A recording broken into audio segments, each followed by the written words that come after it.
Sacred Symbols is sponsored by Athletic Greens and their AG1 supplement. My friends, it's time to make Athletic Greens a part of your daily routine because you'll be healthier if and when you do. If you're looking for an easier way to take supplements, Athletic Greens is giving you a free 1-year supply of vitamin D and 5 free travel packs of AG1 with your first purchase. Go to athleticgreens.com/sacred. That's athleticgreens.com/SACRED. Again, for a high-quality, healthy way to supplement your diet and get the most out of workouts, head to athleticgreens.com/sacred. Check it out. Sacred Symbols is sponsored by BetterHelp, a deeply customizable and completely online approach to therapy. And with BetterHelp's convenience, affordability, and quality, your excuses as to why you haven't been working on yourself have been eroded to dust. You need only fill out a brief questionnaire to get matched with a therapist, and if it's not working for you, you can switch to another one without delay. Discover your potential with BetterHelp. Visit betterhelp.com/symbols today. That's BETTERHELP.com/SYMBOLS to get 10% off your first month of therapy sessions. Again, that's betterhelp.com/symbols for professional, convenient, and effective therapy that can help you right this very moment. Sacred Symbols, a PlayStation podcast, is brought to you by, well, you. If you want to learn how to support our show, go to patreon.com/laststandmedia.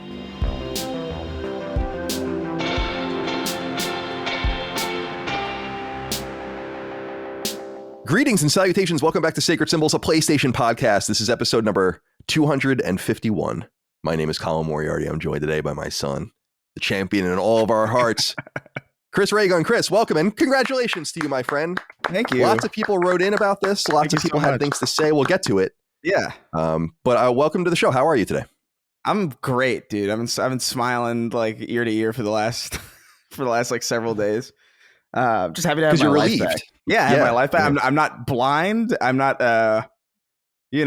brain damaged.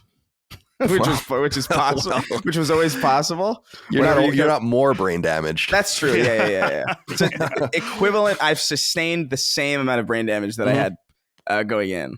Right.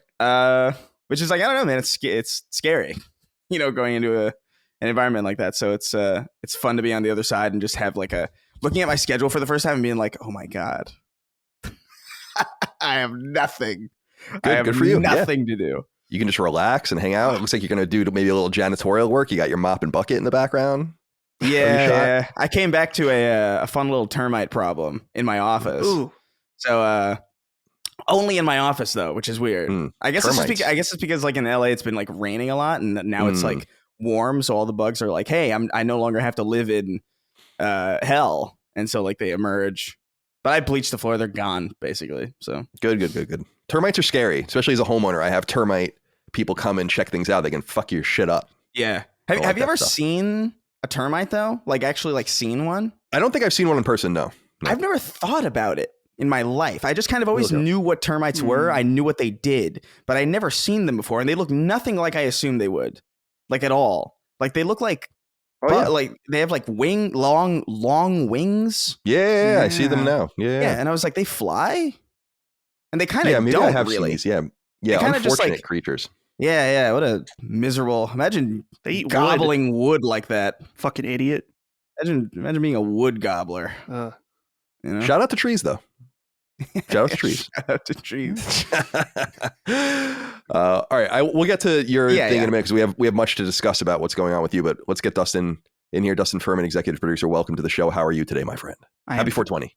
Happy 420. I am fantastic, and I'm stone cold sober right now. So unfortunately, not celebrating in any way, but I'm well. And I got to tell you, since I want to let Chris have all the shine when we talk about his fight, but Ben and I watched the fight together. It was my first time ever watching boxing.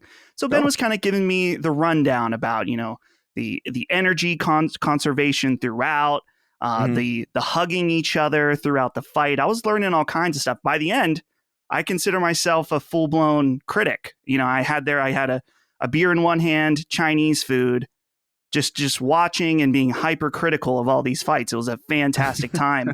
And now I'm a boxing expert. So it was very enlightening, though. A really fun time to watch. And I gotta say, some of these walkouts. Shout out his name's Harley, right? Chris from Epic Mealtime. Oh yeah. Did a Metal Gear Solid walkout that it had me in chills. It was so awesome. Just because I love the opening of that game. It was very Very reminiscent of So. It was very cool.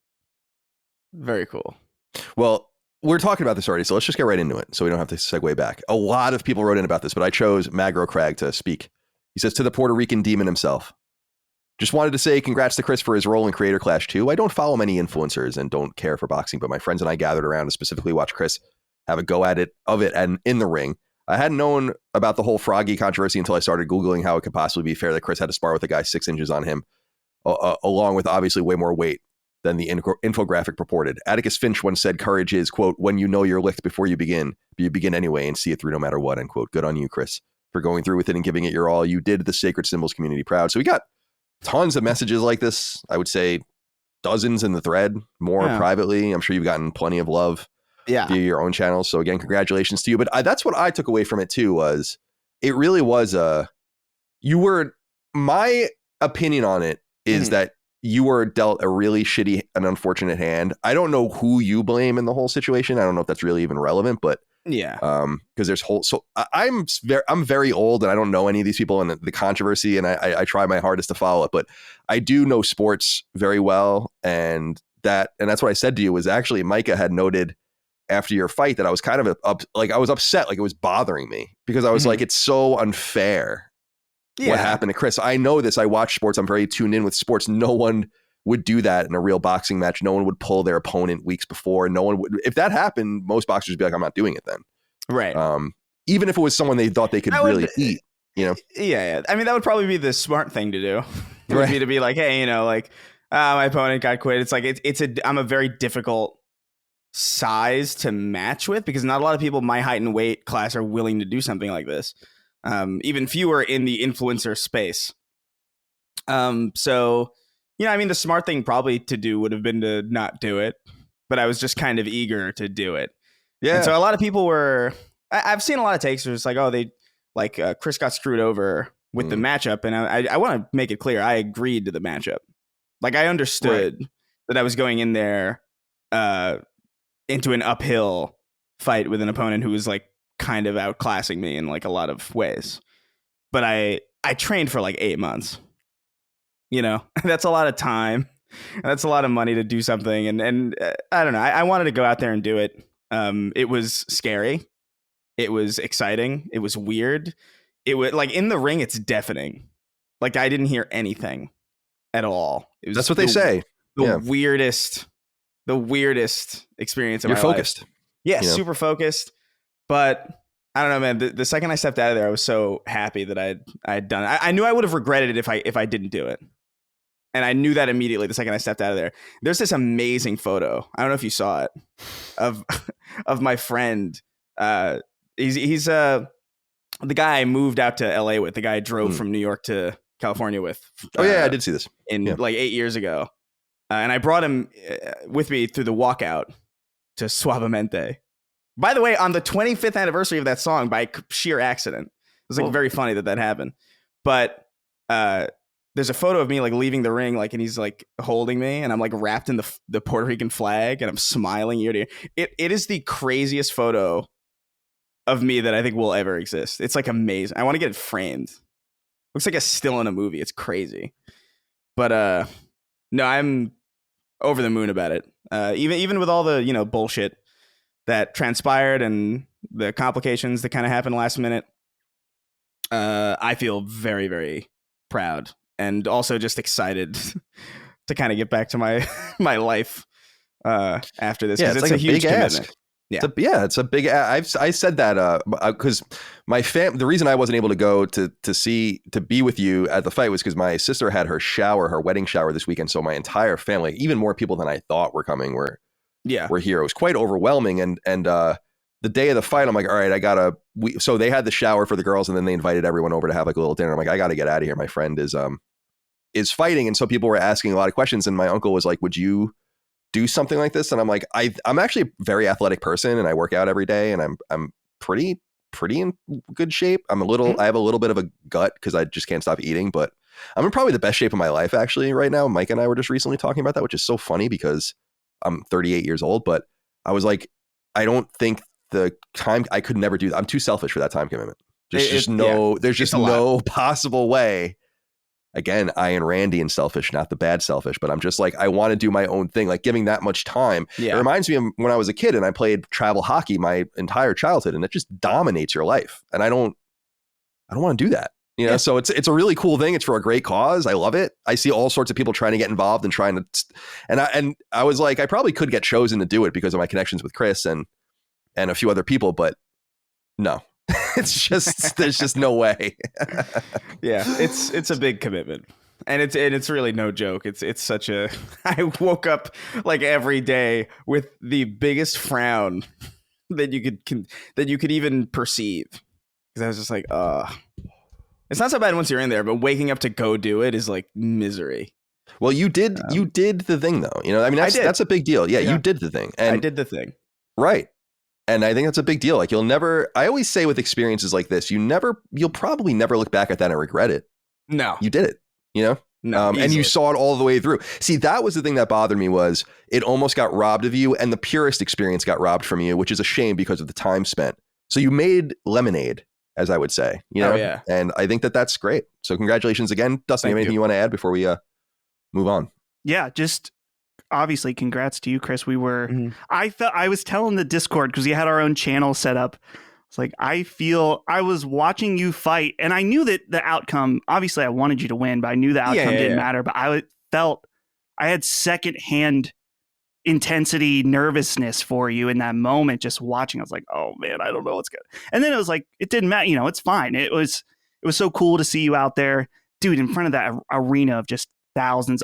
It was funny, Chris. I thought, I'm so glad that I got to that, you know, we got to do our first live show with you before that, because when we walked into the hall, the banquet hall, whatever, that we did our first thing, one of the things I was nervous about with the crew was people thinking it was too small, or this was this crappy little show we were putting together. And the first thing you said, you're like, wow, this is so much better than I imagined. And I was just thinking, well, that's officially, I'm glad that you had the staircase up, because I don't think we'll be able to fill an arena with sacred symbols. Dude, you were where the Tampa Bay Lightning play.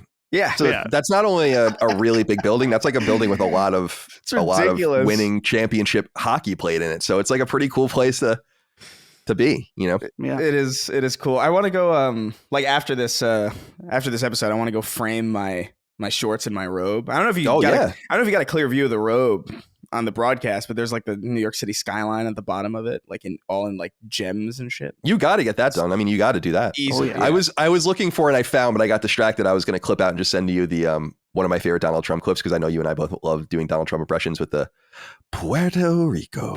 I did that. Dude, I made a YouTube contact who was purely because I used Suavemente, and he was like, I'm Puerto Rican YouTube manager. If anything gets demonetized, let me know. Which was like, that's so funny. That I love it purely because of Suavemente. But yeah, did you guys see I also got to punch a referee in the head. I saw that. That's a great picture. Yeah, dude, Fox News was all over that. I know, immediately. I know, dude. Did they reach out to you for comment? I don't think I read the story. I saw this. I don't think so. I just saw like the headline. I didn't read the story, but it's ridiculous. They probably don't have. They just lost $800 million in a lawsuit, so they probably don't have much time to be sending emails for inquiries right now. No, but yeah, it was crazy. Yeah, well, the thing, real quick about the referee punch is that people were saying there just obviously there's morons on the internet, but even I think I saw a headline like, oh, Chris out of anger punched the referee. It's like, no, you can clearly see if you watch that moment that you probably just couldn't see what was happening at that moment. Yeah. Again, it's like, it's so silent. Like you don't hear, like, watching last year's or like watching any event like this, and there's like a punch after the bell, you kind of think like, oh, what a dick, right? Because that's like your assumption. But then like when you're in there, like I didn't know the bell had rung, like just straight up, I didn't hear it. Also, she just swooped the fuck in there, like it was kind of surprising. Arguably, a lot of people think that arguably faster than she needed to, but yeah, a little bit quick. Yeah, we can leave that. Most people, including coaches and including many fighters, feel that they called my fight a little too early. But whatever, you know, that's part of it. That's part of the game. That's part of it. So yeah, they do it for your safety. That's very controversial in UFC too, as far as I know. It's so. But I agree with you. I always say that with, you know, I played hockey for many years, as I was saying earlier, and things just happen very quickly. And you look back and you're like, I don't even know what happened. I don't even know. And I always complain about that in football, especially with roughing the passer. I know you guys aren't football fans, but when people hit the quarterback, if the ball comes out of their hand, when you're like literally a 300-pound man running faster than anyone you've ever met, and then they just throw the ball and they're supposed to just stop, but they get called for just railing the quarterback a second after the ball's thrown. And it's like, what do you want them to do? So it's similar thing with the bell. It's like, you gotta give a few seconds, I would say, for things to kind of clear up. Yeah, it's a haze immediately. But I walked out of there with pretty much like 15 minutes later, I was out ringside just watching all the fights, screaming. It was a good time. I broke my nose a little bit. Oh, did you really? A little bit, yeah, which is kind of cool. So you went to the doctor and got they take care of all that for you now? Yeah, it was no big deal. Like, it was like, oh, you're basically it wasn't like a, my nose isn't exploded or anything. Right. But you don't have the Owen Wilson thing going on. Although that's a very prominent. No. I love the Owen Wilson nose. I mean, it's like that's his trademark. I was telling Dustin before the show, it was like the doctor came in and he was like, "Is your nose broken?" And I was like, "You're the doctor." Because I have like a very, my nose has always had like a bump in it. Right. So like this doctor came in and was like, "Was that always there?" And I was like, if it's the one that was always there. Right. And then they were like, you're fine. So I'm just taking Advil basically, but like I feel totally fine.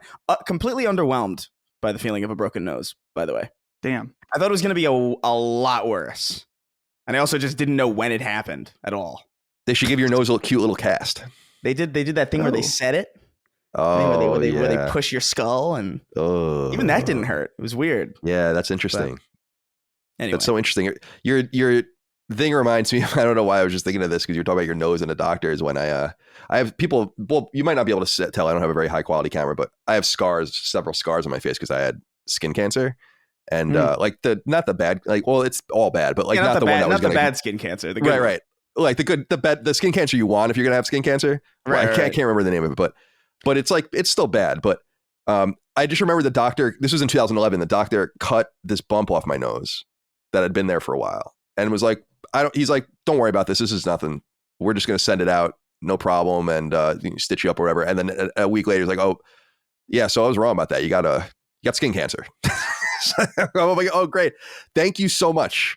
You're the doctor. You should have a little more bedside manner than telling me like not to worry. I was like, oh, great. I got this thing off my face. No worries. And then like, you got to come in and get surgery on this thing. We did you a favor in some ways, because you would have been thinking about it the entire time I was getting tested. Yeah, that's true. But knowing me, I would have rather been, I was like very shocked by it, Right. I remember being at IGN hanging out of the window of the office, because that's the only way I can get, literally with no screen on the 4th floor, hanging out the window because I couldn't get service in the building. Otherwise it was like a brick bunker. So I was just thinking about that. That was the last time I had a serious medical issue. Hopefully that doesn't come back, but that's why I have scars on my face if you ever see them. All right. That, and I could also say I got it in like, a fighting tournament, like a Street Fighter, like there's a story and a backstory to all of it, but it's not that exciting. Okay. Well, welcome to Sacred Symbols, a PlayStation podcast. Thank you all for being here. Get early ad-free access of our show, which goes up every week, but you can get it 3 days early over on Patreon, patreon.com/laststandmedia. More than 12,500 of you there right now.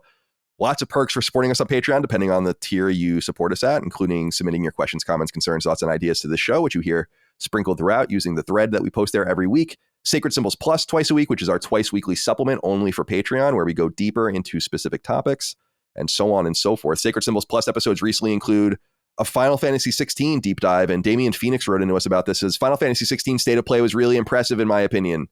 So impressive, I needed to pre-order the special edition for my collection. What were your thoughts about the presentation? I think more states of play need to be deep dives in the upcoming titles. I don't know if I agree or disagree with him on that. I just know that I have no interest in watching any of these about any game that I care about. So I disagree. I don't need to be sold on games this hard. And so I don't know what you're even watching for at this point, but I didn't watch it. I know you jumped on the grenade though, Dustin. So thank you for that. What did you think of the Final Fantasy 16 State of Play? Yeah, so this episode features our boy Gene Park, by the way. And it was a really great conversation just because we talked a lot about the state of play, but it was also a great conversation just about the current state of modern Final Fantasy. So even if you're not going to watch the state of play, maybe think about giving this one a listen, and you can kind of make up what the state of play was in your mind's eye or whatever. But yeah, the state of play was good. I didn't really want to watch it either, but I'm not upset because it wasn't quite as bad as I thought. But I am 100% thinking I cannot watch anymore, even though at the end of the state of the play, they said they had more to reveal in the coming weeks. It's like, Square, you got to stop. It's enough. Everyone's sold. And I think the state of play, just to give a small brief overview, is that it was really focused on trying to hook in people that aren't interested in the game yet. And it was clear by showing some accessibility stuff and explaining some different things that wasn't really necessary for people like Gene and I. So it's clear they had at least a clear intention on who this state of play was for. But it's very impressive. It's still my most anticipated game of the year, and I can't wait to play it. And as I said, it was a great conversation overall, so I highly recommend checking it out, especially for your boy Gene. Yeah, Gene, and Gene will be on Constellation imminently as well, and we're trying to work with Gene on even more, so stay tuned. Yeah, other episodes of Sacred Symbols Plus. So we have that Final Fantasy 16 deep dive. Go check that out on Patreon.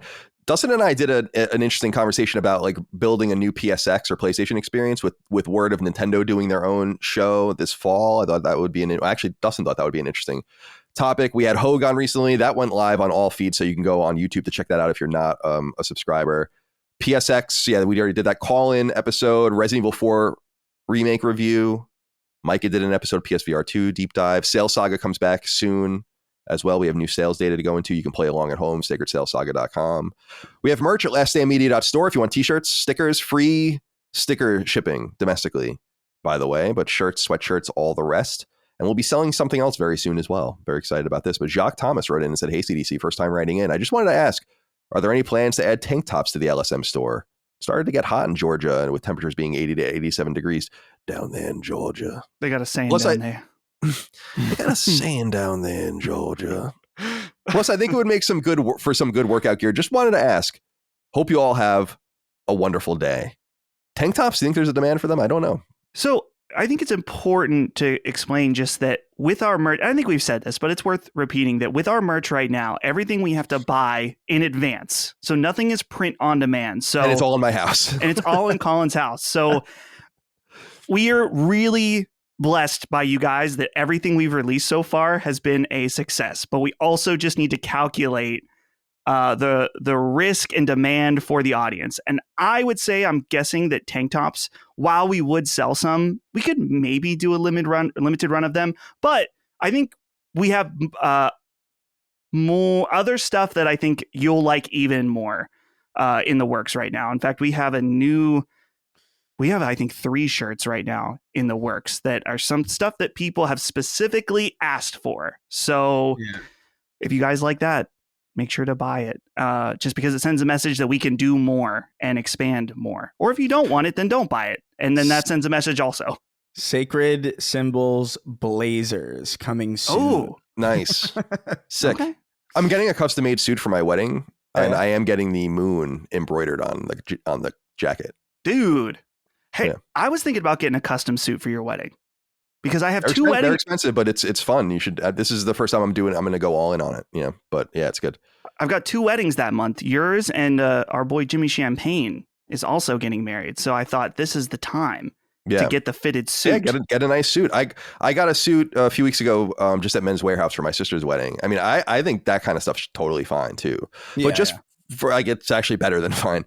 I used to get my stuff even just at Macy's and all of that, but I probably owned like 5 or 6 suits. I told the story on the show, right? That I went there to get fitted and I told the dude my pant size, and then he was like, really? I'm trying to remember. And then he was totally right. Like, because I don't wear my pants around my waist, I wear them lower, even though I'm 38 years old. I don't wear them like down around my ass, but I wear them lower than you're supposed to wear them. That's just where I'm comfortable wearing my pants. So when you wear them like a normal human being, I am no longer a 34 waist, let's say.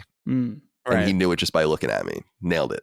He just didn't believe it. He didn't believe it. He didn't even bring it out. It's like, I'm not bringing you those 34 pants. I don't know what your experience is like, Dustin, but like getting a suit, like because we're kind of around the same height. Yeah. It's fucking like a nightmare. Getting a suit. for just for our size in general. Like for a quainter man. Yeah, right. It's crazy. Like I went to Men's Warehouse and I was like, here's my jacket size, because I had to get a suit for the gala, for the Creator Clash thing. And I was like, here's my jacket size. Give me whatever jacket you have and I'll try and match something to it. And in the entire warehouse, they had 2 individual jackets that were my size. And it was a pink one and a blue one. And I bought both of them because I was like, what are the odds I'm ever going to find a jacket of my size again? Yeah. Buy them both. Yeah, there you go. So I had to get them both. Pink is nice. That's sick. It was a good suit. Wear that to my wedding. I dare you to wear that to my wedding. That'd be awesome. I would absolutely wear a pink suit to you. Dude, do not test me on that. Yeah, I don't know. I'm not going to tell you what to do. Yeah, please. The problem for me with suits is just that, especially if you're trying to buy, to a size instead of getting custom fit, I feel like they either look old school and too big, or they look too slim and I'm in the Backstreet Boys or something. I need that medium, actual perfect fit. And I think that's the thing for you and I, Chris, is that finding a properly fitting suit jacket and pants is it's really tough. So I don't know. I'm gonna have to. Yeah. I am a little intimidated by what the pricing could be. But how tall are you guys? Do you mind saying? I'm 5'4". 5'4". I'm probably between 5'5", an inch and 2 6? inches taller than Chris, I would say. So 5'5", 5'6". Okay. Yeah. I was just speaking about this to someone that I've taken my height for granted in my life.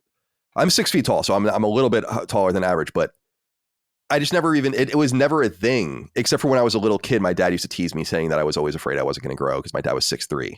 And I was always like, so, and Dagan is only 5'9", maybe something like that. So it didn't, the apple fell further from the tree than we thought, but it's like one of those advantages just generally that I never thought about. You know how they talk about like systemic advantages? Yeah, of course. It's like the equity image of the people on the boxes watching the baseball game. Oh, 1,000,000%. Yeah. Not that I agree or disagree with that whole concept, but I never had to think about it. I'm like, yeah, I'm 6 feet tall. Right. Things fit me. I can see. I can grab things. Things are made for me. That's like the amount of tall where you're not a fucking freak, right? Where you have to go to like big and tall shops to get these like, oh yeah, 6 foot. That's like the max. Right, big and tall. Right. Do they have the opposite of the big and tall shop? Online they do. Like I've been getting a lot of tiny. Yeah, I've been getting a lot of ads because I remember because you know how your phone completely disregards your rights to privacy. Right, totally, flagrantly. Because like I was talking, no one cares. Yeah, flagrant. Everybody's fine with it. But I was talking like out loud about like, man, it's really hard to find a suit. Nothing fits me. And then like I got all these ads for like, clothes for like shorter guys, and I was like, oh well, actually this is actually kind of helpful. I actually don't mind that because this specifically is such an annoying part of being alive. Right, and that's, by the way, that's scary because they're just getting better and better at really tailoring, pardon the pun, what they need to. What is the word that, like, we got to come up with a word for, like, how they have the nice word husky? It's like, when someone's bigger, they call them husky. What's the one for smaller people? I don't know. Peanut? Petite. Yeah, petite, I think. Petite, that's more for women. Yeah, it sounds effeminate. It is, but I think that's fair, honestly. Yeah, like, it's fine. Isn't like a petite P-E-T-I-T is a masculine small. Petite P-E-T-I-T-E would be feminine. So you could do both, but we anglicized it into feminine. Yeah, whatever. Because we don't have gendered words like that. But I'm going to come up with a good word for it, and we're going to start a business. Good. Yeah, let's do it. Yeah, let's do it. Mm-hmm. That's good. Well, what were we even talking about? I don't know. I'm looking at my tank notes tops. Here. Oh, tank tops. Right. Okay. Yeah, Jacques. The answer is no. I don't think tank tops are coming, but something else is coming. I spent a lot of money on. Ooh. It comes in a case, and then you take something out of it, you put it into a machine. What could that be? Sacred Symbols is sponsored by Athletic Greens and their AG1 supplement, a mega healthy way to watch out for your health, which you can discover at athleticgreens.com/sacred. It's common and widely accepted knowledge that you cannot outrun your diet. A healthy body can be sculpted, augmented, and helped along the way by mild and rigorous exercise routines alike, and trust me, I partake. But if you're not watching what you put into your body, it can all be for naught. This is what makes Athletic Greens and their AG1 formula so enticing. A surprisingly tasty supplement that you drink each day to maximize your bodily health. Every scoop of AG1 powder, which you merely mix into a glass of water and drink, is jam-packed with 75 vitamins, minerals, and whole food source superfoods, and you'll notice the difference when you drink it. I did, particularly with my energy level, which is always lagging as the day wears on, and as I approach my late afternoon or early evening workouts, usually a mix of high-impact training on an elliptical and free weightlifting. When I go in without AG1, let's call that raw dogging the exercise, I feel far more sluggish than I do when I drink athletic greens, and then go about my business. And like I said, the extra benefit here is actually the fundamental benefit to AG1 itself, period. It's super duper healthy for your body, whether you exercise or not. If you do exercise though, and you should, take it from me that athletic greens is a valuable addition to your routine, especially if water is typically your only accompaniment. My friends, it's time to make athletic greens a part of your daily routine because you'll be healthier if and when you do. If you're looking for an easier way to take supplements, Athletic Greens is giving you a free 1-year supply of vitamin D and 5 free travel packs of AG1 with your first purchase. Go to athleticgreens.com/sacred. That's athleticgreens.com/sacred. Again, for a high-quality, healthy way to supplement your diet and get the most out of workouts, head to athleticgreens.com/sacred. Check it out. Sacred Symbols is sponsored by BetterHelp, a deeply customizable and completely online approach to therapy you can learn more about right now at betterhelp.com/symbols. One of the secrets to squeezing the most out of life is alertly tending to both your physical and mental well-being. The thing is, one's a little more straightforward than the other. Minding your physical health comes down to eating right, exercising, and moderating. Getting your mental health in order can be a far more perplexing ordeal, and listen, I totally get it. I had my first experience with therapy more than 30 years ago, and it's true that you get out of it what you put in. So while talking to a therapist may seem daunting, and getting down to what troubles you seemingly impossible, it's not only doable, it's necessary. And my friends at BetterHelp have moved mountains to make the entire process easy peasy. Instead of having to haul yourself to an office, see someone in person, and pay a premium for the honor, BetterHelp strips away the inconvenience and high price of mental health care, almost certainly making it more accessible than it has ever been. Instead of seeing someone in person, you see someone over the net, and you do so in a way that's most comfortable for you. Video, audio, or even just text. And the professional licensed therapist on the other end is ready to help you with just about anything that weighs on your mind and spirit. The loss of a loved one, trouble at work, struggles in a relationship, anxiety, depression, self-doubt, you name it. These are the very definitions of being human. We all have these issues. What's important is that we work to identify, work through, and ameliorate these problems, full stop. And a licensed therapist is just the ticket. Flexible, customizable, and entirely online, you need only fill out a brief questionnaire to get matched with a therapist, and if it's not working for you, you can switch to another one without delay. My friends, I use therapy to this day. I literally just saw my guy last week. If it can work for me, it can work for you. And with BetterHelp's convenience, affordability, and quality, your excuses as to why you haven't been working on yourself have been eroded to dust. Discover your potential with BetterHelp. Visit betterhelp.com/symbols today. That's betterhelp.com/symbols to get 10% off your first month of therapy sessions.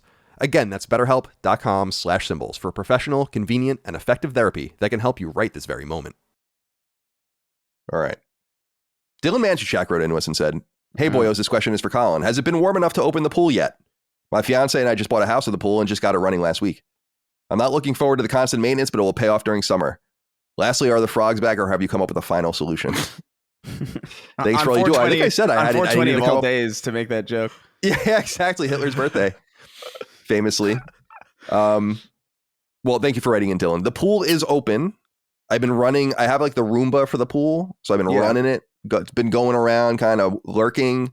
We went to the chemical place, like the pool company. So you take the water, you give it to them, and they tell you what you need. I think I might have said last year we're a little afraid of these people. Like they're not. We want them to be friendlier to us. We don't know why they're not nicer. You know, they're very gruff people. There's like, you need this, you need. But can't we have a little bit of a report? This is Virginia. This is South. So yeah, the pool's open, but I wanted to use this as an excuse not to talk about the pool because who gives a shit? I wanted to talk about gardening, something outside. I've been doing a lot of gardening this year. Really? And yeah, I've always loved. So the only manly thing that I'm into as far as like working with your hands in quotes, I've always liked working out in the yard. Mowing the lawn, doing the trims, weeding, and all that. I've always loved that. I don't know why. And I did it as a job when I was in college, as people know. But I just went and bought, Mike and I went and bought flowers, and I've been planting them in different places around the yard and tending them, watering things. And I don't know. I just like being out there marinating, you know, just going about. We're going to grow a couple of crops, including peppers and kale and a few other things. So we got some things going right now. That's great. That's a really good use of your time, I think. Sincerely, if you have your own property, yeah, I think so too. Like it's a great way to, like, it's weird. I always liked outdoor stuff, but I'm allergic to pollen. So it kills me. Oh, you'd be in bad shape down here. I'd be dude, dead. I got to take a video. I'll have Micah take a video of it when I do it next time. When I take the blower to like blow my driveway off after I mow the lawn. Oh my God, disgusting. It's literally like a cloud. Like a cloud of just And I'm not very sensitive to it. Micah's much more sensitive to it, but yeah, you wouldn't do well down here. Yeah, that's a final boss to me. That's like I'm underleveled for the final encounter. And you got to use magic on it because your blade will just go right through it. Yeah, it's a waste. So hard. But I did like it too. It's like I remember being so angry at my parents. I was like, "You moved me up here to the fucking woods from the city where I was safe." Right. You'd rather have smog than pollen. I'd rather get mugged than be assaulted by the air. You know? Like, well, you're in LA. That's probably not going to be that much of a problem for you if you walk around enough. You'd be surprised, man. It's rained so much here now that it's actually like a nice ecosystem. It sucks. That's what I loved about. That is what I loved about LA and specifically San Francisco was like the rain just finally cleansing the place a little bit. Like it's so gross and grimy. San Francisco in August, it hasn't rained in not literally 9 months.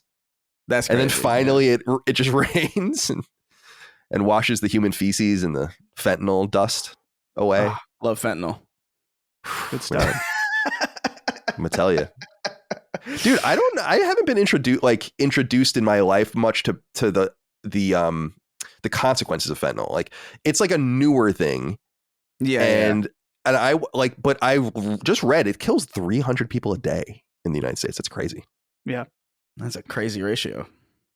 Yeah, but we should definitely just spend money on everything but ourselves. That's the good news is that we were able to do that. Can't drop bombs on fentanyl. No. All right. So Dylan, thank you for writing in. Pool's good, very expensive with the electricity. That's why we got the solar panels. But really, it's all about the gardening right now. As we let the pool warm up, we let it come to temperature. You know, and he asked about the frogs because there was a frog holocaust last year in my backyard, and unintentional, one of the only unintentional holocausts in history of humankind. Mm-hmm. And I told you guys I got the frog log to put in my pool, which allows the frogs to escape, and that from the filter. But man, every once in a while you go out there, it was like D-Day +1. You know, it was like bodies just washing up, you know, washing back and just wash.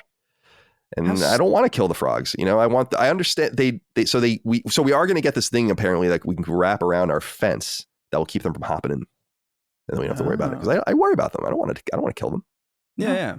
You don't want to be responsible for millions of generations of frogs no longer having a shot in the evolutionary pool. Right. That's exactly right. Both literally and figuratively. And by the way, Chris, you would probably, I'm sure you've seen frogs in person, obviously, but there's so many of them here. You'd find them so comical, I think, because when you get near them, they just hop away like with no regard for their body or their health at all. Like, yeah. Like they just like launch themselves and they're just like launching themselves backwards. You have no idea if it's even where it even went. Yeah. It's like there's no rhyme or reason. There was a frog that showed up at the Creator Clash thing where it was just like on like a little like pillar and like they tried to interview it.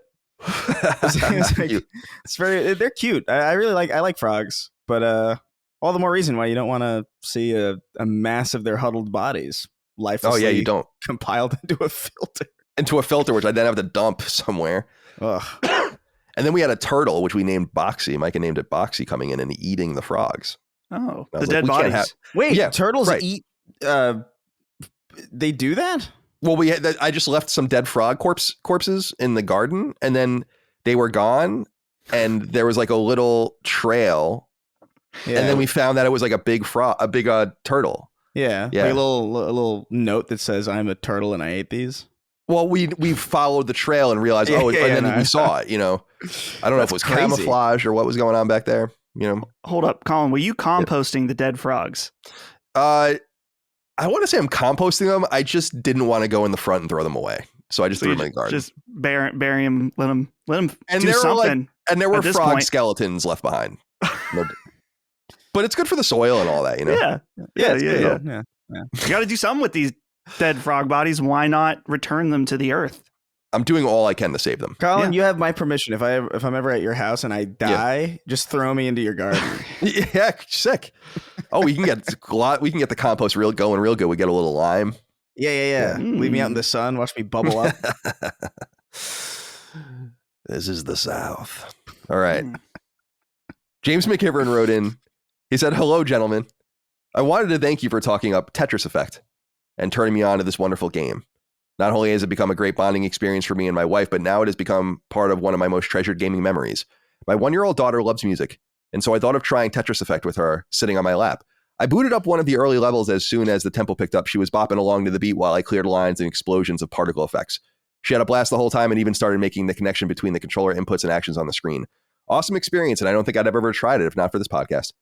Keep up the great work." We talk so much about horrible things.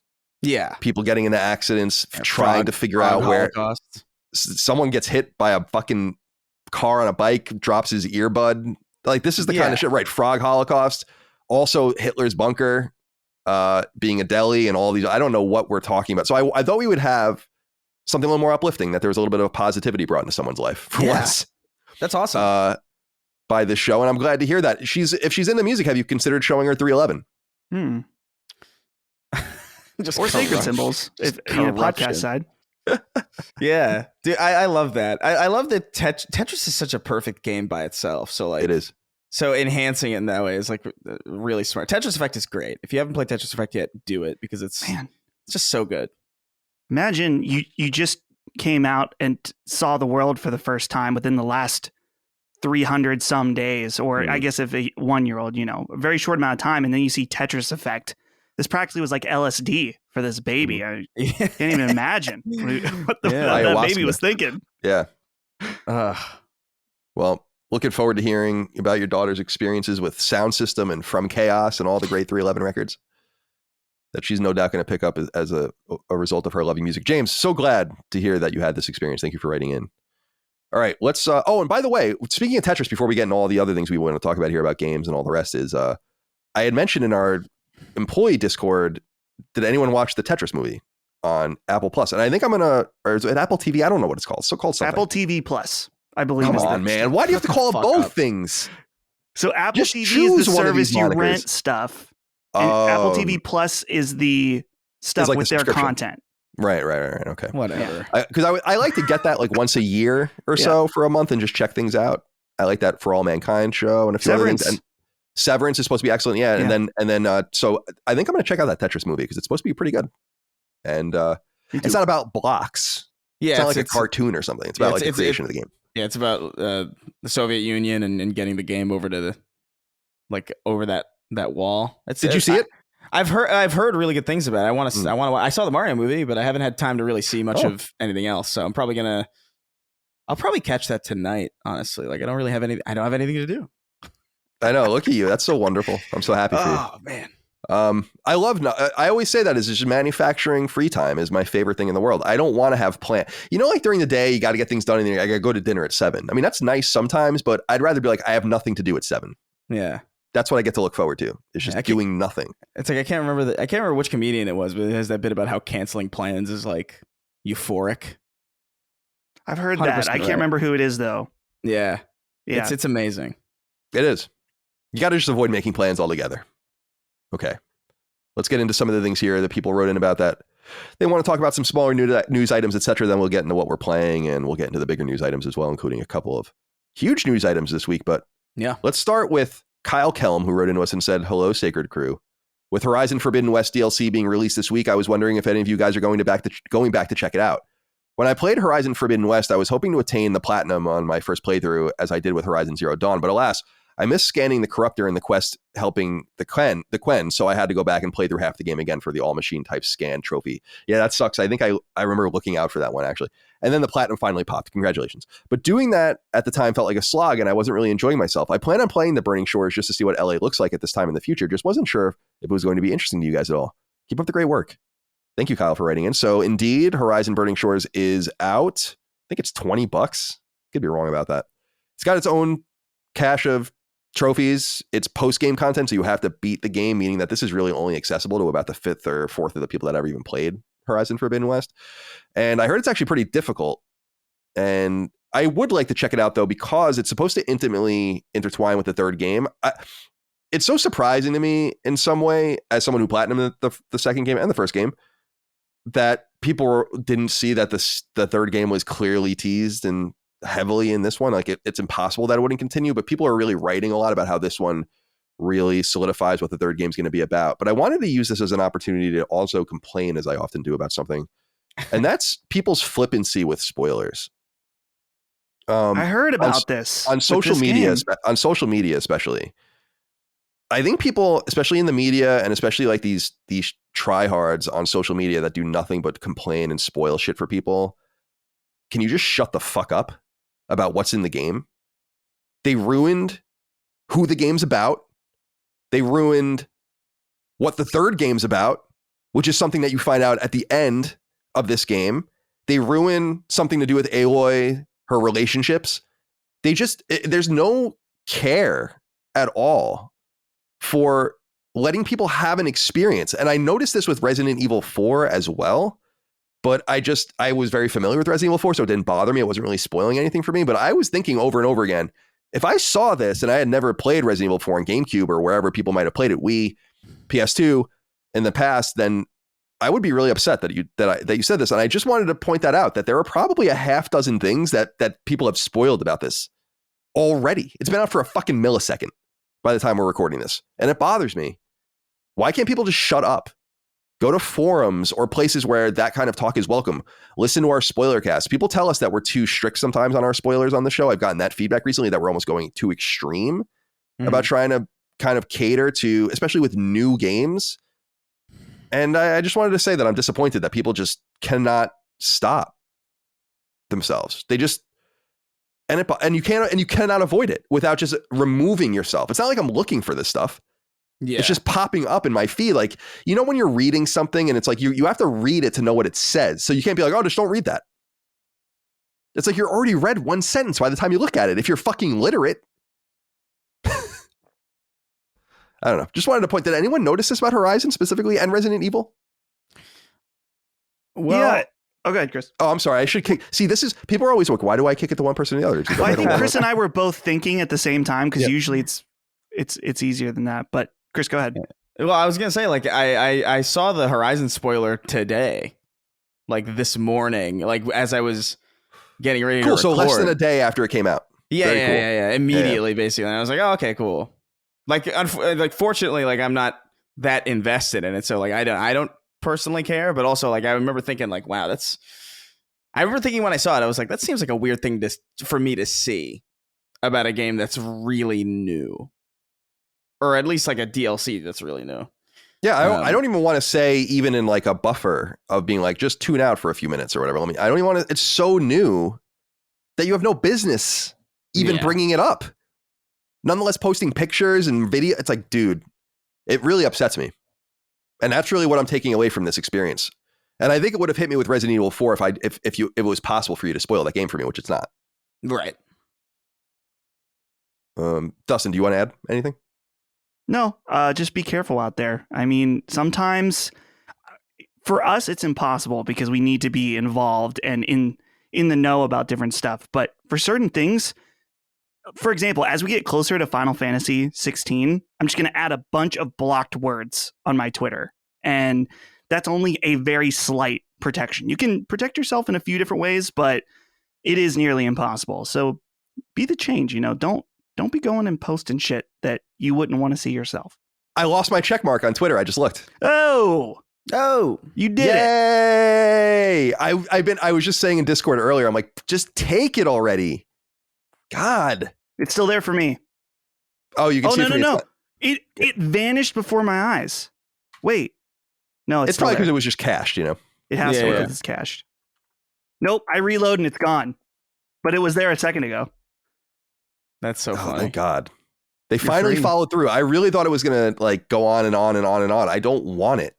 You know, if it's going to be something that you have to pay for, dude, people with the yellow check marks are paying $1,000. What is it? Isn't it $1,000 a month or something like that? Yeah, we looked into it and it was, I'm sorry, it was over 1,000, I think. So if you have a yellow check mark, you're paying $1,000 a month for that. And then for every check mark that is associated with that yellow check mark, they get the little square icon next to it is another, $50 or $100 a month or something. I'm not paying for that.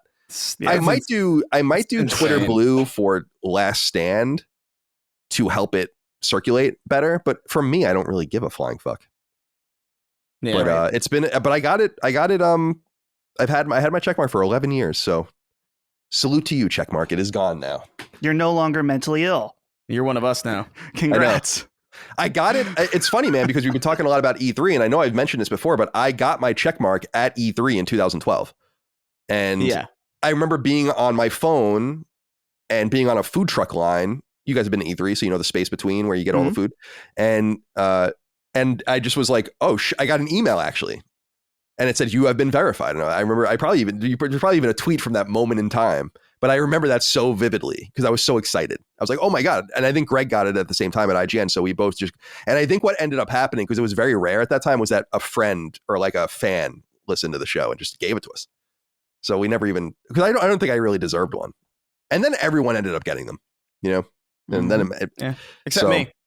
You applied, right, to get one? Yeah, I applied to get one. Yeah, they just because it was very biased and I mean, I think Elon Musk was right that it was all bias.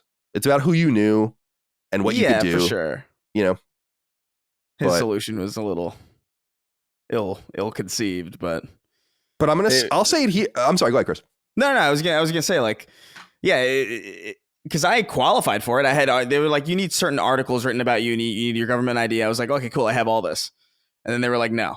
Send them that Kotaku hit piece about us. I did. That was one of the ones I used, but it didn't count.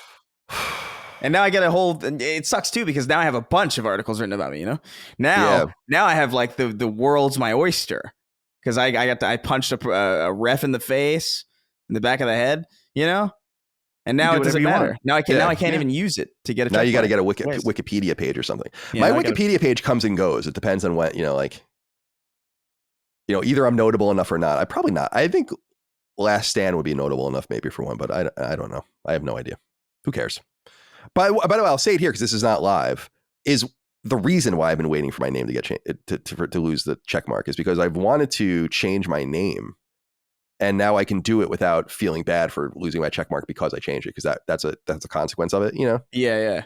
So I think I'm gonna grab the Long Island Viper moniker on Twitter, and I'll do that maybe after the show. And then I got to go get no taxation if I'm able to, with like another email address, which I think you can do. Yeah. And then squat on it. Yeah. But it's time to move on from no taxation. People just look at it as too political, and I understand why, but it wasn't. It was meant to be a history reference.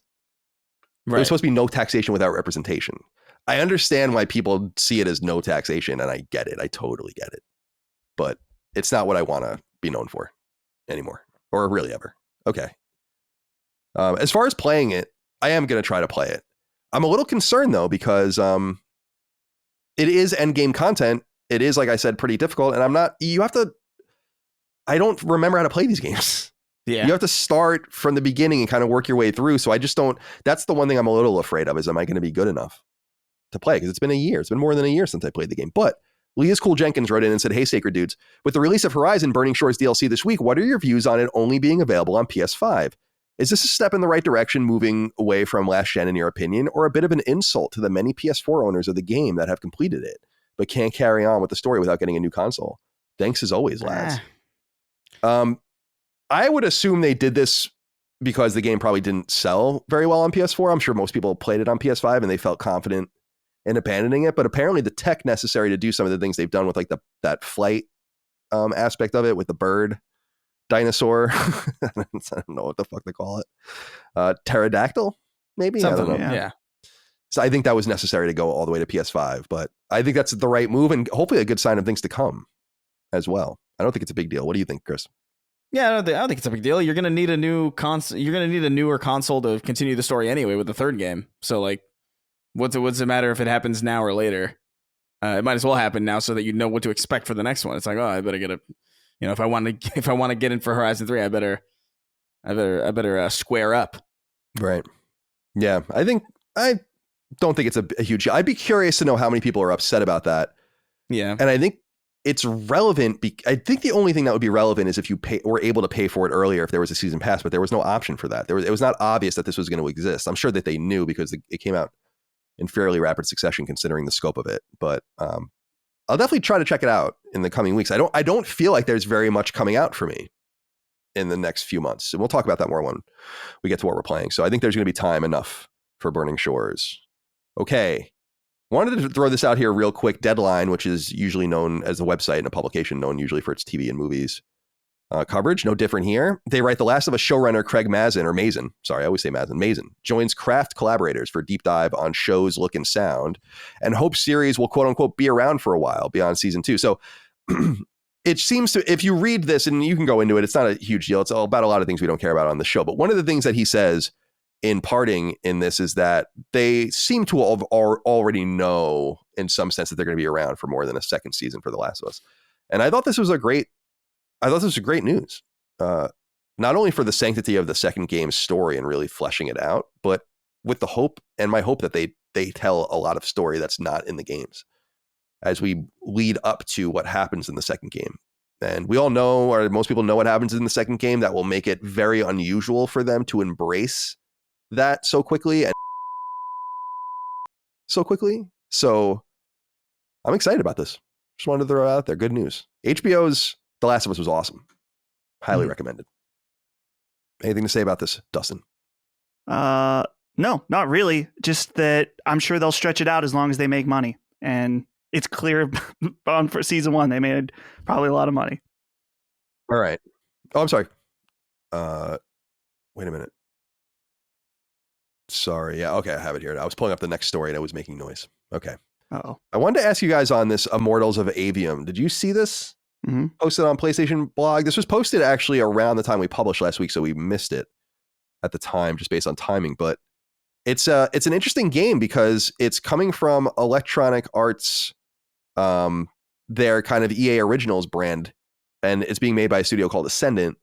But it's a AAA looking shooter of some sort, like a magic shooter. I think it looks kind of neat. I was curious what you guys thought about this. Chris, did you get a chance to look at this game? Yeah, I saw a little bit of it. It's the idea of kind of trying to take a shooter and kind of transpose it into a fantasy setting where there's ostensibly no guns is kind of interesting. And it's all spells, and I think the idea of it is really cool. I'd have to really play it to really get a sense for like whether or not it works. But I like the idea. Yeah, it's a little bit like was Hexen like that back in the day? The old Raven game, like where it was kind of like a hybrid of shooter and magic, like you use both. That's the only game of note I can think about that really does something like this at a trip and what was at the time AAA. I mean, Hexen is a pretty beautiful game for the time, but certainly not anymore. But that's what it reminded me of the most. I don't know if you got that vibe, Dustin. Yeah, well, I immediately thought of, even though it's a very different game overall, but Ghostwire Tokyo in a way that it's a first-person game using spells.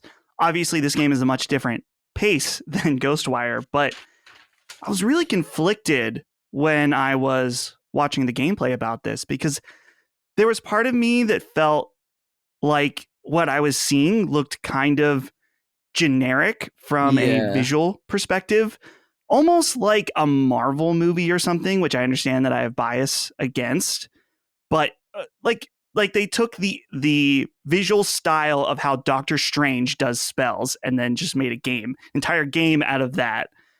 But at the same time, it's really creative in that we don't have any kind of big AAA games like this at the same time. So I kind of felt two different ways about it. And the other funny thing that I was thinking is I thought, would I feel different about this game if it had a more Japanese style to it?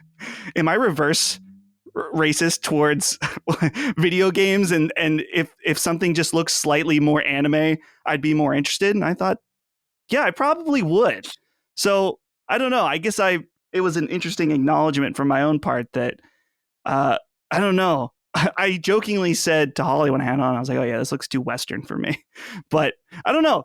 It might still be cool. I'm curious to see how it actually plays. I thought that it had a good flow to the combat that looked fast paced, but for me and maybe for Chris, I don't want to speak for him, but with shooters like that, I want it to be balls to the wall, Doom Eternal fast. Yeah.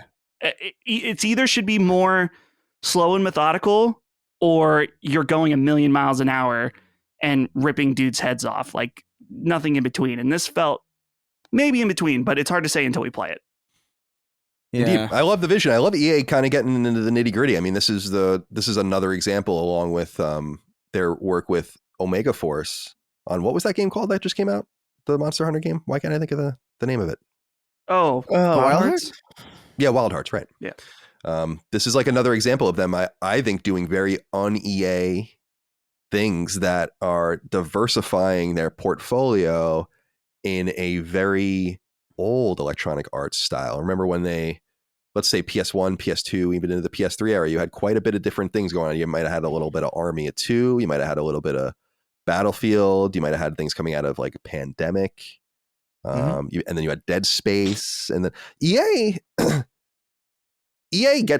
had some bad years, I think, but they get way too much hate. They're actually like one of the more fluid and high quality publishers in the industry. I mean, period. They do have some sort of monopolization over specifically Madden, but nothing is stopping other studios from making an NHL game. Nothing's stopping people from even now making another football game, as far as I understand, with the new rights. And there are other simulations coming out. They're just hard to compete with. You don't think 2K would love to make a fucking NHL game again or something else? I think that EA knows what it's doing more than it doesn't. And this is another example of something interesting. I'll be rooting for them because I think that it's important for an American publisher to, these American publishers to continue to diversify and strengthen themselves in this era of mergers and acquisitions. And the other game that I wanted to say, this reminded me of a little bit, although the game I'm about to say is much more of a straight up shooter, it's just kind of more of the setting, is that astronauts game, Witchfire, which has been in development forever, and it looks fucking awesome. I mean, that game looks awesome. It has looked awesome since the first time they showed it. Those are the guys, of course, that did The Vanishing of Ethan Carter, which I want to say is maybe 8 or 9 years old now. So I don't know what the fuck they're doing over there, but nonetheless, we'll be playing that soon as well. Diablo IV is gold. I had to go on incognito mode because I'm blocked on Twitter by Diablo for some reason, as we discussed. I still have no idea why. I've never played Diablo. I don't think I've even talked about Diablo, other than I think it's not my style of game. Right. But nonetheless, here on incognito mode, Diablo's Twitter account says Diablo 4 has gone gold. Can you feel her presence now? So the game comes out June 6th in later this year in 2023, and you can get early access, 4 days early access. As you said in the past, Dustin, this is the new pre-order special of getting 4 days early access to the game. The beta was wildly successful, and it seems like they are fixing a lot of things. They've released extensive patch notes and intent for, I guess, future updates. I'm not going to play this game. This is not my style of game at all. I couldn't be any less interested in this, but I know it's going to be a huge one. And so let's go around the horn and see if anyone else is interested. Chris, do you want to play Diablo 4? Yeah, I think I do. I like Diablo 2 a lot, and I had a fun time dabbling in Diablo 3 on couch co-op at a friend's place like a really, really long time ago. I like the style of game that Diablo is, and specifically like the loot driven isometric combination, and also just like the general setting is cool. I don't care much about the story, if there even is one. That's not really like why I play Diablo games, really, but I've heard really good things about Diablo 4, like shockingly good things, and that makes me kind of curious enough to at least give it a shot. I don't know if I'll get it day one. I'll probably wait to hear like final thoughts on it before I jump into it, because it is somewhat out of my wheelhouse. Mm-hmm. But I'm curious enough about it. It has my attention for sure. And I wouldn't be surprised to find myself playing it at some point in the near future, like when it's out. Dustin, will you play Xbox Studios' newest hit, Diablo 4? Yes, absolutely. I don't think I mentioned it on Sacred Symbols at the time that the beta came out, but I did play a small amount of it, just enough to get a taste. And what I played was really, really awesome, particularly as a Diablo fan. I'm not a longtime Diablo fan. I got in at Diablo 3, so never played 1 and 2, but I really enjoyed Diablo 3, and what I played of 4 was awesome. And just a very mild, I guess this isn't even a correction, but a clarification. That early access is only available in the deluxe edition, which is $90. So I assumed you would pay for it. Yeah, but just so the audience knows, we should be clear. You're absolutely right. You're gonna pay for that early access, and to be on Blizzard's website, the Ultimate Edition, they made sure to put a little distinction that the Ultimate Edition is the best value. Oh, okay, good. They want to be that clear. You want to get the accelerated seasonal battle pass unlock. You better pony up for that Ultimate Edition. It's the best value. You want to talk about best values? YouTube has Sunday Ticket now, NFL Sunday Ticket, which is the ability to watch any NFL game. This has been with DirecTV since its founding in 1994, so this is a huge deal. I bought it yesterday because until June 6th, you get it for a discount. You know what the discount is? $349 a year. Wow. I was like, God almighty. And next year it says next year you'll be charged $449. $449. How many games is that? It's every Sunday game at the 1 o'clock and 4:30.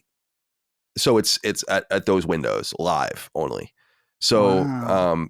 It's vital if you're an out of market NFL person, because your market, I'm in Virginia, so it's going to be Redskins games or the Commanders now, the Washington Commanders games. I still can't get that name. It's going to take years for me to stop saying that. And so the Commanders games and Ravens games, Baltimore Ravens, and Panthers games. So there's no hope of the Jets being on TV here unless they're in primetime. So for me, it's a vital thing, but it's just so expensive.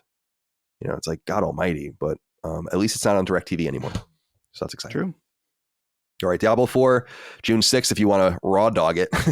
Oh. And buy it along with everyone else. We've been saying that a lot. I actually threw that into an ad this week and they let me keep it. So nice. That's awesome. All right. I thought this was interesting. This was kind of quietly announced, but WB Games has revealed Harry Potter Quidditch Champions. And Brent Lindquist wrote in and said, "Hey fellas, I received an email invitation the other day to playtest a Quidditch multiplayer game. I couldn't help but wonder, is this why we didn't get Quidditch in Hogwarts Legacy, or was it really just too much for Avalanche to take on before release? As always, thanks for the show." So I did a little bit of research about this because I wanted to know more. And if you go to QuidditchChampions.com and then you go to the FAQ, the playtest FAQ there, they explain a little bit more about what's going on. So first of all, this game is being made by a studio called Unbroken Studios. And I'm not very familiar with them. It seems like they did support work on Hogwarts Legacy itself. So they are within the Portkey Games kind of purview. But the game is purported to have been in development for several years. Now, assuming that that's true, what I would imagine, since these two teams, here's my theory. These two teams have worked together on the game, one leading the game, one working in a contract fashion. They might have at some point been like, this is too much, we can't do something with this, and split the entire thing off and said, you guys do this. And maybe the intention was that they were going to be ready around the same time. What I wonder is if Hogwarts Legacy will in some way incorporate this game, whether not in the game itself, but I wonder if there'll be some sort of cool meta. You go to the Quidditch pitch in Hogwarts Legacy, it launches some version of the game where you can kind of connect them if you bought them both. I think that'd be fucking dope. Because the one thing, and this is a little spoilery, I guess, although I don't think so, because you learn this about the game immediately and you knew this before the game came out, is that the Quidditch season in Hogwarts Legacy is canceled. And it sucks because Quidditch is so cool. Yeah. So I'm excited to see that this is happening. They are doing playtests apparently right now for it. And there's nothing else to really say about it, but it's coming. Are either of you interested, Dustin? Yeah. So it's just some more context because I know I saw Troy leave it, right? Mm-hmm. He posted a tweet. Basically, he was quote tweeting the announcement and said, "I was a major advocate for including Quidditch in Hogwarts Legacy and was very sad when it became clear that we weren't going to be able to. So although it's not developed by Avalanche and not tied to Hogwarts Legacy, as far as I know, I still have high hopes for this online multiplayer version." So you're definitely right that something happened along the lines with Quidditch, and maybe it was not turning out, or they decided they wanted to spin it off into its own game and something like that. I don't know. But to me, I'm not really all that interested in playing Quidditch. And I get it. It's cool. It's an essential part of that universe, but it's one of my least favorite aspects in that I understand how the game works. I just think it's kind of dumb, but I don't know. If the game's fun and cool, then I will definitely check it out.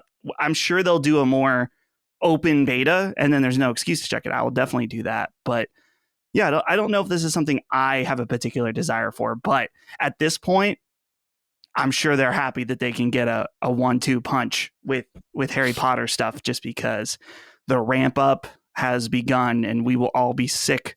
If you were still sick of Harry Potter from before, it is back with a vengeance now. Oh my God, dude. That HBO show That's gonna be awesome. I mean, that I think that's what's so. I think that's kind of exciting because the movies are good, but it's too truncated. They're really dated too now. Since I've been rewatching them over the past few months, they're not, I think, quite as, they're great. Don't get me wrong. I have tons of nostalgia for them, but they definitely have some issues. But so one thing about this HBO series, I saw something that they said that it would take them a decade to do them. So I was thinking, I was like, damn, let's say they do this in 2 years from now. I'll be 41 when it's over. Colin, you'll be 50. Dead. You'll be dead. But yeah, totally.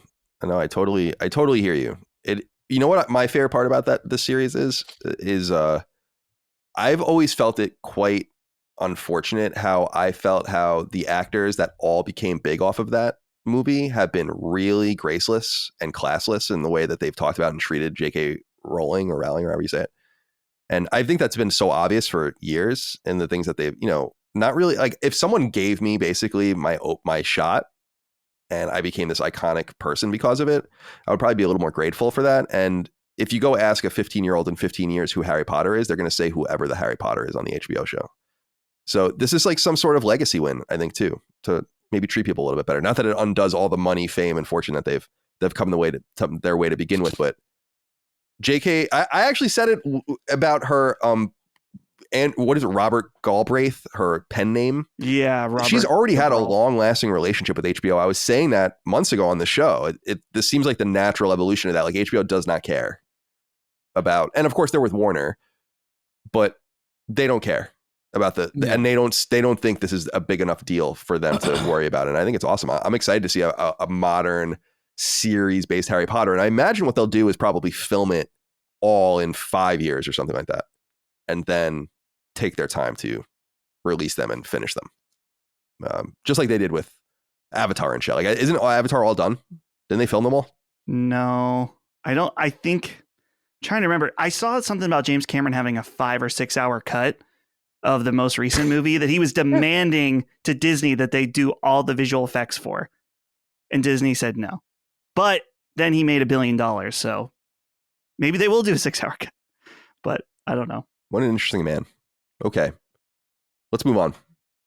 I was curious what you think of this, Dustin, and both of you, actually. It appears that Armored Core 6 is imminent. So there are 2 reasons to think this. The first is that Armored Core 6 has been rated on PS4 and PS5 in Korea and South Korea specifically. So that indicates that they have sent all their stuff to the ESRB and all the rest, and they're waiting. And that only happens when you're about ready to go. And the other thing is that official art appeared on the Microsoft Store for Xbox and PC for Armored Core 6, along with information about install and all of the rest. And then it was quickly taken down. This game might be coming in hot. And that was the indication for a while, but it'll be the first time we've seen From Software since Elden Ring. So it's not been that long, but I think people are very excited to see this game. Chris, let's go to you first. Are you interested in Armored Core 6? Are you excited? Yeah. I mean, I used to play, I have like a really, really brief experience with Armored Core. Like, I think friends of mine had like the PS2 ones, and I would play them at various friends' houses, like a little bit. And I always thought they were kind of cool, but I could never really I never spent enough time to really grasp what they were. I never finished an entire one all the way through. I definitely don't have any real knowledge of what Armored Core is, but I'm curious enough about this for sure, especially if it's imminent, if it's as imminent as this suggests it is. I mean, yeah, why not? like why wouldn't I be curious about it?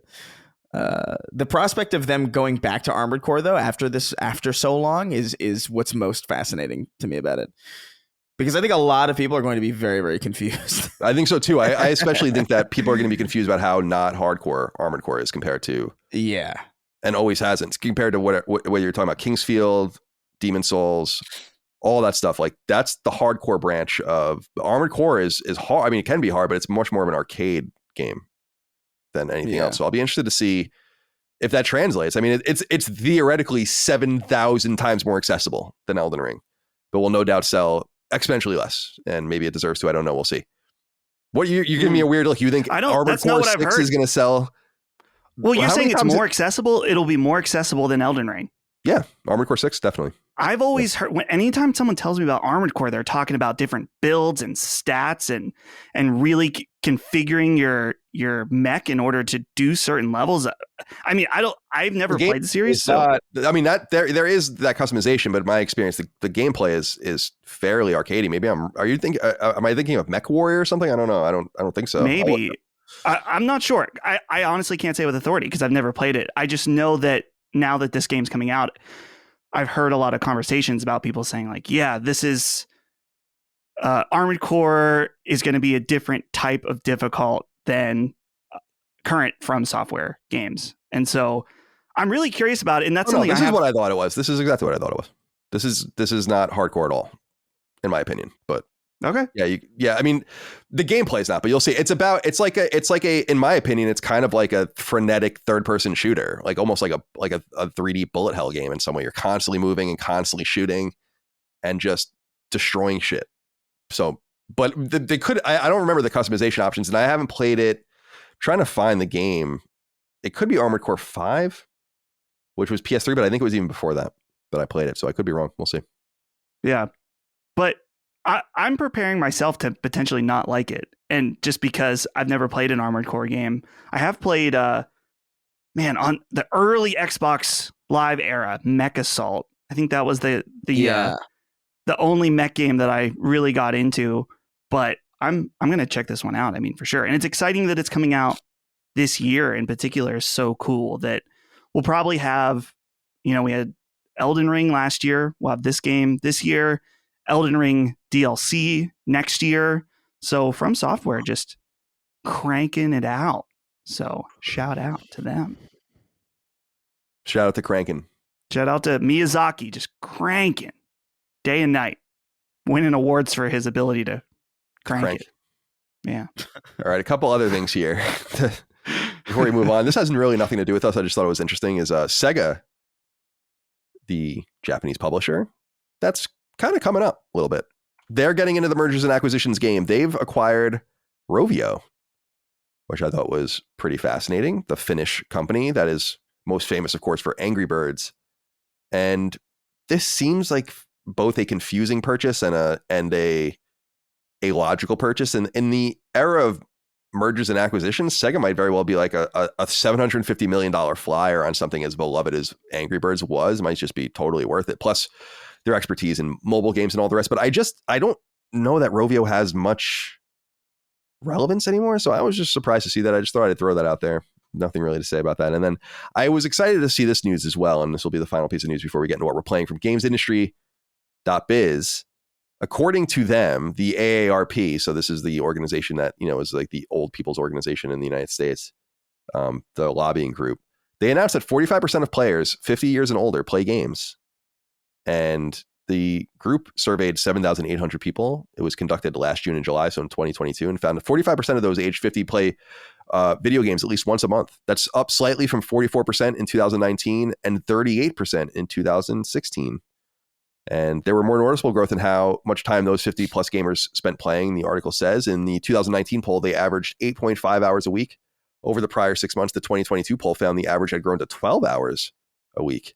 Older gamers also skew heavily to mobile platforms, with 84% saying they played on mobile compared to 28% on console and 21% on home technology, including smart TVs, digital media players, and home assistants. This is good shit. Just wanted to throw that out there. Love seeing older people play games. This is obviously naturally going to happen as gamers become older themselves. As I say, the average age of a gamer goes up 1 year every year, basically, because people are coming up with games. So why would people write in sometimes, as we've known on the show, and say like, well, when do you stop? It's like, why would you stop? Yeah. What tells you have to stop playing games? Other than you don't want to. I mean, that's fine. Yeah. Dude, I love this image on this article. Yeah, it's got heavy Jim Ryan. It's very sure. Yeah, I'm just I'll edit in. I feel like you just need to put the Jim Ryan holding the controller. He's the one who taught him how to do this, or maybe they taught him.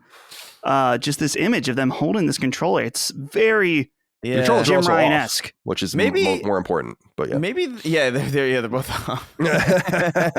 Maybe this is just how old people play. They don't understand. They don't understand the shoulder buttons. Yeah, it's like shoulders. What? Back in my day, it was all face buttons. Yeah, imagine the guy said, I was used to just face buttons and a D-pad. It's like, wow, old man, I didn't know you knew so much about games. Get back into your crypt. Ooh. Shout out to 45% of the 50 plus gamers out there in the United States. Appreciate you. Just wanted to give you a shout out. All right, let's get into what we're playing. Chris, let's begin with you. All right. So yeah, I jumped into Wolong Fallen Dynasty because it was on Game Pass, and I was eager to just jump into something now that I'm free and I have time. I was like, all right, what can I jump into? I didn't write it down because I only spent maybe like 10 minutes with it, but I did try Hot Wheels Unleashed for a a That game apparently sold like 2 million copies or something. So. I will say as a casual racer, it is pretty fun. Like I get it, but I didn't go with that too long. I instead jumped into Wolong Fallen Dynasty. I just started it, so I'm like super early. I'm just past the first real boss into the next kind of area, but it's pretty good. Like it's a pretty good Sekiro-esque kind of game. I don't know if I have that much of a handle on it to really like delve super deeply into what it does differently. I will say the level design's a little weird. It's got like weird it doesn't really read that well. I'm not sure what there's iconography on the compass that I'm not sure what it means yet. I think I'm still learning like the ins and outs of it, but it feels good to play. It feels good to fight. It's relatively challenging. AI's there's some loose stealth in it, which is kind of a bummer because it's like really underbaked. It's like really not. It makes the AI seem really dumb when in reality it's just like, oh, I understand what kind of game this is. This is just not a game that's built for stealth. One thing that I gotta say, early on into this game, not a big fan of the fact that block and parry are separate buttons. That feels weird to me. Like I'm playing it on Xbox, so B is deflect and LB is block.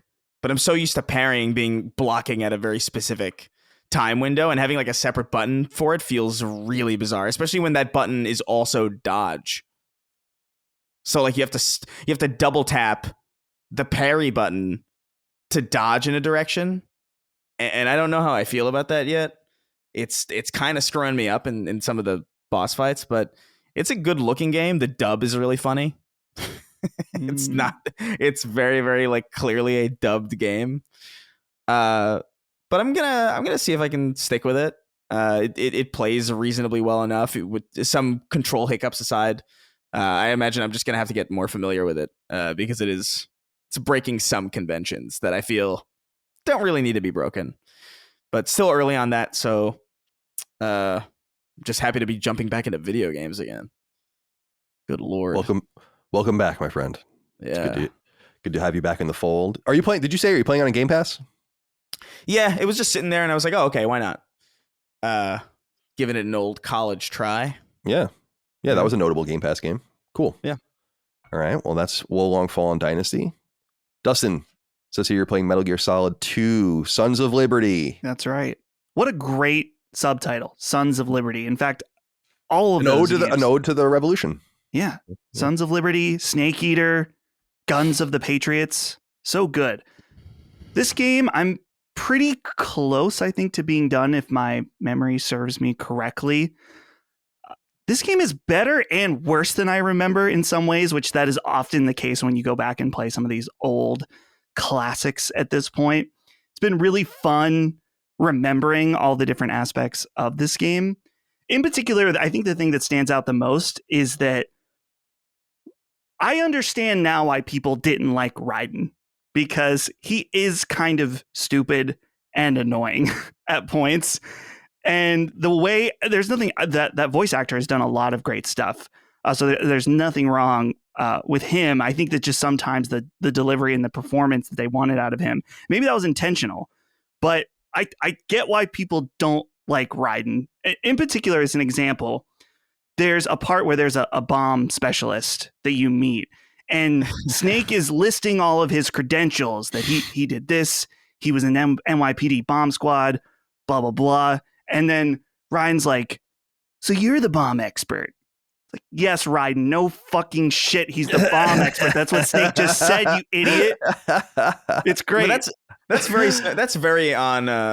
very Metal Gear protagonist though, because that's Snake too. Every time, like it was like everything that is told to Snake will repeat the last thing that they said with a question. Metal Gear. Yeah, Metal Gear. Yeah, like everything's a question. Like he just like, I'm sorry, what'd you say? Metal Gear, Shadow Moses, Nano Machines. Yeah, Nano Machines like 1,000,000 times in Guns of the Patriot. Nano Machines. Yeah. So, like I said, I'm almost done. I'm at the part near the end, which I remember considering it the best part of the game. One of the things that makes this game truly iconic. And I gotta say, this HD version that Bluepoint did, now a Sony studio, of course, that they did for both.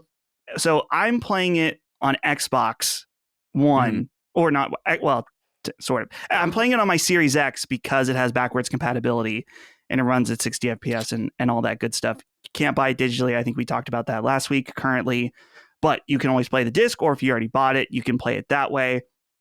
And yeah, just a really nice, it's the perfect amount of that they did a good job making it higher resolution, cleaning up some different things, but it's not really, it's like the right amount of remaster. So I'm really excited to play Snake Eater in particular, because I realize now, I think the reason I never finished Snake Eater was because I played it and I rented it from the grocery store when I was a kid, from Eagle Video, which is Giant Eagle's video and game rental at the time. So I never had a chance to finish it back then. And so I'm excited to go back, because I know that a lot of people say that Snake Eater is the best one. I got to make some decisions, though, too, in that, to my understanding, Peace Walker is an essential part of the story. And I've never played that either. So I feel like I should go and check that out, too, if I want to do the it's full more accessible run. now, right? Because it's on PS4, PS3. I think it was ported to one of them. Yeah, for there's sure. a console port to. Yeah. There's a normal console port of Peace Walker. Sure. Yeah, right. Exactly. So you don't have to play it on PSP. I got to be honest, too. Really excited to check out Metal Gear Rising, being a big Platinum fan. And I know that it's for some reason, Rising has shot up in popularity through the memes that have come out of it. Yeah, I think the most example is my source, I made that shit up, I'm pretty sure, is from Metal Gear Rising. So I'm excited to check that out too. It's just been awesome diving back into these games and experiencing Fat Man. I love Kojima. Kojima is the best. He's got this really weird sense of humor. He straddles this line of really serious and really silly, over the top storytelling that I just can't get enough of. So he embraces camp, which I think is the key element to why it works, because it's the underlying thing about conspiracy shit, which is exactly what Metal Gear is, right? And Death Stranding, by the way, but especially Metal Gear is like the very. In fact, I think Death Stranding is profoundly political and deeply pro-life, which I remember saying at the time. I'm surprised more people hadn't talked about, but with the deep level of conspiratorial Sons of the Liberty, Patriots kind of fucking Metal Gear shit that's been going on since the 80s with him. The reason, the difference between, let me see if I can put this in articulate this. The difference between like something that's truly conspiratorial like QAnon, right? And something like Metal Gear, even though they're unrelated, but fundamentally what's different about them, I think, is no one takes QAnon seriously in part, not only because they say crazy things, but because they take themselves too seriously. It's too serious. And it's funny because we often talk about Donald Trump on the show about how like the one thing he seems to understand is humor and like how important that is, right? And getting it. And I think with Kojima doing something so serious and so conspiratorial, you kind of want to roll your eyes and be like, oh, this is like some Tom Clancy, whatever that I don't give a shit about. But because it embraces this element of camp and almost superhero Marvel-esque, even I would actually say more DC-like, Batman-like villains in some way, I think it really differentiates, and by just wrapping your arms around it and being like, no, we're going to take it dead ass serious. Like G.I. Joe, it's G.I. Joe's ridiculous, but they take it dead ass serious. That's what's so fun about it. And so I think even going right into Death Stranding, I love Troy Baker's villain in that. I thought that the villain design was amazing.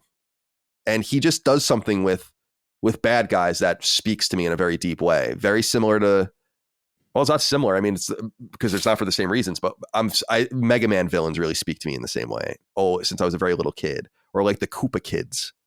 I don't know. There's just something about Kojima villains as a whole category. Yeah. And Metal Gear Solid 2 has some damn good ones. Vamp. Oh yeah. Vamp. Yeah. Vamp's in there. Fat Man, who's my favorite. I love him so much. Like, and they don't do it very much with him, unfortunately, which is why I'd like to see them remake it. Cause I think they could flesh it. I think they could. Metal Gear Solid 2 is one of those rare games where I'm like, you can kind of add a little bit to this, maybe make it a little bit longer. It's lean. That's what I respect most about Metal Gear Solid 2 is that it's dense, but it's also like very lean. There's very few locations in it. Like if any, really. Like so much of that game takes place on the tanker and then the shell. Big shell. Yeah, the rig. And I remember that rig being so iconic to me. It's like, what an amazing... I remember the rig from just like watching my cousin play Metal Gear Solid 2 and being like, what a cool environment this is. And it's like, you go back and look at it. It's just like, it's just a bunch of rooms. It's just industrial. Yeah. It's Silver Nightmare. Yeah. But it is the cool. Color of it, the gold, like against the ocean and like, this is really striking to me when I was. I love Metal Gear Solid 2. It's probably my favorite one. I think like Snake Eater's amazing, and there's like a lot of cool. It's like a lot of clever Kojima things about him, like what you can do with the in-game clock, finding the end, and all that stuff. It's like very very cool and very very kind of subversive and like meta. But there's something about 2 that feels so concise and so it doesn't overstay its welcome. It doesn't. It just everything. I think it's just so perfect. And Raiden's such a bitch. Yeah. it's so entertaining. Like, I don't know. Like, I understand why people don't like him, but I always found that aspect so entertaining when he's like cartwheeling naked down the hallway. It's just yeah. It's so good. Dude, there's some really dark stuff that I just didn't pick up on when I was a kid. Yeah. Specifically, and I won't get into it in detail, but the part with Otacon and his sister explaining some of his background is really, really dark. Yeah. It's shocking. When I was playing it, I thought, damn, this was totally lost on me when I played this as a kid. And now it's crazy. And it's exciting for me now as I'm going to play through all these games because Otacon's dad is in Metal Gear Solid 5. And so it's cool to get that full linear play at once instead of playing them throughout my lifetime beforehand as they came out. Yeah. Cool. All right. MGS2, always highly recommended. And then for me, I'm playing Final Fantasy 1. And it's, Dagan and I were talking about it. My brother Dagan, for people that don't know, co-host of our show Knockback, our nostalgia and retro podcast, and co-host of Constellation, our weekly conversational podcast. He's a professional animator, longtime player of video games. And he and I were just texting back and forth because he's playing it on Switch and I'm playing on PS4. And I was just saying, this is just pure comfort food. Just so familiar and tasty and warm. And I can see a lot of people turning this game on, Final Fantasy 1, and being like, what is this? But for me, it's a memory and a walk into my past and going back to something that was very formative and seminal in my life, because Final Fantasy 1 was one of my introductions to role-playing games. And of course it becomes even more acute later in the Final Fantasy series for me, but I have funny stories and funny memories of playing this game. And 2 of the most recent memories I have in the new century is I remember playing this game in my dorm room in my junior year at Northeastern, and the battery in my cartridge was dead. And I would try to get as far as I could. If you died, it was over. And I would just leave it on and try. And it was just this funny memory I have of just refusing to just take the battery out and change it, just trying to beat it without using the save feature. And then, of course, a few years later, it came to PSP and I played it there. Final Fantasy II also came to PSP as an independent release.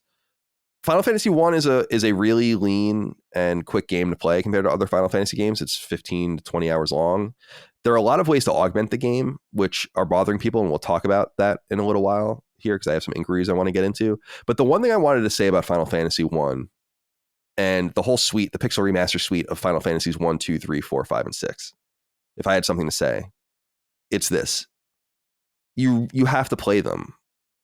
And if you're a role-playing game fan, I really think you owe it to yourself to especially play 4 and 6.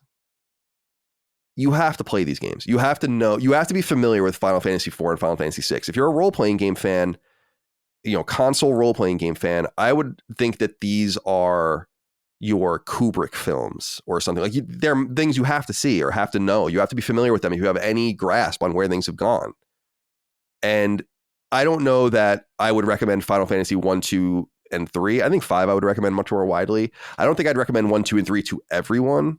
But if you're curious about where role-playing games have been, there's no better way to tune in than to play Final Fantasy games. Because unlike Dragon Quest, which I'm also really passionate about, Final Fantasy did change things a lot as it went along.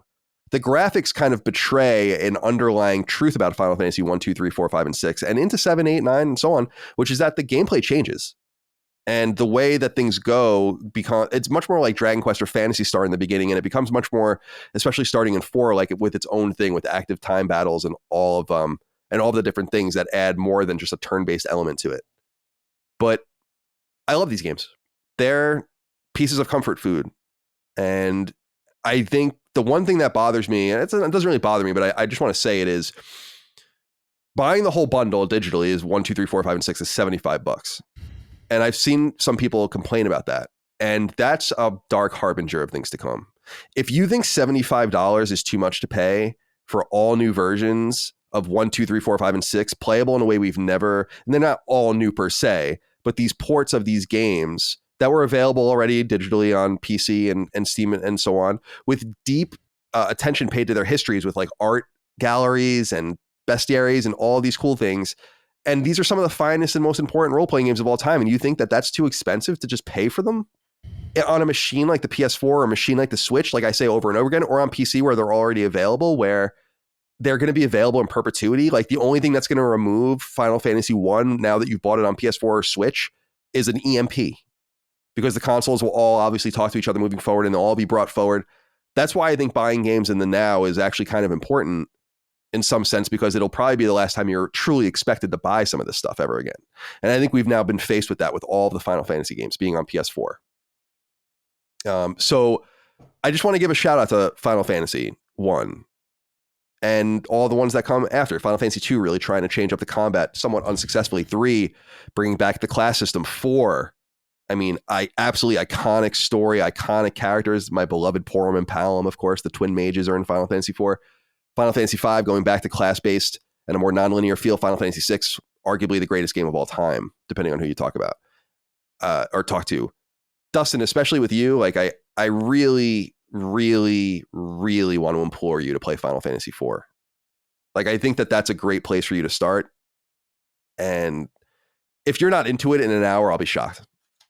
Like, if you're not deeply into the story and what it's about, do you know anything about it? No, not 4. Yeah, I won't say anything about it then. I mean, I think 4's story is actually stronger than 6's. I think 6's characters are maybe stronger than 4's, and 6's gameplay and just like all the systems, the Esper system and all the rest, much stronger. But Final Fantasy 4's story, I think, is really dark and really amazing, actually. And I think you're really going to love it.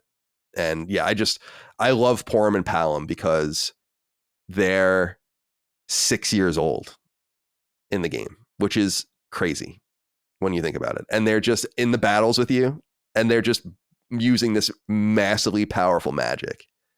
And it's so cool. I mean, that's so cool. It's so fun. And so it evokes so much wonder in me. And, that's the thing I really want to touch on with Final Fantasy 1 and all the Final Fantasy games is just the wonder. The turn-based battles, I used to get so immersed in them, pretend I was there. Or on the world maps, though they're crude, like seeing a tree line up ahead, you imagine your party approaching the tree line and going into it. And I see games through that lens, maybe specifically because we had no other choice back in the day. There was no proper visual representations of what we hoped we would be able to see. So we got used to this very pixelated and old school representation. And I dig it. I highly recommend these games. They can be bought individually. I think if you buy them together, though, you save $20. You'll have to do the math on your own to be sure about that. But I think if you bought 1, 2, 3, 4, 5, and 6 individually, it's $95. If you buy the compilation just as one, it's $75.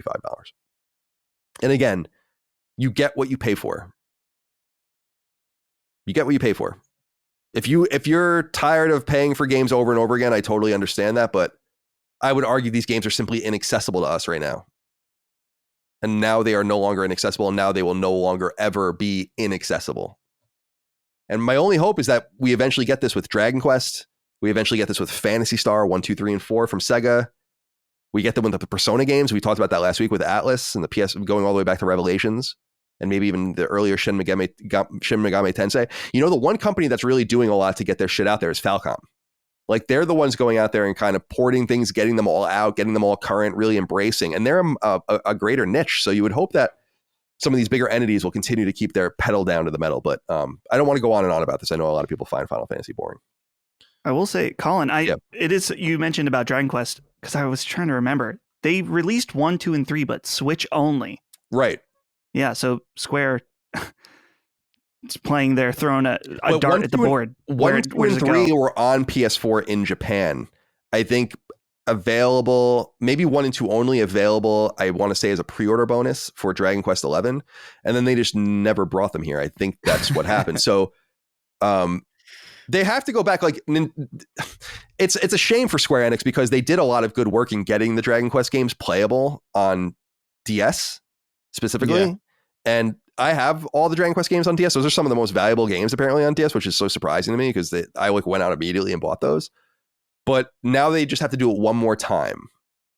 Just get those games bounced over. Now, they are doing Dragon Quest 3 Remake in the Octopath or Triangle Strategy style, but that's not enough. Dragon Quest 1 is even more home cooking than I think Final Fantasy is in some ways for me. Because it's a much simpler game and it's just much more what it is. It's much more akin to Phantasy Star than it is Final Fantasy. And it turned out it wasn't the Final Fantasy after all. All right, let's get into a couple of these inquiries. I just want to answer them quick and we'll move on. Scotty K wrote in and said, hello, Sacred Crew. Just a heads up for anyone wanting to get the Pixel remasters. If you want to save money by buying the bundle, you access it by going to Final Fantasy VI and then select the version. For some reason, only 6 provides the option to the bundle.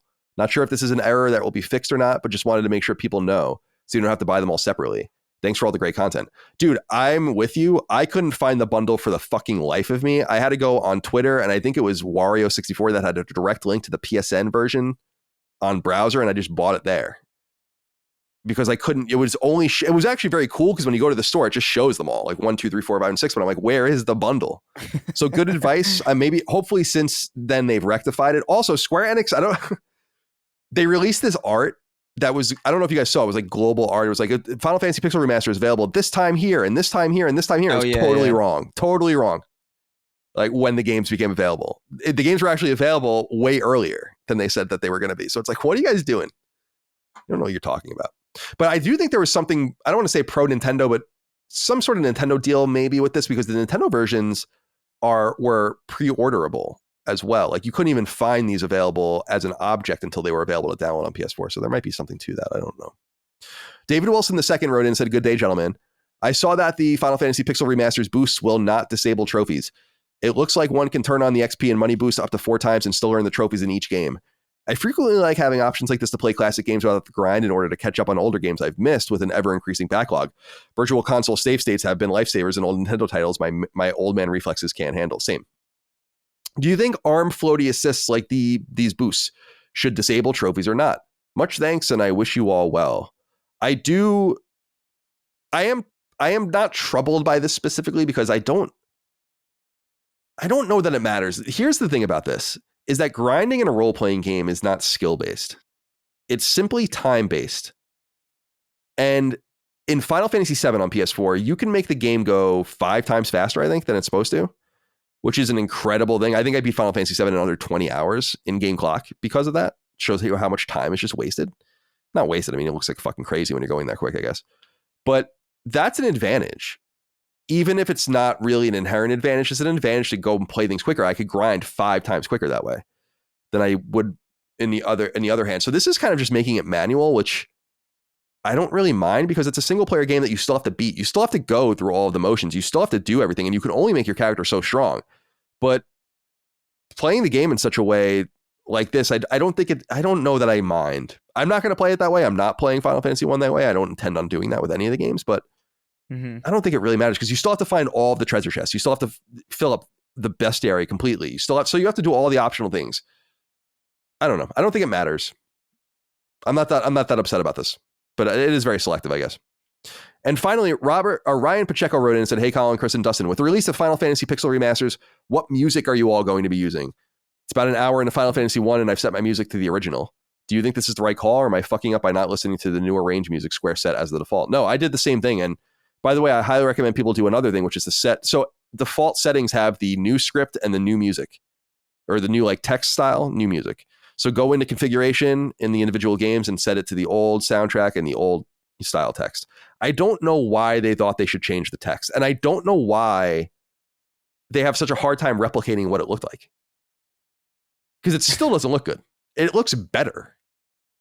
But it's not, it's just, it's like a Kemco role-playing game or something. It's Final Fantasy, but it's like a Kemco game.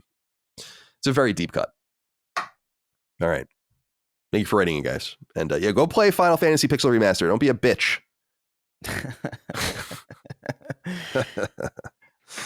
Chris, do you want to play these games? Yeah, I want to jump into 6 because like I think I said it last week, but that's the one I'm most familiar with, and these games are such a they're so deeply out of my wheelhouse that if I'm gonna jump into a game like this, it has to be something that I'm at least somewhat familiar with, and that's 6 for me. I think though I might.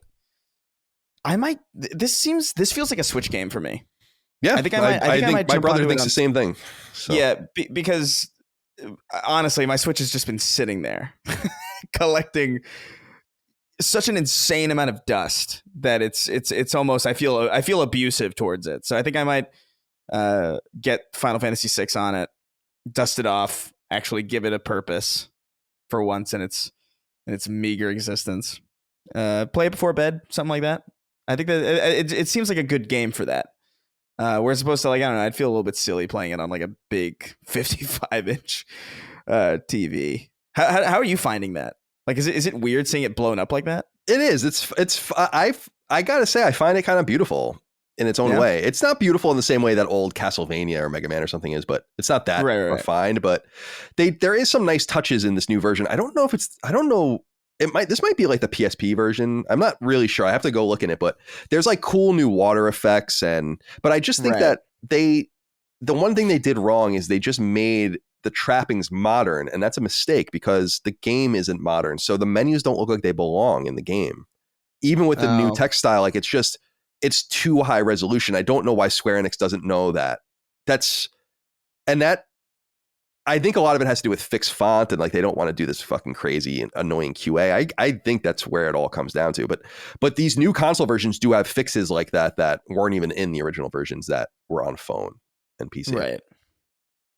Oh, you'll love 6, dude. 6's gameplay. I mean, 6's story is really fun. It has the best villain in Kefka, but the gameplay is really deep because every character has like its own, very similar to 4, but every character has like their own unique skill set that you mature just for that character. And that's like the magic of Final Fantasy, you know? So excited for you guys to get into those hopefully in the near future. And we'll talk about it here on the show. All right, my friends, let's get into the news. There are 5 items this week, including one that just broke right before we began recording that delayed the recording a little bit because I had to write this up, but it's big news. And so we'll start with it. Number 1, in a sign of the times and in continuation of its morphing ideology when it comes to studio acquisitions, Sony has announced the purchase of a new team, Firewalk Studios. The move was announced both via a post on the PlayStation blog as well as via a press release, and both things give us slightly different details, painting a fuller picture. As you may recall, Firewalk hasn't released a game yet, but it was already in a second-party relationship with PlayStation, meaning its next game would be published and owned by Sony, even though they were an independent team. This relationship was first revealed in 2021, though the team itself was founded back in 2018. It's helmed by Harold Ryan, who was once the president of Bungie, and its game director, Ryan Ellis, was once creative director of Bungie. the team once behind Halo and now behind Destiny, which Sony purchased in 2022. Indeed, they're in the same part of Washington State as Bungie. Unlike Bungie, however, which is far bigger and remains independent of PlayStation Studios, Firewalk, like all of the other acquisitions, will be folded into the pipeline. Now, back in 2021, when the second-party relationship was established, the game they were working on was described to be a AAA multiplayer game, and that remains the case. Jim Ryan notes that, quote, they're already hard at work on their first original AAA multiplayer game for PlayStation, end quote. And since that relationship began, Sony, quote, continues to be impressed by the team's ambitions to build a modern multiplayer game that connects players in new and innovative ways. The studio shares our passion for creating inspiring worlds grounded in exceptional gameplay, and we want to continue to invest in their mission. We're excited for Firewalk to bring their technical and creative expertise to PlayStation Studios to help us grow our live service operations and deliver something truly special for gamers, end quote. And it's important to note that Firewalk itself already had a parent company, a larger studio called Probably Monsters. As part of this deal, Probably Monsters has been fully bought out of the team and the project, bringing it all under Sony's purview. Firewalk is currently 150 people strong, and it's possible their project will be teased this year for release as soon as next year, though that's conjecture. Sony counts this as their 20th internal team, and this is what the family looks like now. Bend, Bluepoint, Firesprite, Firewalk, Guerrilla, Haven, Housemarque, Insomniac, London, Media Molecule, Naughty Dog, Nixes, Pixel Opus, Polyphony, San Diego, Santa Monica, Savage, Sucker Punch, Team Asobi, and Valkyrie. Teams like Bungie sit outside that structure, as we noted earlier, and smaller satellites like Fabric are counted amongst their host team, in that case, Firesprite. Sony's acquisitions once stressed deep second-party roots and a history of collaboration. Indeed, between 1993, when Sony founded the PlayStation brand, until 2021, Sony only purchased a single team that it hadn't previously worked with deeply. In that case, the first team it ever bought, the now-defunct Psygnosis, which was later renamed Studio Liverpool. Since 2021, however, it appears Sony has felt the heat of mergers and acquisitions and the rush to keep talent, and it has obviously changed tactics. Its purchase of Nixes that year, as well as Savage and Haven the next year, and now Firewalk, all bend these rules, though acquisitions like Housemarque, Valkyrie, and Firesprite in 2021 do keep some semblance of that tradition. Of course, all of those studios worked with Sony in second-party capacities before being purchased in games that were actually released. All right, so this is big news. It's funny, I noted on our Discord, I just go around before the show starts and go to all the gaming websites that I read to prepare for the show, just to make sure nothing new has happened. That way we can update the show. And I had gone to PlayStation blog.playstation.com. I literally typed BL and hit enter on my that's all it takes to go on my browser. And it had just posted. I was like, I stared at it for like 5 seconds. I was like, what? It had no hearts, no comments, posted just now. And I was like, that's such weird timing. So glad this happened. Thank you, Sony, for timing it perfectly for Sacred Symbols. So, Chris, I want to go to you. We know a little bit about the studio in that it's working on a multiplayer game, a AAA multiplayer game. And we also know that there are a lot of Bungie people, ex-Bungie people there, including Bungie's old creative director. I think Sony gobbling up Bungie and Bungie-related talent is quite intentional. Seems like they really, really love what they've seen since they started working with them more closely around the launch of Destiny and into Destiny 2. And I'm wondering what you think about the acquisition of this unknown studio, but not a small headcount. I mean, 150 people puts it like right in the middle of Sony's studio size. Yeah, I mean, I think I think Sony is probably just impressed with what they're seeing, and I wouldn't be surprised. I personally, and I know I speak from pure bias here, but I wouldn't be surprised if, even internally speaking, Bungie talent is some of the highest grade talent that you could find. And I wouldn't be surprised if Sony is aware of that and why they would make an acquisition like this. I'm curious as to what this is going to be. I wonder if this is kind of their way of, kind of not getting ahead of the ABK deal necessarily, but putting reasonable amounts of, putting themselves in a situation where they could potentially compete in some capacity in the shooter space. Because I think it'd be weird for this game not to be a shooter.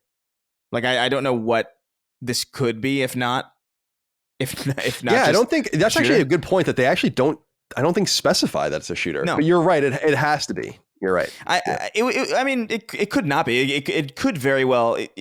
We don't know. It's pretty early on. We probably won't know about this until next year, I would imagine. Maybe this year, towards the end. But my assumption is that they see a lot of talent in Bungie, in ex-Bungie talent, and they see an opportunity, given that, you know, all of this ABK stuff is happening.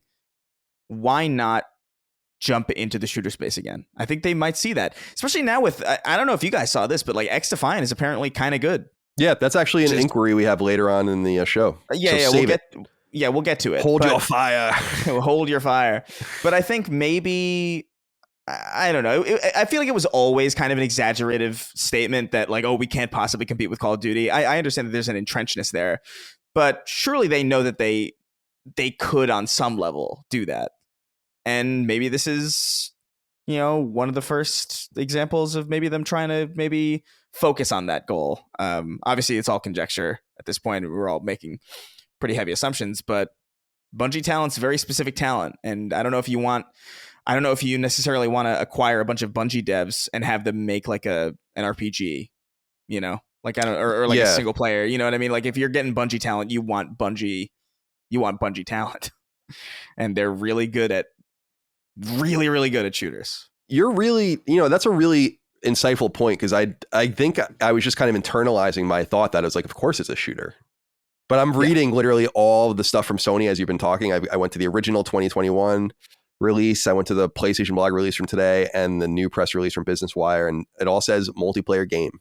Yeah, like very specifically. That's very interesting. I do wonder, Dustin, what are your thoughts here? This, you know, these we don't know much, so it's hard to say. But I will say I'll give you this to work with, that I think you might find interesting, is that in the 2021 release on PlayStation blog, Dustin, it says, so Ryan Ellis, game director, I just mentioned him. He was Destiny's creative director. And then Elena Siegman, who's their executive producer, who's still there, was BioShock Infinite's and Destiny's producer. So pretty obvious what their skill set is. But I'm wondering what you think. Yeah, well, I think it's at least a silver lining of, I guess, if you view the initiative around live service games being a negative thing, the silver lining is that in a lot of ways, they've gone out and hired talent that's already good at this, or, you know, people involved that have done successful projects in the space, instead of just going and saying, hey, Naughty Dog, make a live service. Hey, Guerrilla, make a live service. Because we've seen how companies that have never done that before often have a hard time with it. I mean, even when Bungie was getting started with Destiny, which was very much a first of its kind, they really blundered at first. It took a lot of mistakes before they made Destiny really the successful thing that it is now. And I think it's worth mentioning too, the write-up, you talk a lot about the strategy, how Sony's strategy has shifted. Obviously, and right? Yeah, obviously. And I think that it's important to analyze and try to think why. And I think a big part of it is, obviously there's a feeding frenzy of talent, and as we've talked about, the Activision Blizzard merger is just going to ramp this up even more as far as studio acquisition. And so I think Sony's looking at this and they're thinking about how the price of any established studio is going up exponentially. You know, we always talk about Insomniac not that long ago for what, 300 some million? No, it's 225 million, I think. It's just insane. Which just is like completely it's insane. like highway robbery. Yeah. So I think that they're looking at situations where they have established partners, and if they have good talent in them, established talent that has experience doing stuff, and they really like the product that they're seeing, then they're looking at the cost analysis and thinking, well, we can buy them now outright where we don't have a proven game in the market, or we can let them release the game and it succeed and then pay way, way more later. And so this is one of those things we're going to have to wait and see if these types of investments pay out for them, in that they hopefully, you would imagine, got them way cheaper now than later. If the game comes out and ends up being a dud, then obviously that was, you know, not necessarily a risk that they should have taken. But as I said, in this economy of these studios just the price going up and up and up and up. I can imagine that they're saying, okay, how do we expand since we can't expand the way we used to, or we don't want to do it that way? How do we do it in a way that makes sense financially? And so, like I said, we'll see how it pays off. In my mind, I think that this does have, this puts a fine point on the changing and the change of strategy. Because as I noted, it's just a fact that after the Psygnosis acquisition, before Sony even launched PlayStation 1, going all the way through 2020, every acquisition Sony made came from a studio that made at least one second-party game for Sony, stem to stern, as a production partner. So Sony never went in fully blind. They brought games all the way from pre-production into post-release. You even think of studios that were bought somewhat quickly, like Guerrilla. Killzone 1 still went through its entire release and all of that before they bought the studio. And it ended up being a really shrewd purchase. They bought Evolution the same day, as I recall, which they later closed down, the guys that did MotorStorm. But the point is that Sony's strategy was much more patient, and they had the luxury, I think, to be much more patient, to get into this more organic style growth that allowed them to figure things out. Because for all the partners they put a ring on it with, so you think about Sucker Punch, right? Ultimately, Housemarque, all these guys, there are a lot of people that got away. And I think a lot of it was allowed to kind of work through. So for instance, Sony had a 3-game agreement with Quantic Dream without ever owning them. They basically owned Quantic Dream without owning them for a decade, and they let them go away.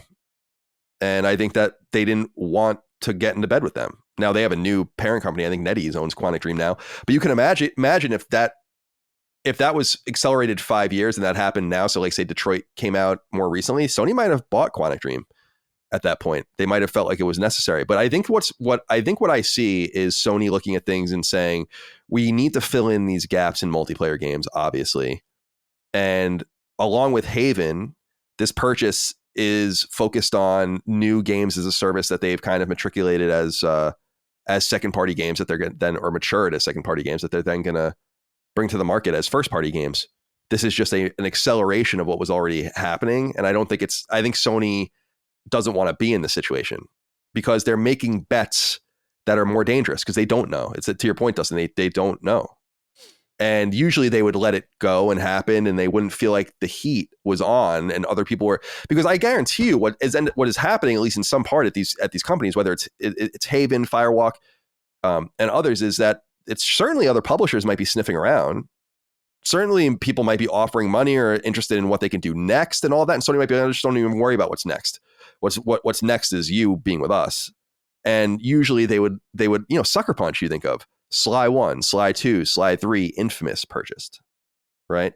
Naughty Dog, all the Crash games, which were really with Universal, but exclusive to PS1 to the point that he was the mascot of PS1, Jak and Daxter, then they purchased the studio, right? So, or actually, I think they purchased the studio during late in Jak's development or right after Jak came out. So they just have a much more accelerated schedule now. I will say that I think there are two targets that I don't necessarily know if they make sense because I have no idea what they're really doing, but that I think Sony would buy next. And one is Deviation Games. The guys that came from Treyarch that are working on a PlayStation exclusive game, presumably a shooter as well. The problem with that, there is a little bit of a harbinger there, is that Jason Blundell, who's the guy who's famous for Zombies, the Zombies mode at Call of Duty, at Treyarch, he was the creative director of the studio and he left, as people might remember, last year. However, a similar thing happened with Haven, where they lost one of their co-founders right before Sony purchased them.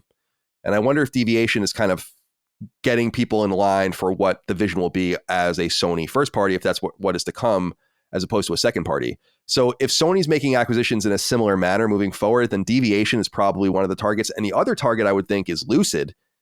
Those are the guys that did Destruction All-Stars, but they're purported to be working on, or were working on, a Twisted Metal game.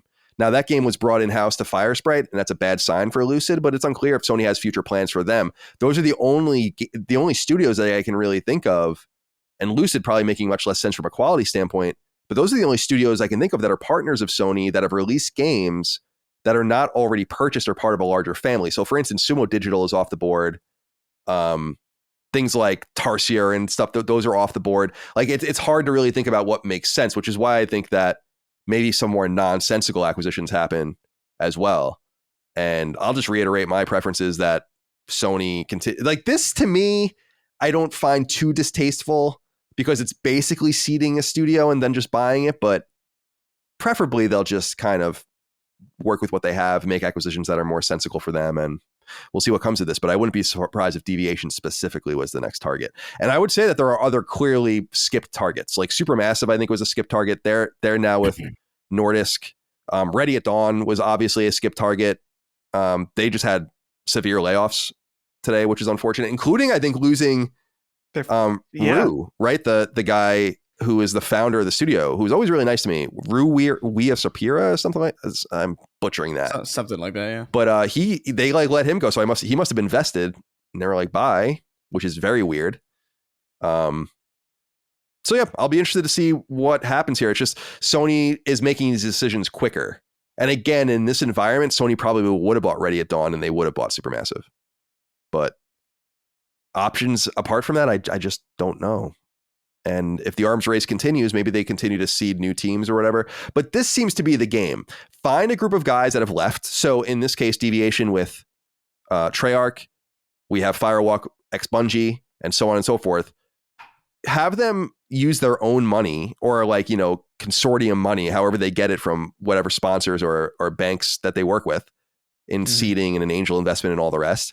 And then if it looks like it's going, then you come in and you alleviate that financial stress from the people who found the studio and buy them out. And it's just happening quicker.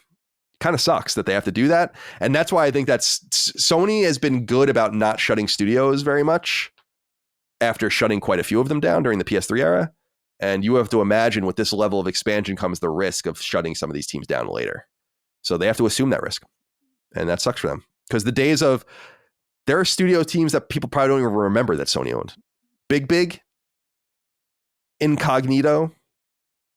These are old names. Cambridge, et cetera, and so on. So we'll see what happens. But Sony, Firewalk together, we'll see what happens.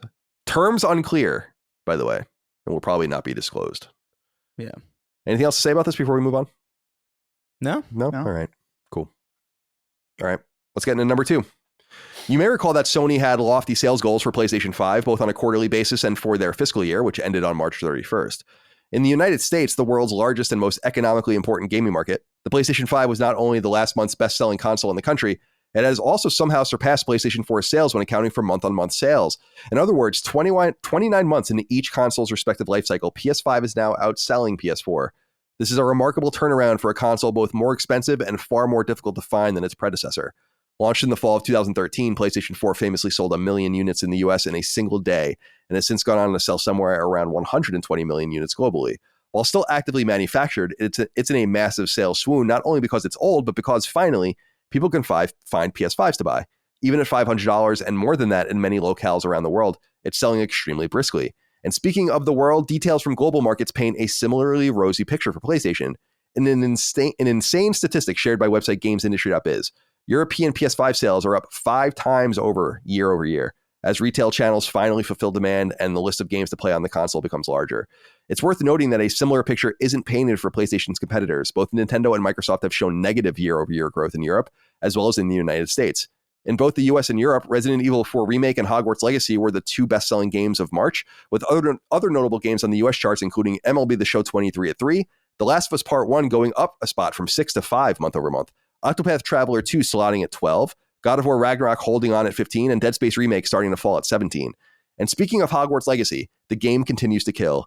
Indeed, a resume of a marketing person from WB Games widely circulated online revealed that the game exceeded internal sales expectations by some 250%. But not all news is good news in the world of PlayStation. US-based analysts note that subscription spending is plateauing. Obviously bad news for Microsoft, but also bad news for PlayStation, which recently split PlayStation Plus into a 3-tier system. All right, PlayStation 5 booming. Dustin, thoughts?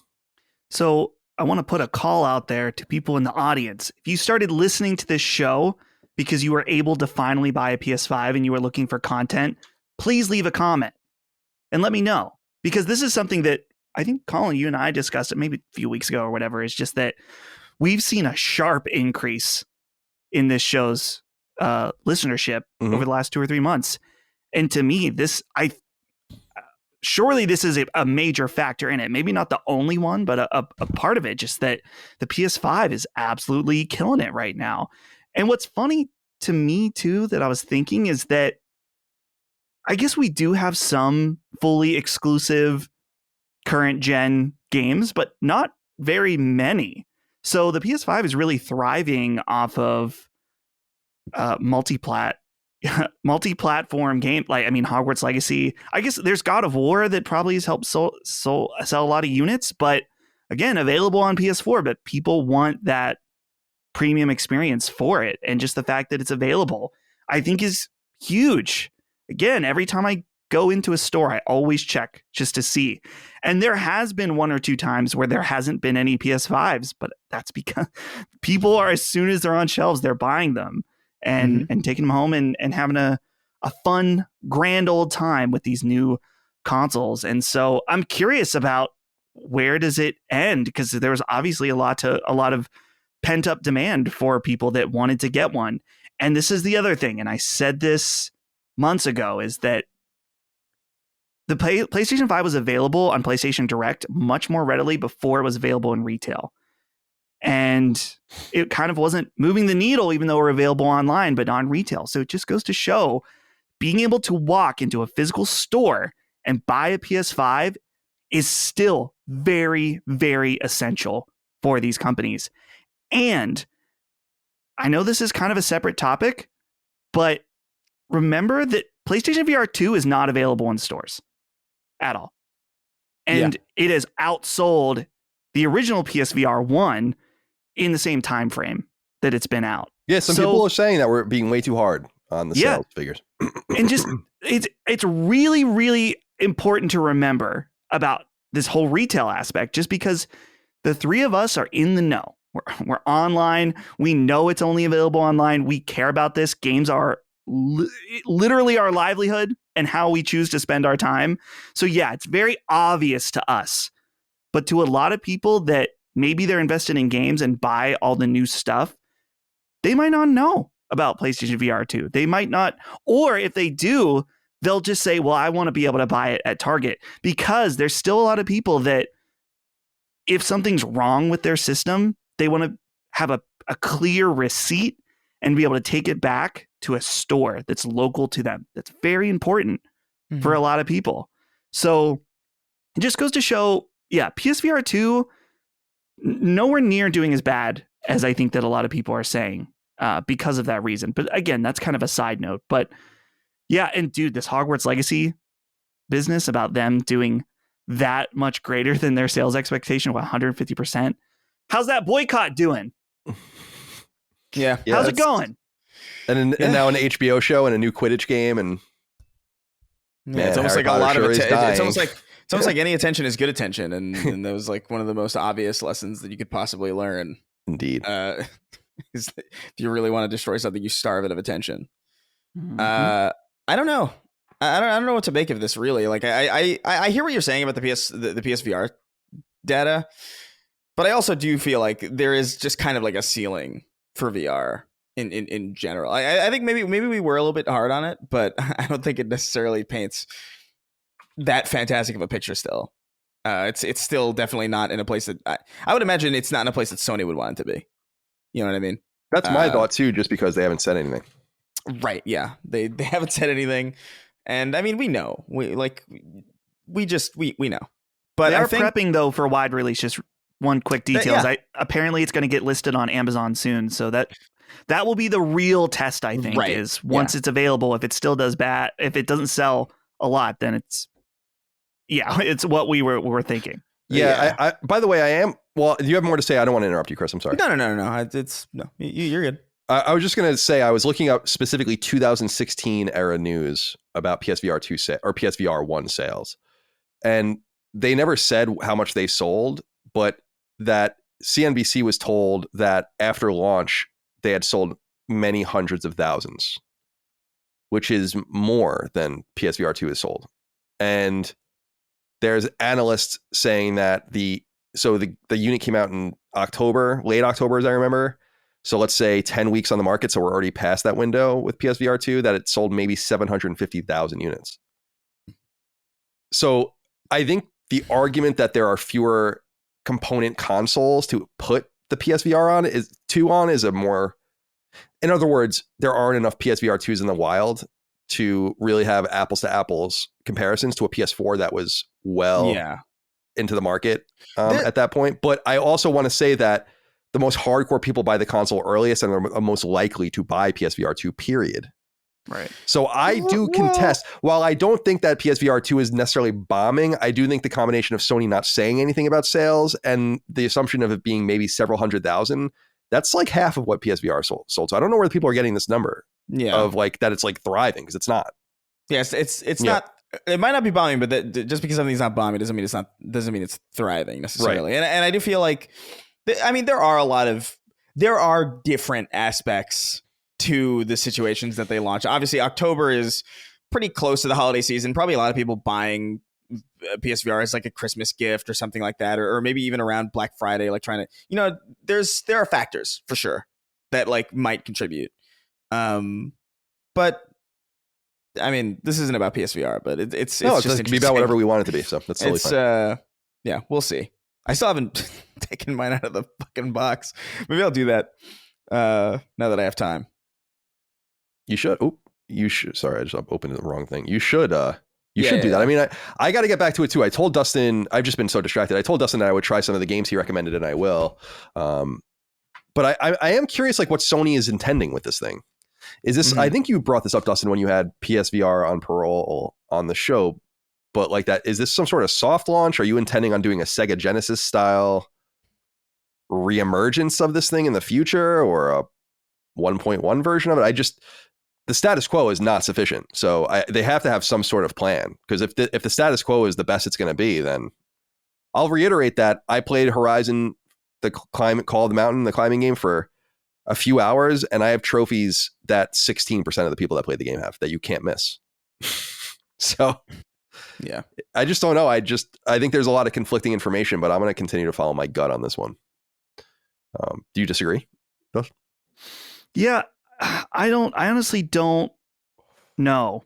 It's really hard, just because I know that the people that have it are really enjoying it and are advocates in the opposite direction. But it's hard too, because we just don't have specific data. But again, the thing for me, without repeating myself too much, is just that seeing how different it is with PS5 when it's available in retail and when it's not. Just I really think that could have a big effect on PlayStation VR. I think too, though, Sony is severely at this point fucking up that they don't know the outcome or the roadmap of this device and its software yet, which is true, as we talked about, with the PS5 in general. But I think there's just a bit more security in it being the main platform of PS5, that people are thinking, okay, I know they're going to release stuff for this.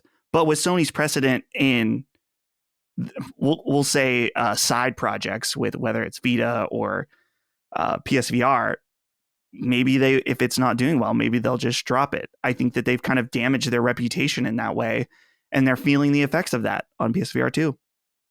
Yeah, well said.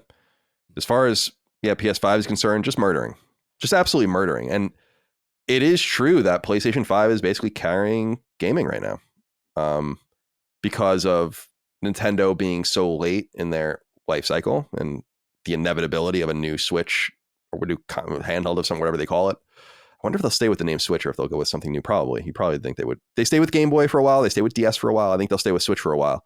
But that's obviously imminent, and that's going to change the game in some material ways, especially if it's a more powerful machine, which I assume it will be. But it's also aided in a great way by the general weakness of Microsoft right now, just kind of the inability of them to compete.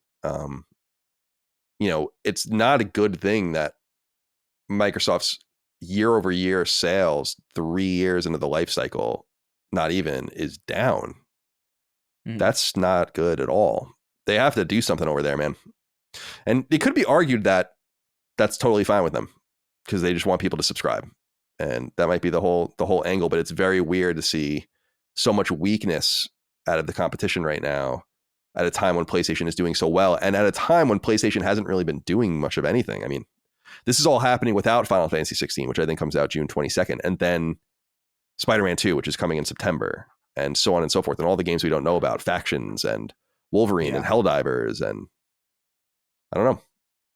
It's looking pretty promising right now. But I also think you're right, Dustin, that third party is carrying a lot of this. I think this kind of underlines why Sony has such urgency in failing to try to, and we're going to talk about it in a little while, trying to stop Microsoft's acquisition of Activision, because they really need this money, to continue going. And note that all the acquisitions that they're making are largely with an eye towards games they don't make.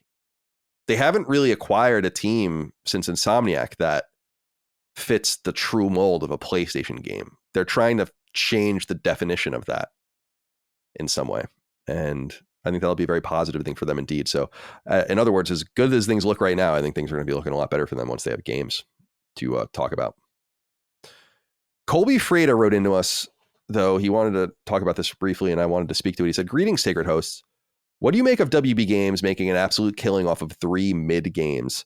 Reports this week of Gotham Knights and Back 4 Blood both met or exceeded sales goals, and Hog Legacy beating sales by over 150%. It's even higher than that. Tens of millions of copies across these 3 games is way more than above the average. They were a target for acquisition that not that long ago. Does this make them more appealing, or does this put them in a more secure place?" As far as I can tell with Warner Brothers, the strategy has just materially changed in major ways. I think that the new ownership and stewardship of WB is glad that they got in there in time to stop whatever was happening, because it seemed fairly clear that they were going to be broken up.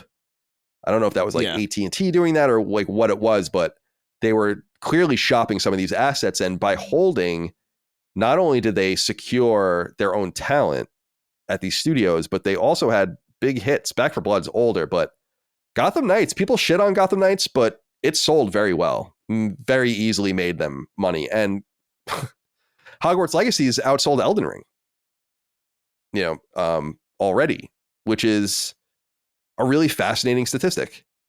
And Sony got into bed at great peril, by the way, with WB, and took some heat over that because of all of the hullabaloo surrounding J.K. Rowling. So I think that WB you're asking if they're more appealing. I'm sure it makes them more appealing, but I imagine that they're very secure. I mean, if I were WB, I'd want to just continue to have a host of teams making content to feed this multimedia empire that I'm trying to build with HBO or Max, as they're going to call it, I guess. And with Discovery and with all the different things they own, I think that keeping a games arm is very, very wise. They're no longer in divestment mode.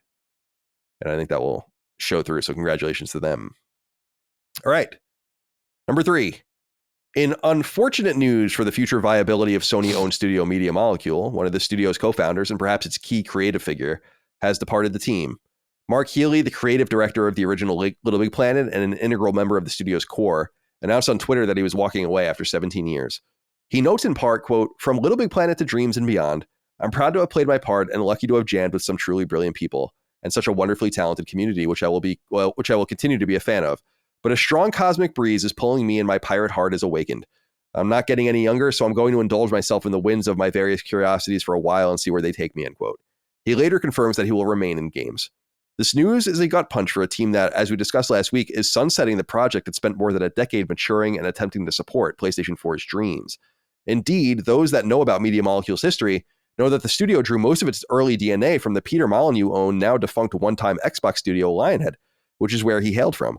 When Sony signed an embryonic Media Molecule to a second-party deal in 2006, it spawned a Little Big Planet on PS3 3 years later, a game once known as Craft World. And it's obvious that game birthed the team's obsession with user-generated content that it would later see through to 2011's Little Big Planet 2. Sony bought Media Molecule outright in 2009, making Healey and the other co-founders millionaires, albeit undoubtedly contingent on them staying and investing. 2 of Media Molecule's 3 other co-founders, technical director Alex Evans and art director Kareem Atouni, also left after Dreams was released, meaning that Media Molecule now lacks virtually all of its original creative talent. The only remaining front-facing co-founder, David Smith, is a coder by trade. The future of Media Molecule is unclear, though as we discussed last week, they are purported to be working on a new game unrelated to Dreams or Little Big Planet. Outside of Dreams, Media Molecule hasn't released a game since 2013, when Tearaway came to Vita, though a small team of just over a dozen people made that product and it was ported later to PS4. You'd have to go back to January of 2011 to find the team's last AAA product, Little Big Planet 2 on PS3.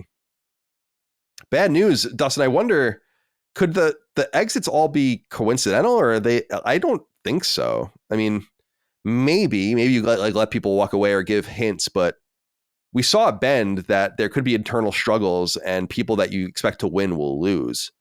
Media Molecule no longer has any of its or most of its identifying DNA anymore. And in terms of the people that founded it, created Craft World, or what would become Little Big Planet, made Sackboy, impressed Sony bigwigs at the time. That really helped Little Big Planet was it didn't sell great, but it was a fairly important game early in PlayStation 3's life cycle, because it was one of the only things, along with like Uncharted and some of the second party stuff that was coming out, that was notable and that people enjoyed. So what do you make of this exit here of Mark Healey, the creative director of the studio? Obviously, it could have gone a bunch of different ways. Maybe this was a planned exit or a encouraged exit from Sony or something like that. But I don't know. I was thinking about our conversation about Dreams, and I don't think there's anything to take back. But I also think it's worth mentioning that Sony could have also been a big factor in Dreams not being successful. In maybe there were things that Media Molecule wanted to do that Sony either said no or will focus on later or something like that. So I would imagine that there's definitely some animosity built up between him and Sony. So and it could be just one of those things too, where people want to go out and do new things and have a new vision that just isn't going to be compatible with the current thing that you've created. And so that's okay too. And I think it's cool that he's staying in games, and who knows what he'll do next, but obviously really talented guy. And so I don't know, we'll have to just keep an eye out to see what he does next. Yeah. It's interesting, again, it's all conjecture. Who knows? It could have all been on good terms, but it just seems weird to lose so many of your people after a specific project comes out and clearly fails, and very notably fails. And you wonder, I agree with you that, and it's important to underline this, is that Sony is kind of the bad guy here, because as I noted last week, why wouldn't a bunch of artists take as much rope as they could get? Why wouldn't you? I mean, if you have, I have this crazy idea and it just might work, and they're like, okay, spend 10 years on it. Of course you're going to do that. And if there is no consequence to it, and there clearly wasn't, it also makes you wonder whose idea this was, who pushed for it. Obviously, they all congealed and coalesced around the idea, but are specific people paying the price? Because if there's any price to be even be paid, or is being paid, or if these things are just coincidental. But I'm always wonder about that stuff too, because ultimately people champion this game. This game came from somewhere and was led by someone. Not everyone wanted to do this game internally, guaranteed. There's just no way. That's not the way it works. People come along and they begrudgingly sometimes come along, and Dreams was a huge wasted moment. But it's also true that he could have left years ago. I'm sure he was vested fully a long time ago. So I guess they tried, but clearly I was surprised by a little bit of the consternation surrounding my commentary on Dreams, because it seems obvious that it failed. It seems obvious that it was a bad idea. It seems obvious that it had a very small player base. That just seems to be objective reality to me. If it was a good idea, it wouldn't be shut down. I'm sorry. Good ideas thrive. Bad ideas don't thrive. I don't know what that's just. Well, can someone? I'm not even going to go down this road, because it's in the weeds. What were you going to say though, Chris? I'm sorry. Well, I was going to say, I think what people, when people are kind of going to bat for Dreams, what they're trying to really get behind is the idea of there is a level of kind of unappreciated greatness about something, and we see that with a lot of, I don't know, television shows that maybe get prematurely canceled because they were too advanced for their audience, or things like Firefly was one season. That's a great show, objectively a great show. It's just a good show. Community and Arrested Development, other fantastic shows that were just, and so it doesn't necessarily mean that something can be a great idea and still fail. The issue is that I think it's pretty clear. That Dreams wasn't a great idea and it failed. I don't think there is an Arrested Development case to be made here. I think it's just 10 years spent on something, should not result in what ended up happening with Dreams. Like it's a cool idea. It's a neat idea. And with some tweaks, it probably could have worked on some level. Maybe not in the level that they wanted it to, but like I think keeping it from PC was a insane decision. Like personally, like I just don't understand what the idea was behind keeping this thing exclusive to a console in the first place was. Had no way to export your creations in any real meaningful way. No synergy with the PlayStation Store in any real meaningful way. Stupid. You know, just there are ways that this idea could have worked and ways that this idea could have flourished. Even just going as so far as to making a game alongside it. You know, like it's something simple like that, because I mean, we see game creation tools all the time. Roblox, huge. And that whole game is literally just people building nonsense in it. And it's one of the biggest phenomenons of the world that we don't talk about because it's not all that relevant. And I think it's like a weird situation because Roblox is just so irrelevant. Roblox is so relevant that it's borderline irrelevant. Like it's so ubiquitous and so everywhere that it's almost not even worth talking about because everybody knows it's just looming there in the shadows. Or even something like Halo's Forge, which is like a big success for that game. You know what I mean? Like there are ways to make content creation tools in games accessible and successful. It's just that the managing of this project, the amount of time that it took to incubate something that was ultimately not done, that was ultimately ill-conceived, that didn't have the proper avenues built into it to make it successful. It's almost like they didn't understand why content creation in games is successful beyond the fact that it's just a creative outlet. And you know, I think that's ultimately what screwed Dreams over. Was not necessarily that they couldn't build that game, but that they just ended up not doing it. They built half of what they wanted to achieve and thought they were done. And that will never not be confusing to me, especially after so long in incubation. 10 years is a lot of time. Yeah, it's a lot of wasted time and a lot of wasted potential. I really believe that. I think it's worth saying too, Colin, you mentioned about some of the feedback we got talking about Dreams is that, and I think that maybe, I don't want to put words in people's mouth, but people didn't like that we had referred to it as a waste of time. It is. I think it's important to remember that our perspective on this show is to analyze the industry. And so from the perspective of Sony and sales, that yes, it was a waste of time. If you had a community there, if you enjoyed the game, then that's not time wasted. It's not that any kind of enjoyment is negated. It's just that we're looking at things from an industry perspective. So yes, from that perspective, it was a waste of time. If you enjoyed it though, fantastic. That's a good thing. Yeah, I just think a lot of this is, let's use the Minecraft or Roblox examples of like this was what maybe the intention of Dreams was or what they were trying to do. But to me, I think that's so short-sighted and silly because you need to test these genre markets out more than just assuming that you can replicate something, because that assumption is so fickle. What I mean by that is it seems like there's a relative ability to absorb general multiplayer first-person shooters more than, say, a battle royale, which seems to be more fickle because it seems like people really enjoy like one or two of them at a time, right? Fighting games seem much less fickle. There's a huge environments where people play a ton of different fighting games. But then you have a game like Stardew Valley, right? That really dominates the more Harvest Moon style PC and console farming game situation, along with like something like Animal Crossing. I guess what I'm saying is that this assumption that you could even make your own Roblox or make your own Minecraft is preposterous because you already have that. When something becomes so ubiquitous, it's almost not even worth chasing, which is, by the way, I think their exact argument, Sony's exact argument in Call of Duty. Yeah. Where it's like, it's impossible.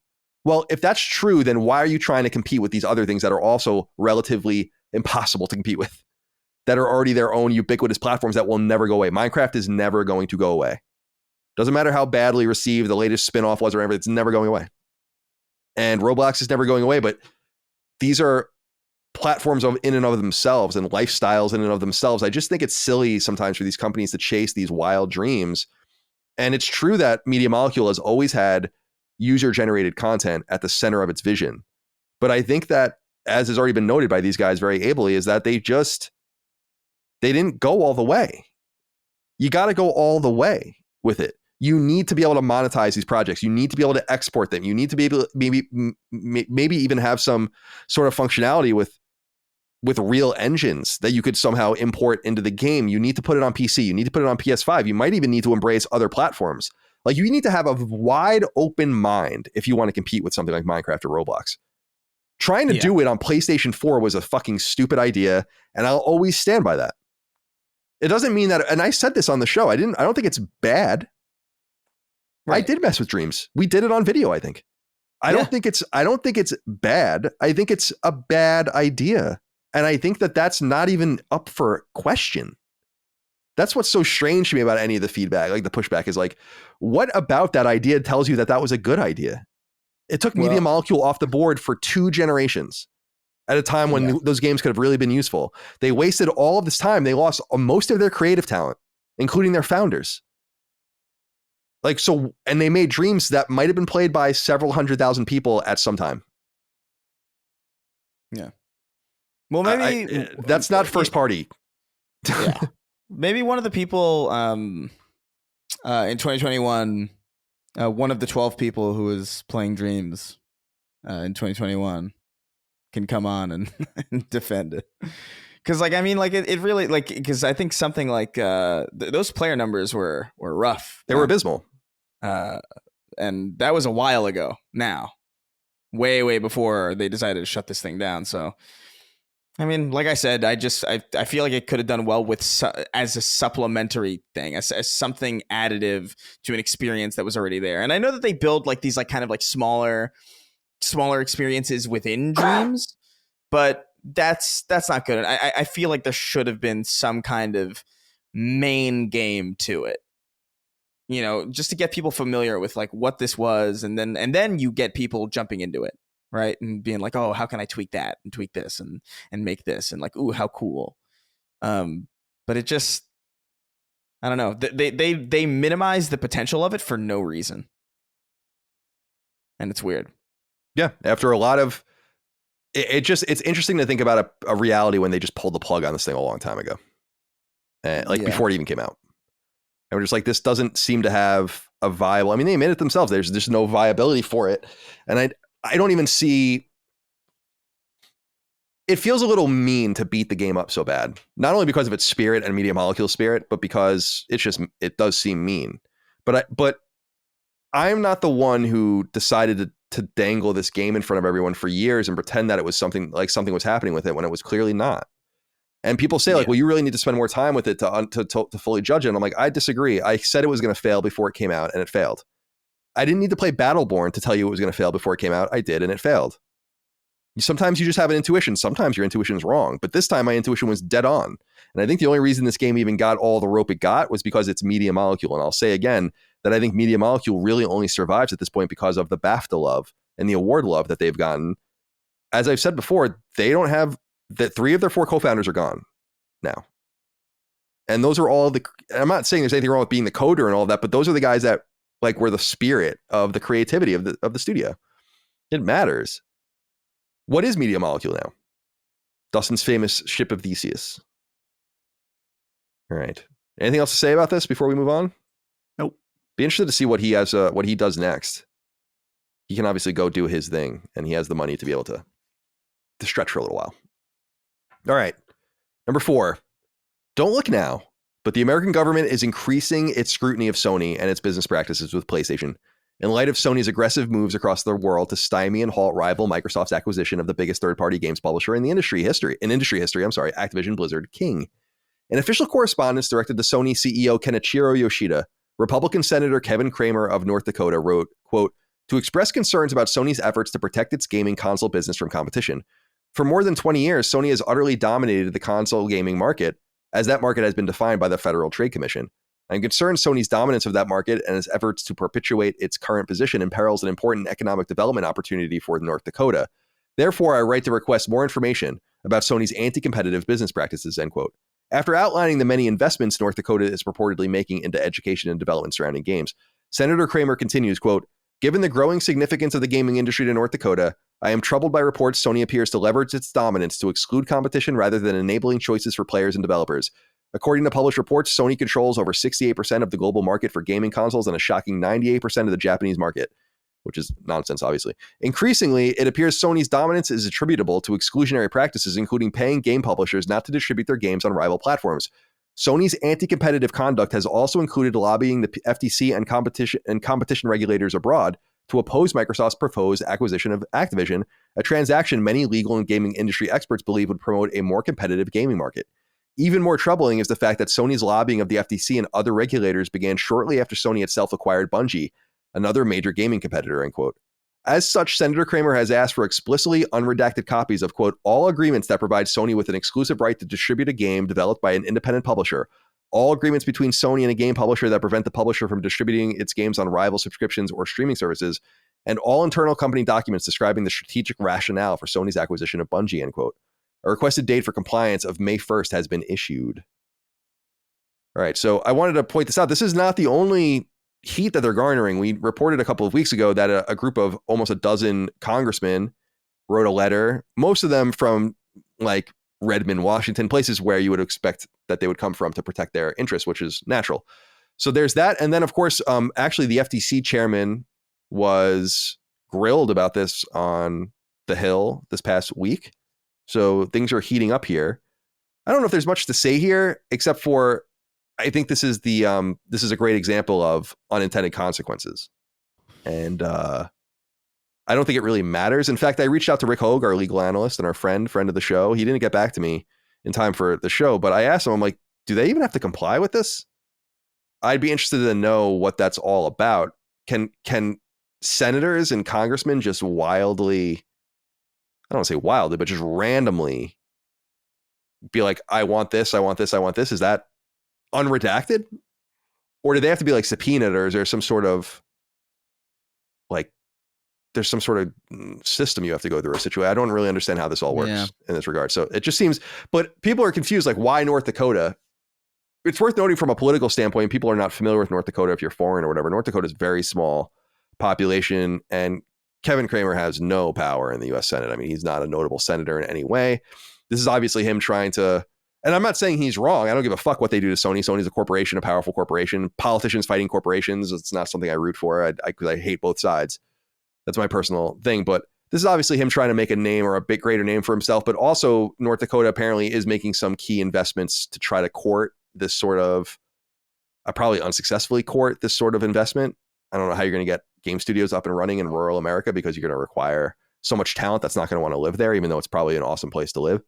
So I don't know if there's anything to say here, but I just wanted to point out that Sony is indeed receiving some heat for its behavior. One thing I will say, Dustin, and I will ask you about this, is that I think that he exposes himself by bringing up Bungie. Because it's like, what are you talking about? What does Bungie have to do with Activision?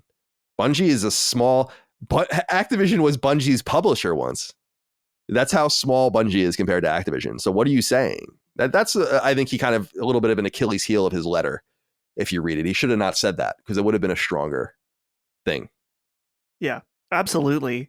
And I don't want to speak on this too authoritatively, because I don't have authoritative knowledge on it. To me, exclusives, timed exclusivity, all of this has been the name of the game for a while, and it sucks for everybody involved. Well, particularly consumers, when something is money hatted, and certainly Sony is no stranger to that, but so is Microsoft in a lot of ways. And this is kind of just like the ABK deal, where everyone is pointing at each other, yelling at them for doing something that they themselves do. So it just seems weird that now it's a problem. And arguably, I don't know, thinking about the things that Sony has publicly money hatted, we'll say, because I think there are lots of deals that we don't necessarily know about.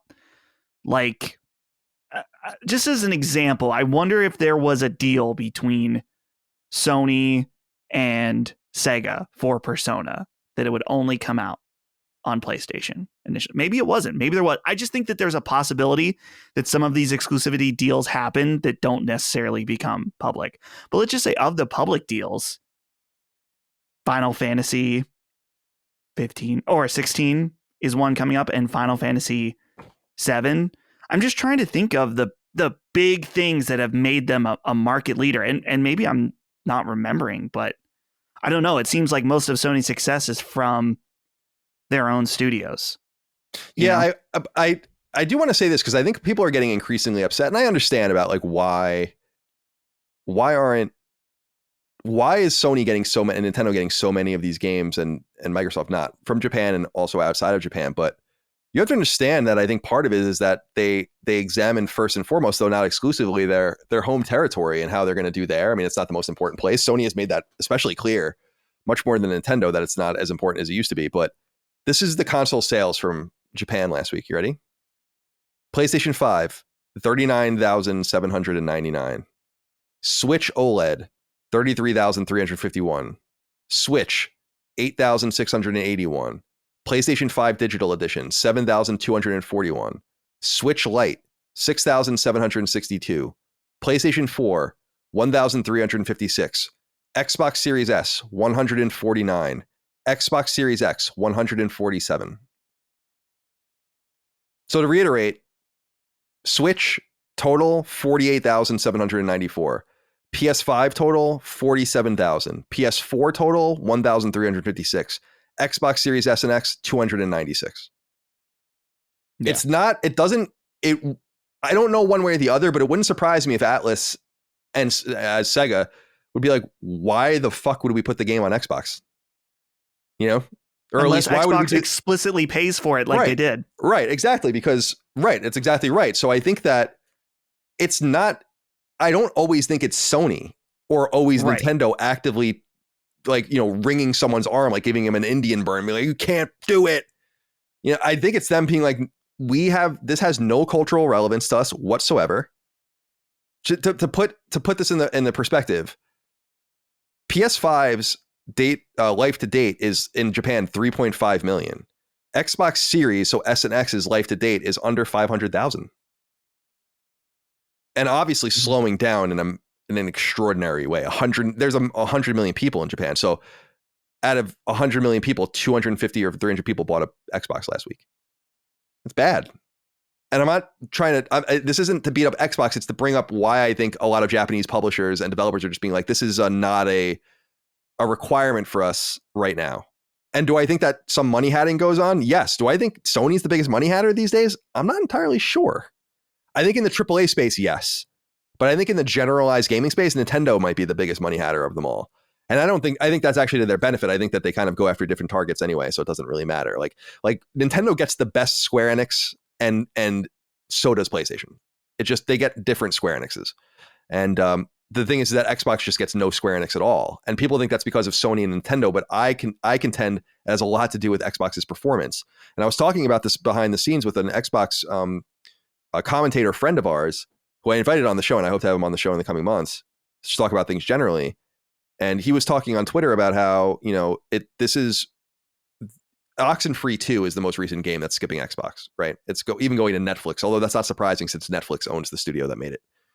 But he's like this he said something like this necessitates or shows the necessity in Xbox's acquisition strategy. And my note was that I think you're underestimating how Xbox is also instructing people not to, or it's just people are just not buying games on Xbox too. So you have a problem where the console isn't selling well and the vibrant game sales are not on the console because people are there for subscription service, which is great for Microsoft, but bad for everyone else that is trying to get involved in it. So I think that and by the way, they also have the data, they know how their games are selling. So I was also saying to someone, Square Enix isn't interested in releasing Octopath Traveler 2 on Xbox to sell 10,000 copies of it or something. It's not even, people think it's just literally ESRB ratings and like a quick port and all that. It's not that trivial. You have to open up a pipeline and you have to deal with the production. And then when you update the game, you have to update it there and all that. It's just like, it's a thing you have to think about, and it's more difficult than you think. It's difficult for us as a small studio at Lilymo to do with much smaller games. So I can only imagine when you break this open. I mean, these are $1 million questions for a lot of these games, and much more than that. And so I just think that what I'm saying is that I think it's much more complicated. I don't think it's just the money hatting. And I don't think it's even exclusively that. I think Final Fantasy VII and Final Fantasy 16 certainly examples. And I would say Final Fantasy VII Remake, even a modified money hat in some way, because that game was so long supposed to be available. But I also think that it has to do with people looking at Xbox and being like, I don't know that we can make money here. And I think that's a legitimate and interesting course of inquiry. Whether it's true or not remains to be seen. I have no idea, but certainly publishers are making that decision, and they're not making it blindly. And by the way, as was pointed out, I think deftly by someone I saw on, I don't know if it was on Discord or on Twitter or something, I don't know that you should read into Oxenfree 2 not being on Xbox much more deeply than Netflix wants to eat Xbox's lunch and are in much more direct competition with them than PlayStation, because they are both going after the subscription model of gaming. And Netflix is earnestly doing it. Didn't someone just leave like fucking not Bungie 343 to go and make a game at Netflix this past week? Yeah. Or announce it? Was it Marty O'Donnell? No. It was Marty O'Donnell left a while ago, right? Was it Joe Staten? Oh, Staten, that's what it was. Yeah. I remember hearing about that, and I was like, "That's interesting. That's a fascinating get." Joe Staten's not a small get at all. No, and it doesn't speak well to what's going on at 343. I think they need to burn that thing down and revive it with just all new idea, all new reboot Halo. Bring in all imagine a studio of Chris's, that are really passionate about the game, like that played it as kids, that came up with it and just really doing it again. I'm sure that's somewhat 343's mentality, but it doesn't seem that it played through. They can't do it with anybody. I'd take like literally anybody. Just I'm curious to see like what other people would do with it at this point. Like no one needs a new version of that game. Like we already have the classics and they're still amazing. So like just go wild with it. Yeah. I'm sad that we don't have like a hack and slash. Like why not? Like have fun with it. It's weird. What's going on over there? It is. And by the way, Joshua Rosa wrote into us before we exit this inquiry. He says, "Hi CDC, first time, long time. I was pondering the idea that Sony's posturing around the ABK deal is in part to ultimately better position themselves for a future acquisition, i.e. the stance that the PlayStation brand would never be able to recover post ABK acquisition, therefore substantiating the purchase of the developer or publisher X to better compete. Colin, been a fan of your work since 2009. The PSN Returns episode is well ingrained in my mind. Oh, what? Keep up the great work and give the chicken a break." Thank you, Joshua. I love that people still talk about that episode. That was a legendary episode. I was drunk on that episode, as I recall. That's a podcast beyond. After when PlayStation Network came down after being down for what seemed like forever. It's like totally ridiculous. God. That was so funny. But I do think that there is something to this. I did say this on the episode with Hogue that people can listen to about the kind of legal happenings that we've missed since he had his stroke, and I wanted to catch up with him on all these things. Is certainly Sony has the green light. And I would imagine that Sony losing this deal, which they're going to, is a sign of things to come, unfortunately. And I say that unfortunately because I just don't want any more of these acquisitions, but it's going to happen. I would imagine that we're a couple of years away from Ubisoft probably being gobbled up in some sort of either hostile takeover or just a direct sale of the majority of the company from Yves Guillemot. I think they're in a lot of trouble. Although we'll talk about XDefiant in a little while. I think it's a little too late, but and also still a really bad name. So I think we're not too long from that happening. And I think that there's always rumblings of Take-Two, EA, these various entities being targeted, and the possibility that a big company like Apple might come in and make one of these acquisitions, or someone else that really wants to kind of like Apple. People have always thought Apple would buy Sony. They do seem to be somewhat simpatico with each other. They are both what I would define as like high standard electronics makers.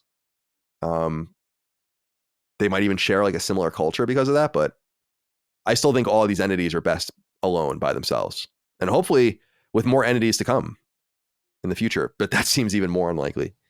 And by the way, the publisher set for a massive truncation is no doubt Embracer Group. I think they're going to be in for a world of hurt in the coming years. All right.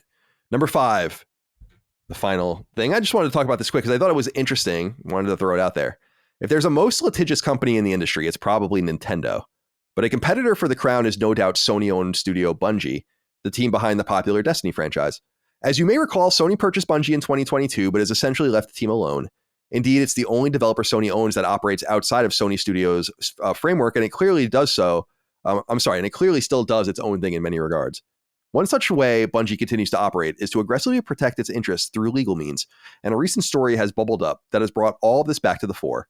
In previous stories we've reported, Bungie's primary legal beef has to do with cheaters, but this time around their target is a leaker. And while the leaker in question may not end up in legal peril like the cheat facilitators have been, such serious breaches of trust could deeply affect Bungie's ability or willingness to talk with their audience in the future. So here's the rub. Like many publishers and developers, Bungie keeps their most hardcore and influential players in the fold when it comes to Destiny. The developer regularly shares information in so-called summits it holds with these players, but on April 5th, a leak hit Discord that was clearly shared from one of these summits. And Bungie later noted that, quote, breaches of this trust could result in our inability to hold more summits, end quote.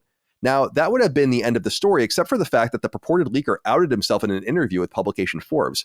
A so-called, quote, high-profile Destiny 2 streamer and YouTuber, end quote, known by the handle of Ikugan, I think I'm saying that right, I don't know, told the website that Bungie has accused him behind the scenes of being behind the leak, information some people had garnered when the player had started acting oddly on social media. Ultimately, he says, Bungie has outright banned him from the game, though they won't pursue NDA infringements through legal means, a quite different step than Bungie usually takes with its cheater targets, who it has sued into financial oblivion with great success. But Ikugan also told Forbes that, though Bungie has accused him, he's not the leaker, but Bungie is sticking by its story. After Ikugan's explicit denial, the studio tweeted in part, quote, our security and legal teams have reviewed irrefutable evidence, including video recordings, verified messages, and images demonstrating a pattern over time that confirms the same individual shared confidential information from community summits spanning multiple years.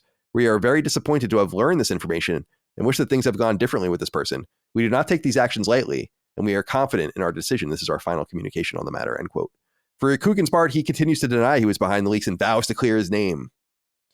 You guys both play Destiny, so I'm curious if this drama has bubbled up in your circles and if you've heard anything about it, if you're curious about it, and what you think, Chris. Have you heard anything about this? I heard like very, very little about it. I'll be honest, all of this kind of happened in kind of the heat of doing the Clash. I wasn't really paying much attention. I didn't have a lot of time to really jump into Destiny or really dive into the community to see what these leaks even were. But I did hear a little bit about this. And it's a very weird.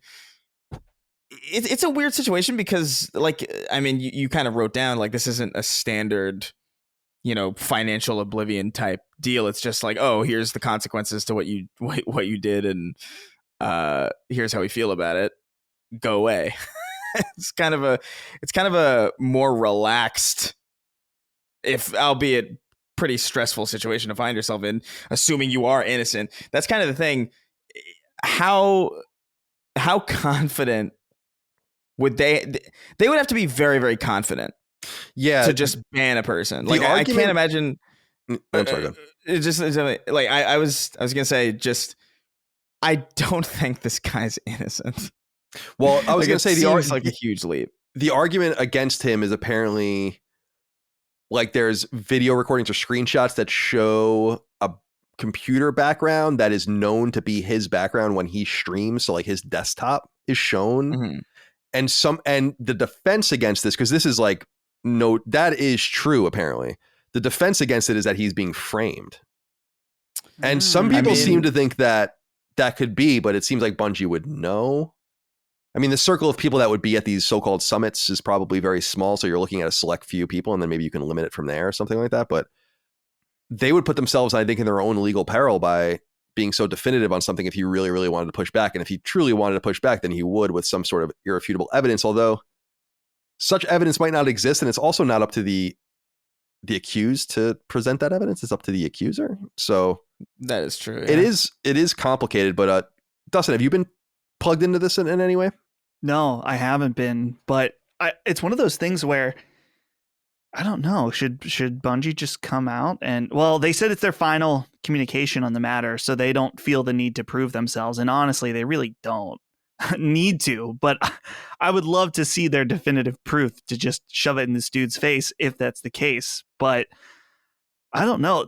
I love this idea of espionage, someone going in and trying to make it look like someone else, betrayals within the Destiny community. Yeah, within like the high-end Destiny community. Right. This sounds like a movie in the making here. So very interesting stuff. But I will say that, to me, this idea of letting the high level people in your community in to find out stuff early. I don't know if I guess the benefit is that they're able to make content about it, which is basically advertising for when it comes out. To me, I'm like, who cares? It's not worth it. Yeah, no, I don't like. You're right. That is the advantage. But if I were the community manager there, I'd be like, that's stupid. Like, we'll have a whole full day or so of people focusing on our messaging before any of the creators get to make their own stuff that would be accompanying it, and then people can go to that. Right. That seems to be obvious. Yeah, that's pretty much what I was going to say. I'm sorry, I didn't mean to. It's all good. Cut you off. You want to cut me off? I'll start saying something. You can cut me off. I'm just going to cut you off and say something dirty, like penis, really loud. Cut you off. Yeah, or cut off your penis too. I try to stay out of everyone's way, so I'm sorry. I never want to talk over someone. It's okay. The one thing I'll say as we exit the story is, though I don't root for corporations, it is interesting to see the different postures that they take. And actually, this could be an interesting thing to explore with Hogue one day. There are some companies that could give a fuck, like literally one fuck what you do on the internet. You do whatever you want. And I think that PlayStation is one of those companies in some way. They you can stream their games. There's no problems. Very few they did have some with creators during Spider-Man and some things where they have external IP using where they things get flagged and all of that. But generally speaking, they're not litigious. They don't really flag things unless it's true leaks or whatever. And then you have companies like Nintendo or Bungie that really make examples of people. And I can see both sides of it. You have to be somewhat crazy to mess with Nintendo, I think. I don't know if you saw that thing with that guy, that Bowser guy that got sued, and he's apparently owes them like $15 million or something, and it's just going to have 30% of his money just siphoned to Nintendo for the rest of his life. It's like Nintendo does not give a fuck. They'll injure and ruin you. And that's one extreme. And Bungie seems to be on that extreme. And I think there's an argument to be made for it. It's like, if you want to fuck with us, then there's going to be a consequence for it every time. And we're going to make, and that's what they did with a lot of the cheat software. Like they put some of those cheat companies out of business, as far as I understand, with their judgments, their summary judgments or whatever. So they want to go, they want the beef. I think it's Fat Joe that said that, talk that shit. I want that beef. Is I think the line. But there are other companies that I think are much more passive and realize that the engagement probably doesn't benefit them. See, there are certain companies that get away with it because Nintendo, they don't give a shit what you think. They've never cared what you think. They're not going to begin caring what you think. It's not going to happen. They're going to do their thing. Since the NES days when they went after Tengen and Game Genie, Galoob, and all of those companies, they've been doing this since the very beginning. And then there are companies like Bungie that do this obviously in a very similar way, but then there are just companies that just go crazy with it, and I love that. Just kind of let people stream their games, try to stay out of their way, try to be fair and equitable, let them say what they want because they're afraid of the hammer coming down on them because they don't have the social cachet and the industry cachet that a Bungie or a Nintendo has. And imagine if Microsoft started going after Halo streamers. Yeah, it'd be crazy. That's just not going to happen. Well, Sony's not going to go after Killzone streamers or something like that. Microsoft was famously very, very hands off. It was specifically with Red versus Blue and that stuff, where they had entire companies monetizing entire shows based on their content, and you're like, yeah, whatever, just do it, no big deal. Right. Well, and Nintendo even takes it a step further that they shut down fan projects of stuff that doesn't even really affect their product other than it uses their IP. Right. It's not like people are going out and selling it. They'll just say, oh yeah, this cool Samus thing that you're making, it's gone. It's done. Right. You know what frustrates me about that though, Dustin, is at this point, why is anyone doing it? If you're making a Metroid project or a Pokemon project, you're a fucking idiot. I don't know what you think you're going to do. You think you're going to be immune to the 100% rate of them going after these projects with complete abandon? It's just so strange for you. Someone's like, you see on these Kotaku's I put 8 years into this Metroid 2 thing. It's like, well, you were dumb to do that. Since 8 years ago, Nintendo was suing people just like they are today. Yeah, it is. It is pretty. They'll kill you. They'll drag you. they'll drag you into a guillotine, and like Nintendo's not to be trifled with in that respect. They'll get a hitman and he says, "It's a me, motherfucker." It's a and me. Then kills you. They do it for obvious reasons. It's the same reason Disney is so aggressive, is because like they have to protect their IP in perpetuity, because eventually these IP are going to become closer and closer towards public domain and become public domain. And they want to continue to defend these things, I think, as long as they can. It's the same kind of line of legal reasoning, I think, that has kept Mickey Mouse out of the public domain, even though Mickey Mouse should have been in the public domain. It's because it's become so wrapped up in what Disney is. And I think Nintendo has those characters and they exercise them in similar ways. And I think they see that as like a positive step for them as they become, obviously a more Disney-like company. Yeah. And it's worth noting too, people that want Mother 3 to come out, it's never going to happen, because you can tell that Nintendo has never gone after the people that do the fan translations, which is basically just asking people to download the ROM and then modify it. They've never gone after them. Of all the people they've gone after, they've never gone after the Mother 3 people. So that's interesting. Pretty interesting. I don't know, though, maybe being a fan translation, if that sits in a different legal area, but being that this is Nintendo, I kind of think they don't care, because they also say that emulators are illegal when they're not. No, emulators are not illegal. No. ROMs are not illegal either if you own the physical copy of the game, as I understand it. Only if you rip it yourself. Oh, but so see, this is where things get dicey, because they don't probably know who ripped what, because isn't the version of Super Mario Brothers on Wii U or Wii or something, like just the ripped, like someone like this is a version you downloaded off the internet. This isn't even a rip of the original game. Yep. You downloaded Super Mario Brothers off the internet and put it on the virtual console. That's fucking amazing. That was a great story. All right. My friends, it's time to get into listener inquiries. I saw Chris rewriting something in here. Did you put something racist in here?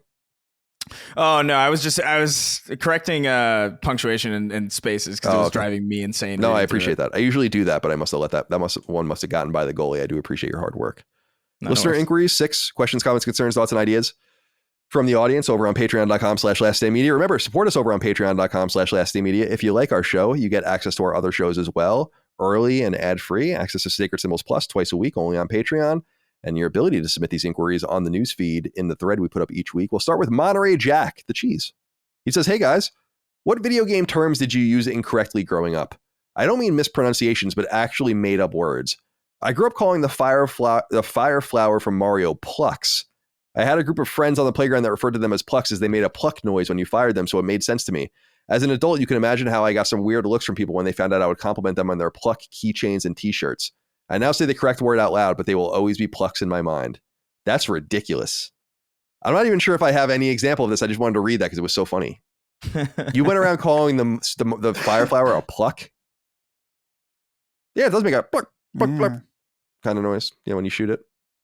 Dustin, do you have any of these? He said not mispronunciations, but I remember... I'm going to tell you one anyway. Sorry, Monterey Jack. Growing up, I remember playing Tony Hawk Pro Skater at my friend's house. And he told me that he wanted to play the carrier mode with me. And I thought, what the hell are you talking about? Carrier mode. And then he went and clicked the career mode. But I didn't have the heart to tell him that it was career. I just let him keep saying carrier mode when we were at the lunch table in first grade. And I've always thought about that. Even when I booted up the Tony Hawk remake that came out 1.5 years, 2 years ago, I thought of starting carrier mode.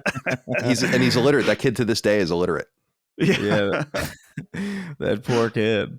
Chris, you have any examples? I don't think I do. Like I'm struggling. Like even when I was reading the document before we did the show, I was kind of struggling to find one. I don't know if I've ever had something like that. There are things that I've abbreviated over time. You know, like in like Halo or something. It was like I would call rockets rocks, just for the simplicity of, you know, shortening the word. But that's more like competitive speak. It's more that vein than it is mispronouncing something or not knowing what something's really called. I'm sure there's like a great example when I was like a young kid that I just completely forgot now, but that's all way gone. Yeah, I don't have any good examples of this either. I just wanted to make fun of Monterey Jack.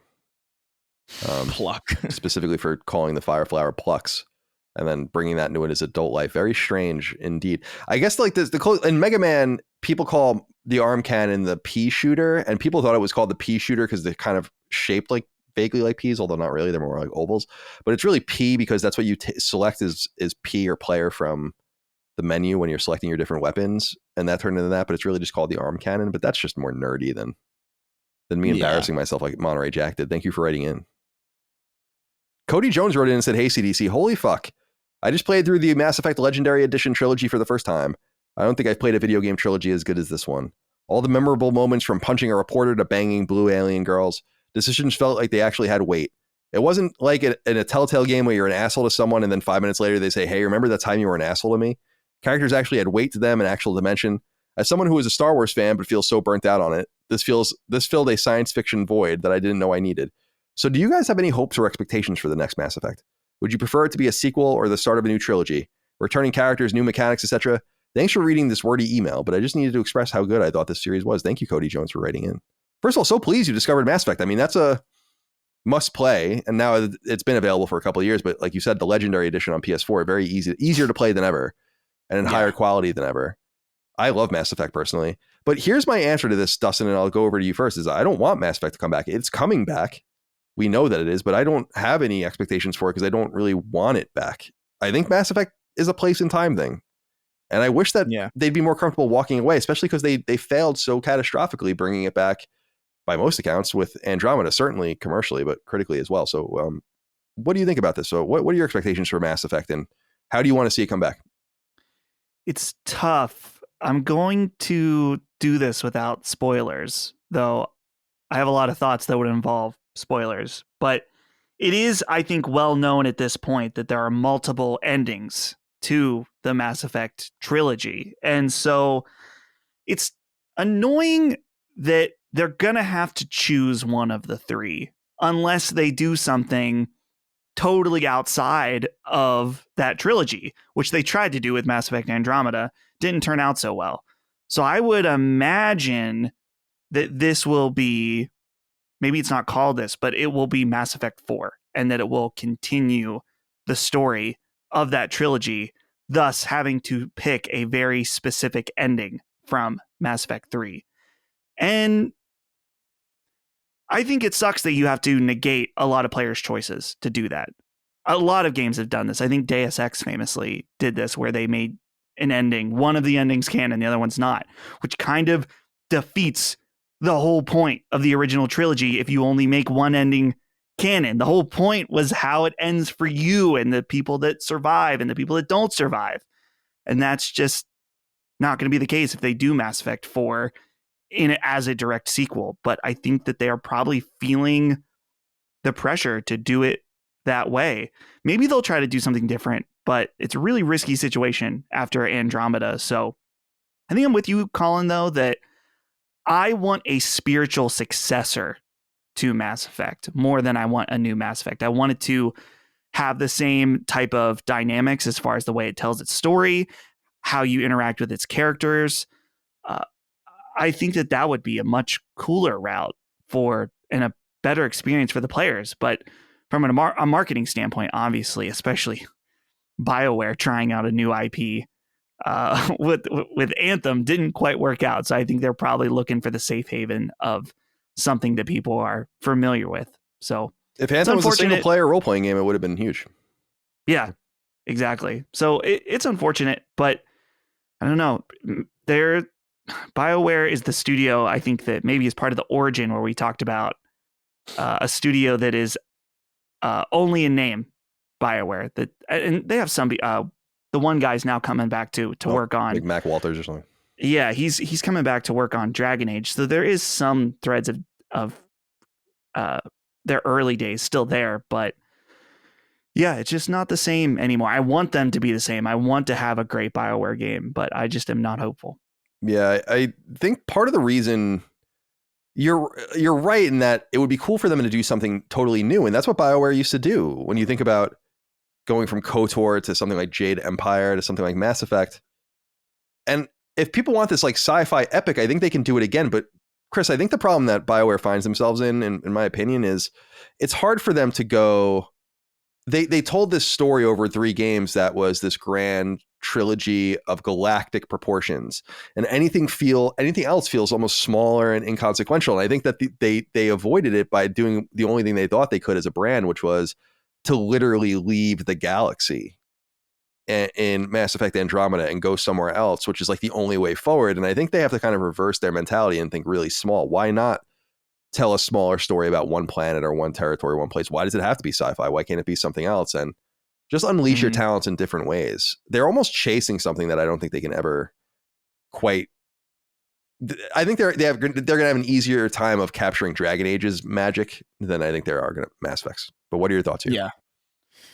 Yeah. No, I feel, I don't know. Mass Effect is weird because like Mass Effect might be one of my favorite games ever. Like, when I talk about Mass Effect, I kind of lump the trilogy in as one thing because they are so cohesive and they do trail into one another so nicely. That trilogy is so cool and innovative and interesting and so iconic, and there's like a very clear vision and visual language and iconography. It's like a very iconic thing, but it also is this, like you were saying, this very place and time situation. And I don't think there's anything wrong with that, really. Like, I think that's actually I think that's kind of a great thing that you have something that is so emblematic of a very specific time. I feel that way about Crash Bandicoot and Spyro as well, like beloved like games from a long time ago. And for them to be so stuck on it kind of feels like a self-imposed, it feels like a self-sabotage kind of to just continue to do Mass Effect. Like, leave it alone. You did it. You did something amazing, and you really should have left it alone. You really shouldn't have done Andromeda at all, in my opinion. Of course. And just let it go and do something else. And I feel bad for them because I feel, and I don't know how much of this is EA or how much of this is BioWare specifically, but, you know, I feel like they're so scared to do anything new now because of how bad Anthem shook up for them. And so it's almost like this. I'm sorry. Wait, what were you going to say? I was going to say, but I hope they realize, just to augment what you're saying, I hope they realize that wasn't the game. It was the type of game it was. Right. Yeah. No, I mean, I hope they do too, but like maybe they don't. Maybe it is a lot easier to see when you're kind of outside. You know, when you're inside, you're like, well, fuck, the last time we tried to move away from Mass Effect, we got smoked. So let's, all right, what are we going to do next? Mass Effect and Dragon Age. Okay. But is that all? I don't think that's all they can do. And maybe, yeah, the visual style, or maybe like a lot of the original DNA is kind of gone from that developer now. But that doesn't mean there isn't a talented studio there that can make something new from the existing DNA that they do have.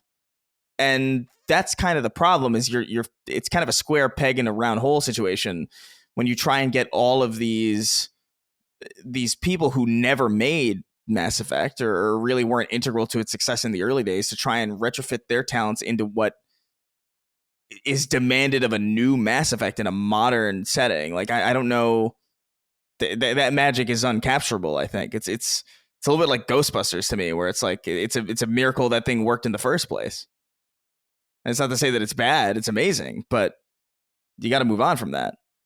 And there are great studios that move on to do amazing things. Bungie is a great example. They're probably about to move on from Destiny in the next few years, and I'm excited as hell about that. I'm curious as to what it's going to be. They moved on from Halo, and they made something amazing too. Just keep making things in the vein of what you want to make, and in the vein of maybe Mass Effect. I wouldn't mind, like Dustin said, a spiritual successor sounds awesome. But to be inextricably tied to the Mass Effect IP for this long and still not be able to even come close to what you achieved when you first tried it out is kind of, I don't know, man. That's writing on the walls to me. Yeah. You touched on something I think really important too, Chris, which is the times have changed, but BioWare was once known as being very nimble, right? Like, Shattered Steel was their first game in the mid 90s, and that was like a Mech Warrior clone. And then they made Baldur's Gate. Then they made MDK 2. Then they made Neverwinter Nights. Then they made KOTOR. Then they made Jade Empire. They also, by the way, made a Sonic game around the time that the Mass Effect game came out. The first Mass Effect game. But then it's been Mass Effect, Dragon Age, Mass Effect, Dragon Age, Mass Effect, Dragon Age. It's like, Jesus Christ. And you brought up Bungie, which is such a great point, Chris, because Bungie walked away from Halo and then Halo kind of died. I mean, there was a couple of games in there that were these interstitial games that people enjoyed, and people still love the new Halo 2. But without the true spirit of it, there's always this question of what is Halo? What is really Halo? Maybe it should have never been a question. Maybe Halo should have been a trilogy of games or 4 games made by Bungie. And then someone did something else. And and so you speak to this, which is so timely, because Mass Effect or BioWare losing so much of their people over the years, some people coming back and then leaving again. It's like, they're all gone. Don't worry about it. Like, now what are we going to do? It's almost pretend you're just a new studio. Right. BioWare wouldn't exist anymore if they weren't BioWare. They would, EA would have certainly shut them down.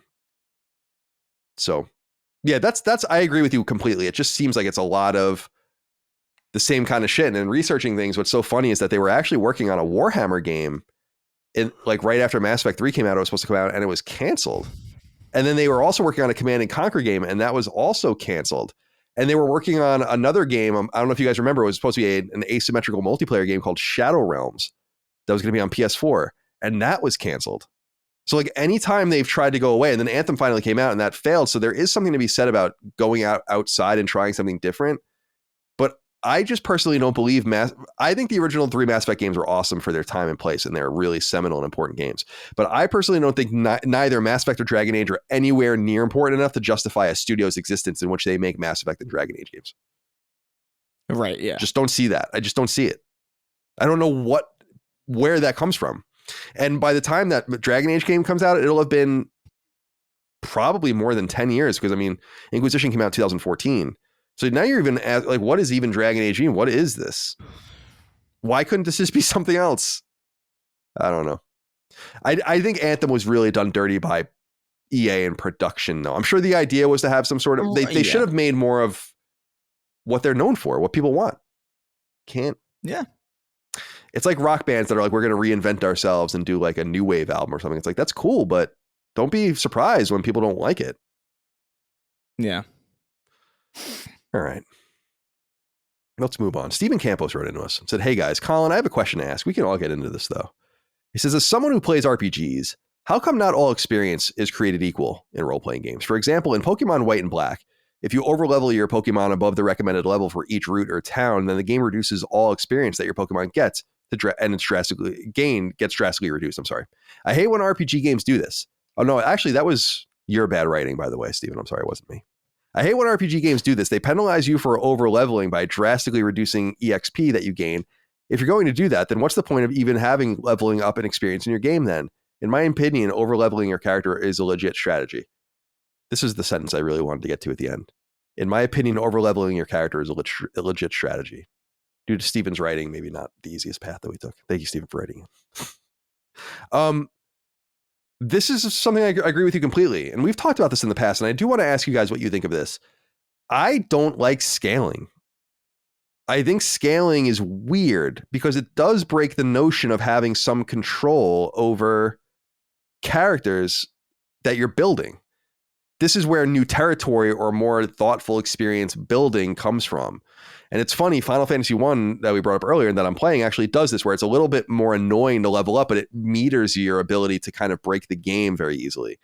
And these are things that have to be built into the mix, but ultimately you're supposed to, the thing that makes role-playing games, I think, so welcoming to so many people, and why I think it should stay this way, is that they're games that are made to be broken if you want to. Right. If you really want to break Final Fantasy VII, just sit around in Midgar and level yourself up to level 99. You're going to have the most boring time you've ever had in your life. It's going to take you for fucking ever, but you can do it. And by the way, when you do that, the game will become bonkers easy. And that's your option. But sealing someone off from doing that by saying now, because I brought it up before, but like Lunar games and some other games do this, where it's like, we're just going to make the enemies level up with you. And it's like, but why? What is that all about?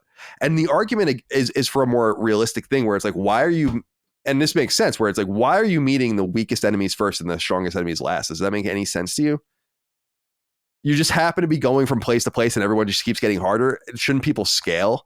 So it seems like it's a more realistic experience. And I'm like, I don't know that anyone gives a shit about why that makes no sense.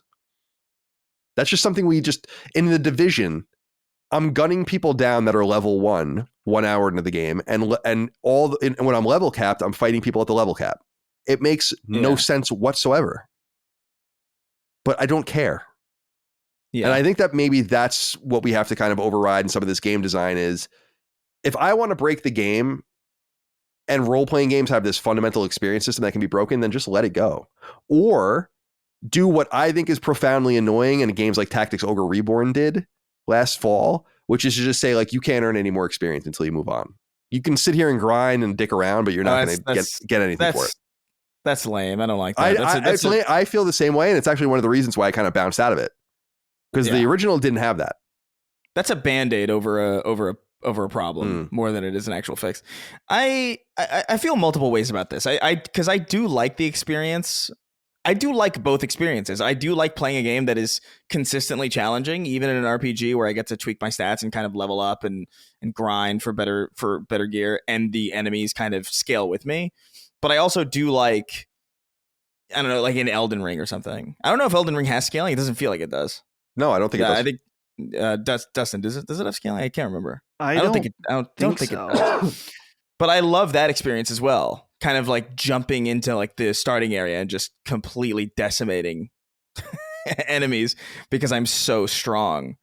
I think both of those are valid experiences, and I think you really have to just sort of balance what is in service of the game. I think being allowed to like kind of overlevel your character in a game like Elden Ring services the game, because it kind of it rewards your exploration. It gives you a reason to grind, and it also just kind of feels very satisfying. In a game that is so punishingly difficult, it is rewarding to then be able to face enemies you've faced before and just be able to destroy. There's a great power fantasy there. But then there are games like that are RPG adjacent or even very heavily RPG designed in their core, but are maybe live service. Things like Destiny, where I prefer the scaling to Destiny, because these are environments that I'm going to be running through 1,000 times. And over the course of like many, many years, I'm going to be going to this location 1,000,000 times. And if that location is so easy that it feels like I'm not really doing anything, that's not really fun. And that has been something that they've had to kind of contend with as players have gotten more and more powerful. How did the starting areas from the vanilla game at launch, which is balanced for a completely different skill set, different move set, different speeds that characters are moving at. You compare D1 on day one to D2 on day one to D2 now, it's completely transformed. And those beginning levels are now just completely incompatible with the game, to the point where it's like you'll walk in with a team of 2 and there won't even be any enemies left by the time you've even walked into the room, because everybody else is so strong in comparison to how they've been. So I think it really is really, it's a matter of the type of game that it is, and it matters. It's a matter of the type of experience that you're trying to provide. I think the power fantasy aspect of being able to overlevel your character is amazing. But I do think once you enter the realm of like live service, where things are meant to be repeatable and challenging, that's where you kind of get into a situation where I think scaling is way, way better and way, way more rewarding. What do you think? What's your take on this, Dustin? I agree with everything you guys have said about level scaling, but I'm very curious about if what he's talking about in Pokemon White and Black is considered level scaling. Because I was thinking about it, and I was searching, trying to find other people talk about level scaling in Pokemon, because I never played Black and White. That was the last Pokemon game I really was into was Soul Silver. So it's been a while, but to me, okay, if you have a Pokemon and you're in a town that's level 10 and your Pokemon's level 10 and you're fighting other creatures that are around level 10, eventually, if your Pokemon becomes level 14 or 15, then I would expect diminishing returns on experience. Right. That was my experience with Pokemon games, but I haven't played one since Platinum, so I don't know if it's changed. Right. And that's not level scaling. No, that's just right. That's just your it makes sense that your character would get greater gains of leveling up through fighting other Pokemon. Right. I don't think he's saying that though, because you're right. I mean, that's just natural role playing, or role playing game mechanics. But he's saying if you overlevel your Pokemon above the recommended level for each route or town, then the game reduces all experience that your Pokemon gain, and he says drastically because Steven can't write. He says that it's drastically reduced. So Steven's taking all the heat. I know. I'm busting Steven's balls here.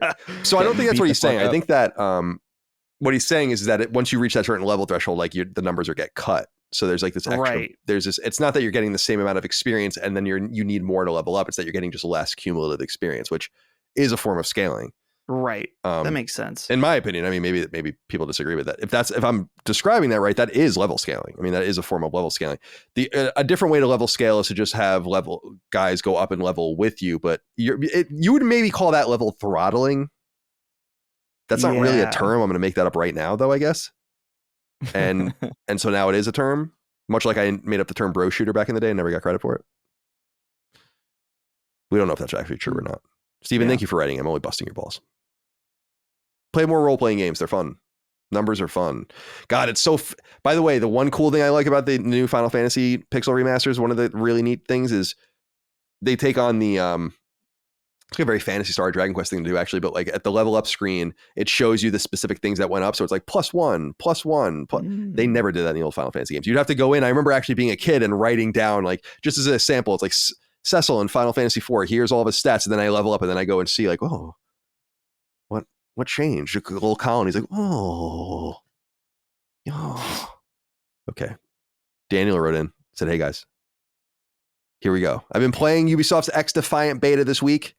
As a longtime Call of Duty fan, I was pleasantly surprised by the game's solid gameplay with classic Call of Duty design elements, which is no surprise given the team behind it.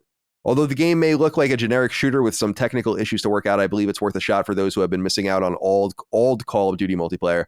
I would love to hear the gang's thoughts, and in particular, those of Chris, our resident FPS expert. So a lot of people wrote in about XDefiant, and I was seeing some positive murmurings on social media and elsewhere about what's going on over there. That name has got to go.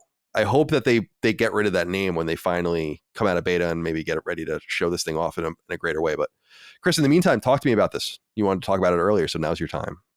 Yeah, no, I mean, I've been hearing really, really good things about it. I've seen some gameplay of it, and it looks pretty solid. There's apparently an insane amount of content in the game already. There's, I think, 14 maps, which is pretty... Wow. That's pretty good for a free-to-play shooter. I would imagine that they're probably not all that interesting. I would imagine it's, probably 3-lane, pretty standard maps, given that there's so many of them. But, I mean, from what I've heard, it seems like they've nailed time to kill, which is a very, very important thing to nail in a game like this. I think a lot of games, even Ubisoft games like Hyperscape, which I thought was pretty decent, kind of died in large part because that part didn't necessarily feel right. I'm curious to check it out. I want to jump into it because I like Call of Duty, but there's something about it that feels too old.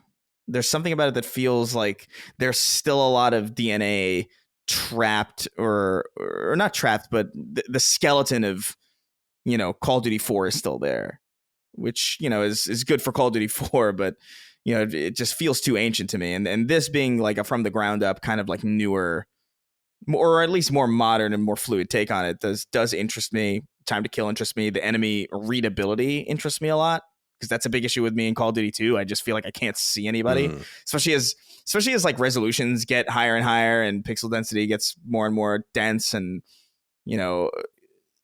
I find myself struggling to see players and differentiate players from just the world with Call of Duty. And this seems to not have that problem.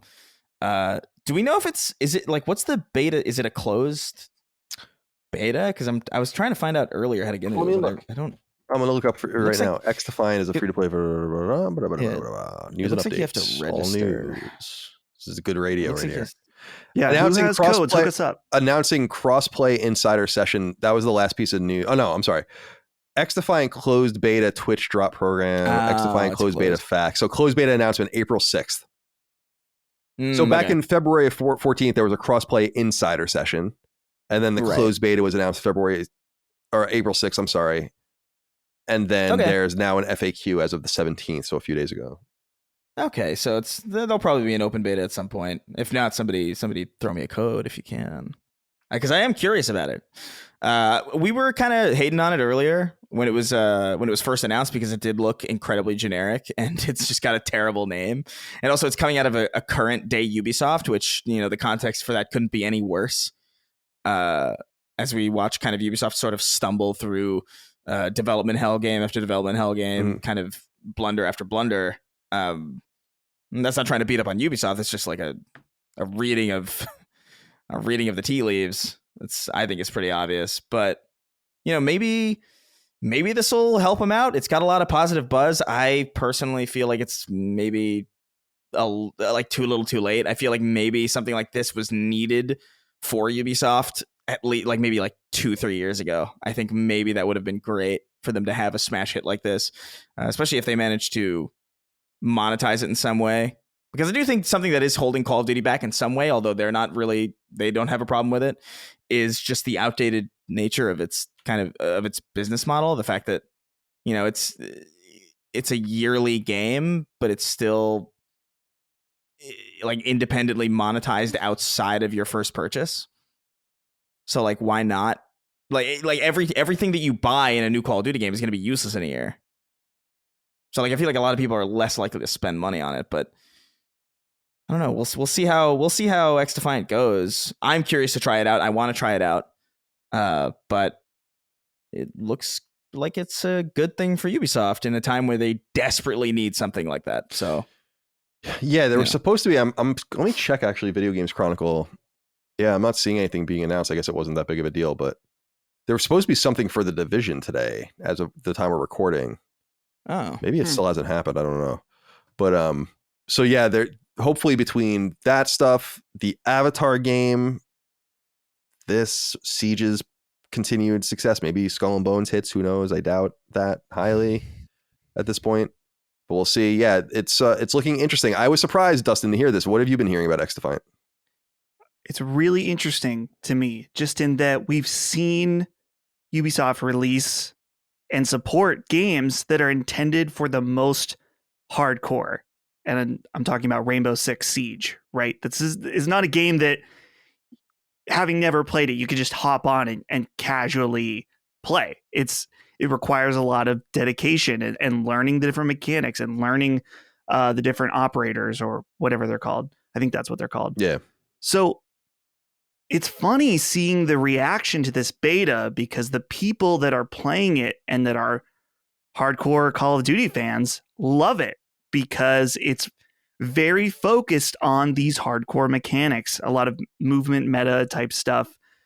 And apparently there's no skill-based matchmaking in the beta, which they could change later. But this is something in particular with Call of Duty the last few years that the hardcore has been really upset about, is the catering towards making sure the game is fun for the casual players. So again, skill-based matchmaking, trying to avoid these like hardcore technical maneuvers and stuff. And it's not that stuff isn't present in Call of Duty, but we've seen Activision continually change the game to try to keep it more surface level. And so it's really cool to see Ubisoft say, let's make the game for the hardcore Call of Duty players that they would like, and potentially risk having it not be as appealing to more casual players, because they've seen success with that with Rainbow Six Siege. And I really,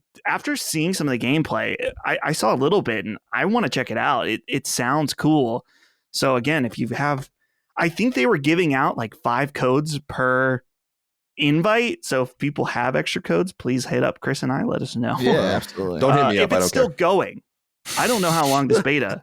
What's that? So don't hit me up. I don't care. Yeah, don't hit up Colin, but I want to check it out. Because the other side of the reaction is that people were annoyed, saying how the fact that they're listening to the most hardcore competitive base means this game is going to suck. So there's some people that don't like that aspect of it also, but I don't know. The name needs to go, but if the game is good, the game is good. Can't argue with that. I don't think the name's going to go, but we'll see.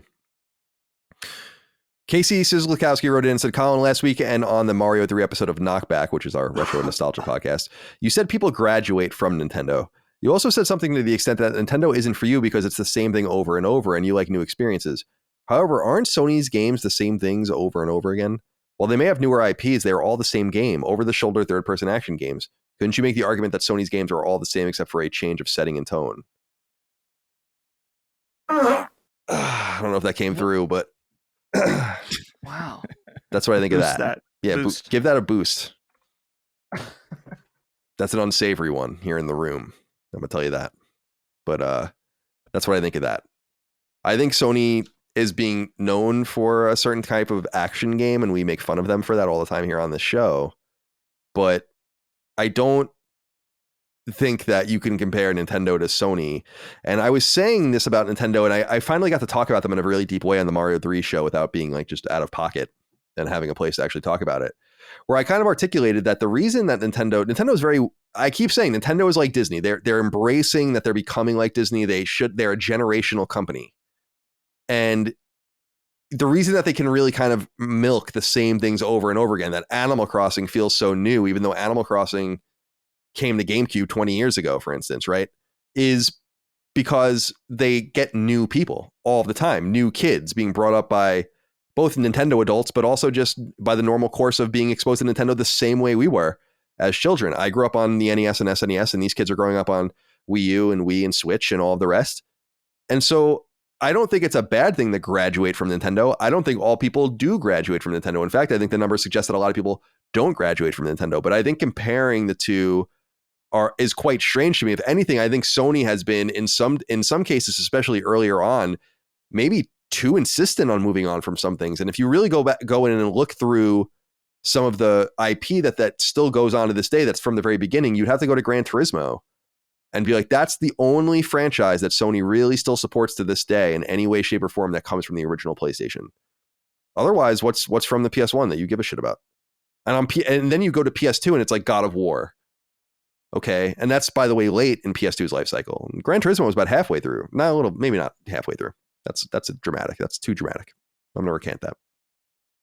So I just think that, are they returning to the well sometimes a little too much? Yeah. Am I afraid Insomniac's becoming the Marvel studio? Could be. Don't really know what's going on with that yet. Don't want too much of that. Am I afraid that Horizon's about to get nailed into the ground by 17 different studios at the same time? Like the blonde girl on the black couch, surrounded by those big black men. That's Horizon right now. And am I afraid that that's going to be bad for Horizon? Yeah. But generally speaking, when you think about it, like, they probably could have run Uncharted into the ground a lot more than they did. They definitely could have brought Jak and Daxter back a million different times. You look at something like Ratchet and Clank, and that's kind of persevered but gone away. I mean, I don't, unlike God of War, which has persisted in some way, Ratchet and Clank kind of went away. It had like a period where there were games that are either coming out that no one cared about, really during the PS3 era, or after a crack in time specifically, or there's just some vacancy there. But even that kind of like stayed around. But my opinion, and I don't know if you guys agree or disagree, and Dustin, we can go to you first, is that I think Sony has shown a propensity to move on. That's why I think it's that's why it's a question if they're going to make The Last of Us Part 3. That's why it's a question that, although they are going to make Ghost of Tsushima 2, right? It's like, we don't actually know. While when the next Zelda comes out, there's certainly going to be another Zelda. Now, there's nothing wrong with that, but there's no question about that. And I think that's wildly different. I don't look at any Nintendo game as final, ever. Even Pikmin's not final. Even Advance Wars isn't final. Animal Crossing, Metroid, it just never ends. And I think that's literally, it never ends. And some people love that, but I don't. Dustin, what do you think? Casey tried really hard to come at you, Colin, with the ammo of the Sony first party games. Not the right move. He didn't expect me to fart. They got to understand that Colin has graduated from Nintendo to games with a lot more variety, like Far Cry every year. So think about that. Just think about that. There is, I will say too, I think Casey is ultimately wrong, but I do think he has a point as far as modern Sony goes. Because we know they're making The Last of Us Part 3. Like we know. Yeah. Like it's pretty obvious. And it's even more obvious now that and this is, to be fair, a more modern a more modern turn than Sony is used to taking. But I mean, we're getting Twisted Metal back, and milked in more ways than one. Like, because now we see these IPs being thrown into the television and movie space in a way that we hadn't really seen prior. In fact, they're the first ones to do it. Really, Nintendo just did their Mario movie, but we had Uncharted already. We're about to have Twisted Metal. I would imagine Ghost of Tsushima 2. Yeah, Gran Turismo. Ghost of Tsushima 2 is on its way. I think we can safely say, because it was successful. And we know Ghost of Tsushima is on its way. I think the John Wick dude's writing it. Like, right? Isn't that right? Yeah. But what I mean is, I think success of an IP now in the PlayStation ecosystem, it does kind of raise that question of like, will this go away? Because I think it's safe to assume that Uncharted is not done.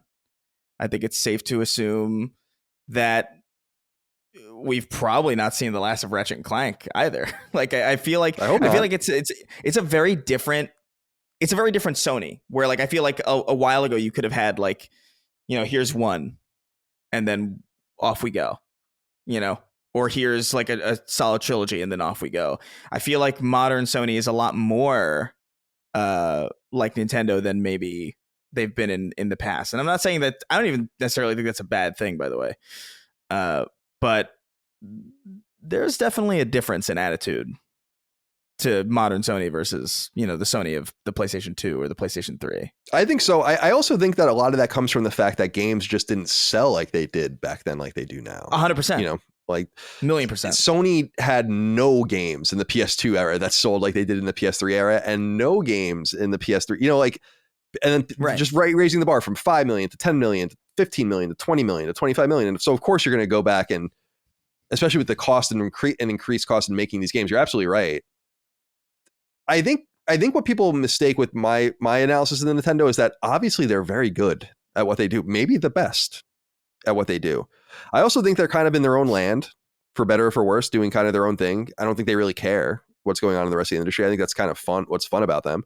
And I think that they're finally embracing their multimedia potential, which is what's going to make them like Disney. They're going to be Nintendo's, for as big as Nintendo is right now, I think Nintendo's only going to get bigger, and which is incredible. And it's just, they're such an old company. And even in gaming, they've been around for a long time, and they just kind of got scared away.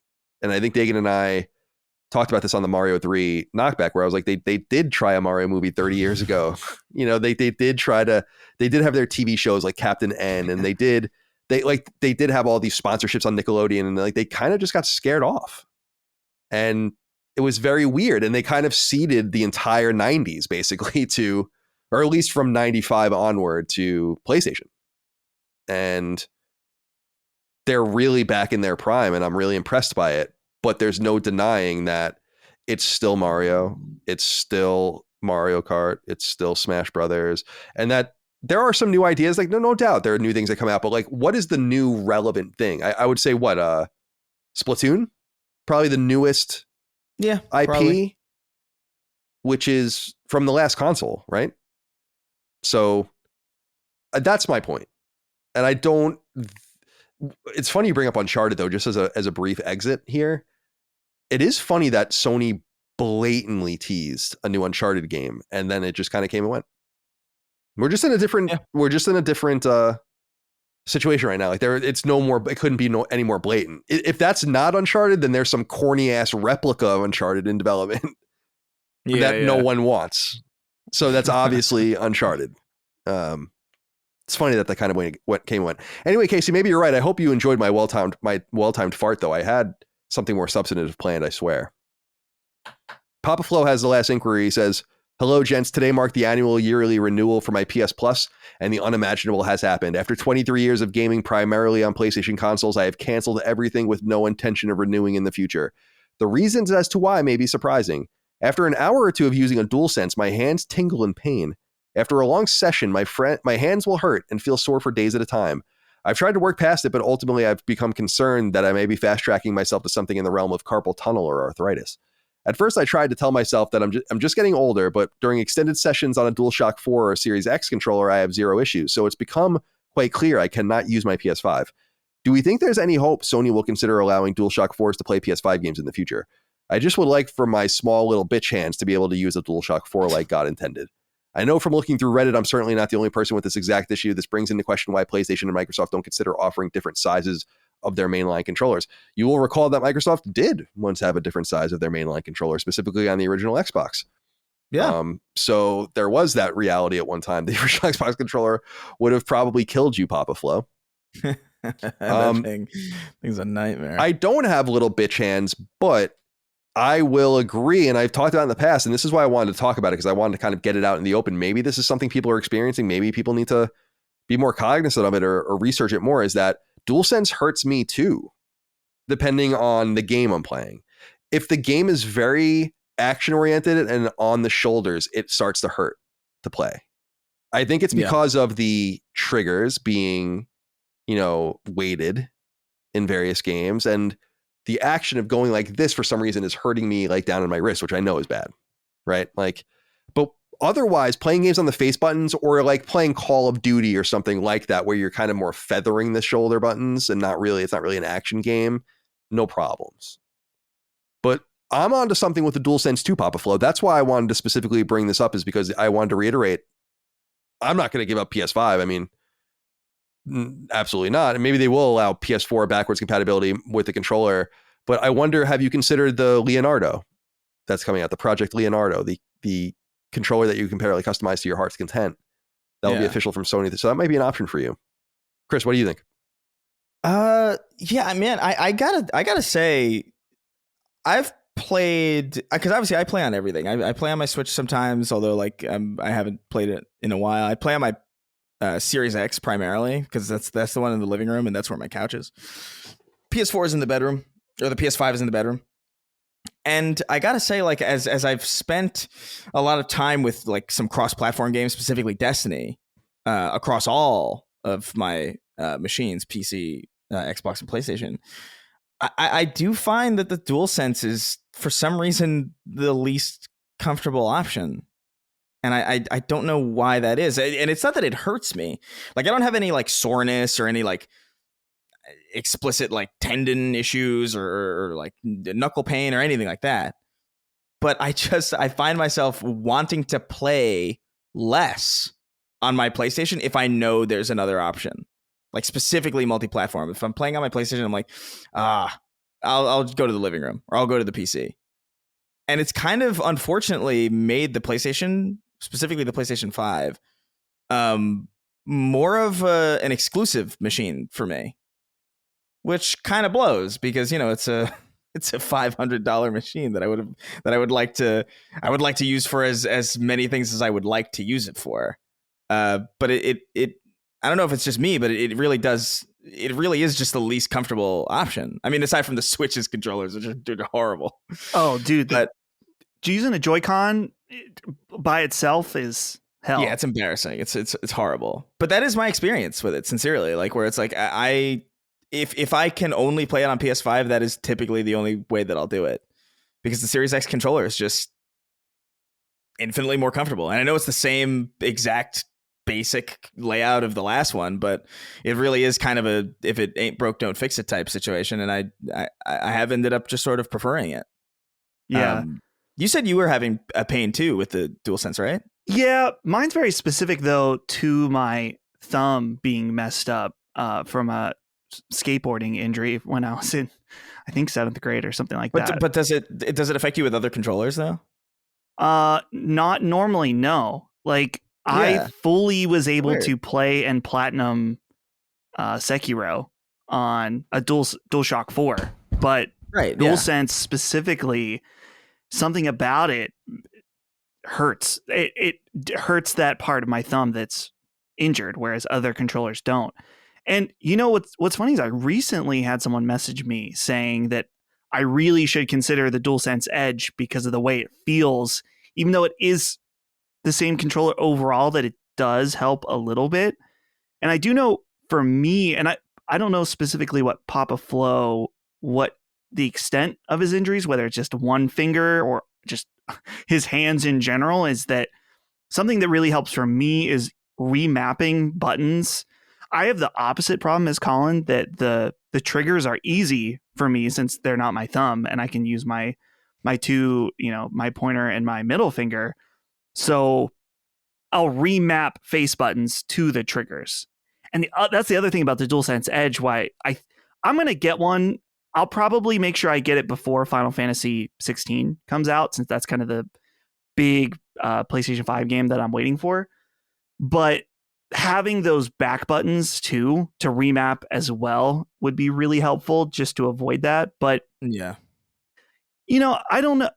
I'm curious if Sony would release, or at least at this point, open up for third parties to make DualSense alternatives, because they did that with the DualShock 4 in that they made smaller controllers, and there was also third party options, but they've been, and probably because there's so much more custom technology in the DualSense that they would want to be careful about licensing it out. But I mean, right now they're even just hard locking DualShock 4 from being used on PS5 games. So, and I get it, with the DualSense being so essential to the experience of many PS5 games and its haptics, but I don't know. To me, I think it's time to give. They've sold a lot of extra DualSense controllers. Just let people use the DualShock 4 on PS5 games. Sorry for getting up, by the way. I put in the chat, but just for the audience, Treble's going crazy. Oh. She just doesn't like the dog next door. She doesn't, and I don't know why. Dog next door, very, very friendly indeed. So sorry about that. All right, my friends. Well, let's get the hell out of here. It's time to go. We've been going for almost 4 hours, but it's good to talk to all of you guys today. And not all of you. I mean, there's not all of us. It's just 3 of us, both of you today. And good to see all of you out there today. Thank you for your kindness, generosity, and support of all things Sacred Symbols and Last Stand Media. Let's get into some closing comments. Chris, do you have any closing comments today? No, I think I'm probably gonna go download Final Fantasy VI. Oh yeah, that'd be exciting. Because I do want to jump onto it. Yeah. I have a somewhat of a busy day today. I want to go over to a framing store to get my robe and shorts framed and hung up. Fill up that last bit in my apartment, that last wall in my apartment that's like barren, and I hate looking at it because it feels like I can't do barren walls. I don't know what it is. I need something on the walls. Otherwise, I feel like I'm in a prison cell or in like a dorm room where I'm not allowed or something. But I think I'm gonna wrap the day up with some Final Fantasy VI tonight. Excellent. I'm excited. Ooh, excellent. I used to decorate my dorm rooms like so meticulously, and now like I'm lived here for like 3 years, and I still haven't hung like half the things up on my walls. Yeah, but you got a good room behind you, though. Is what like you've got your wall space sorted. Yeah, Yeah. There's you'll see. I'm sure you'll come here at some point. There's more work to be done, but I'm boy, am I lazy. All right, Dustin. Closing comments from you, my friend. Closing comments, man. I'm pulling a Chris. I'm so hungry because I discovered over the past month or so I've had way more beer. And I think just natural when it gets warm out that I want to drink beer. Immediately put on like 5 or 6 pounds from that. Yeah. So I'm not like actively heavily dieting, but I'm trying to cut back to my normal amount. But it's just mad because it makes me mad. Some people can drink a 6-pack every weekend and they're totally fine. But I, have a few beers here and there.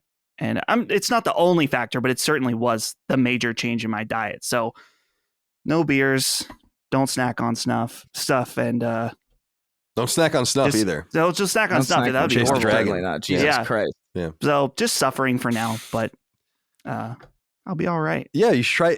You ever try intermittent fasting? Is that what? Oh yeah, that's what well, right now I've been trying to not eat past 8 or 8:30, and then I eat again at like 11:30. Dude, or so. It feels so good to not have to eat 3,100 calories. Shut up! I can't stand this, Chris. I know. I have to eat like so a whole much. box of M&M's donuts right now. All right, Dr. Claw. All right. Yeah. All right, let's get the hell out of here. My friends, thank you again for your time. Thank you all out there for your love. We'll see you next time. Until then, goodbye. See ya. Take care, guys. Sacred Symbols, a PlayStation podcast, is a product and trademark of Last Stand Media and Colin's Last Stand LLC, and is proudly recorded in the USA. The show is conceived by, is written by, and is directed by me, Colin Moriarty. My co-hosts are Chris Raygun Maldonado and Dustin Furman. The show is produced by executive producer Dustin Furman. It's edited by associate producer Ben Smith. All of Last Stand's theme music is by my best friend, Ramon Narvaez. As you know, all of Last Stand's shows, including Sacred Symbols, are fan-funded on Patreon at patreon.com/laststandmedia. The following names are at the producer level on Patreon, our highest tier, and we're grateful for your thoughtful and kind contributions to our independent endeavor. Thank you.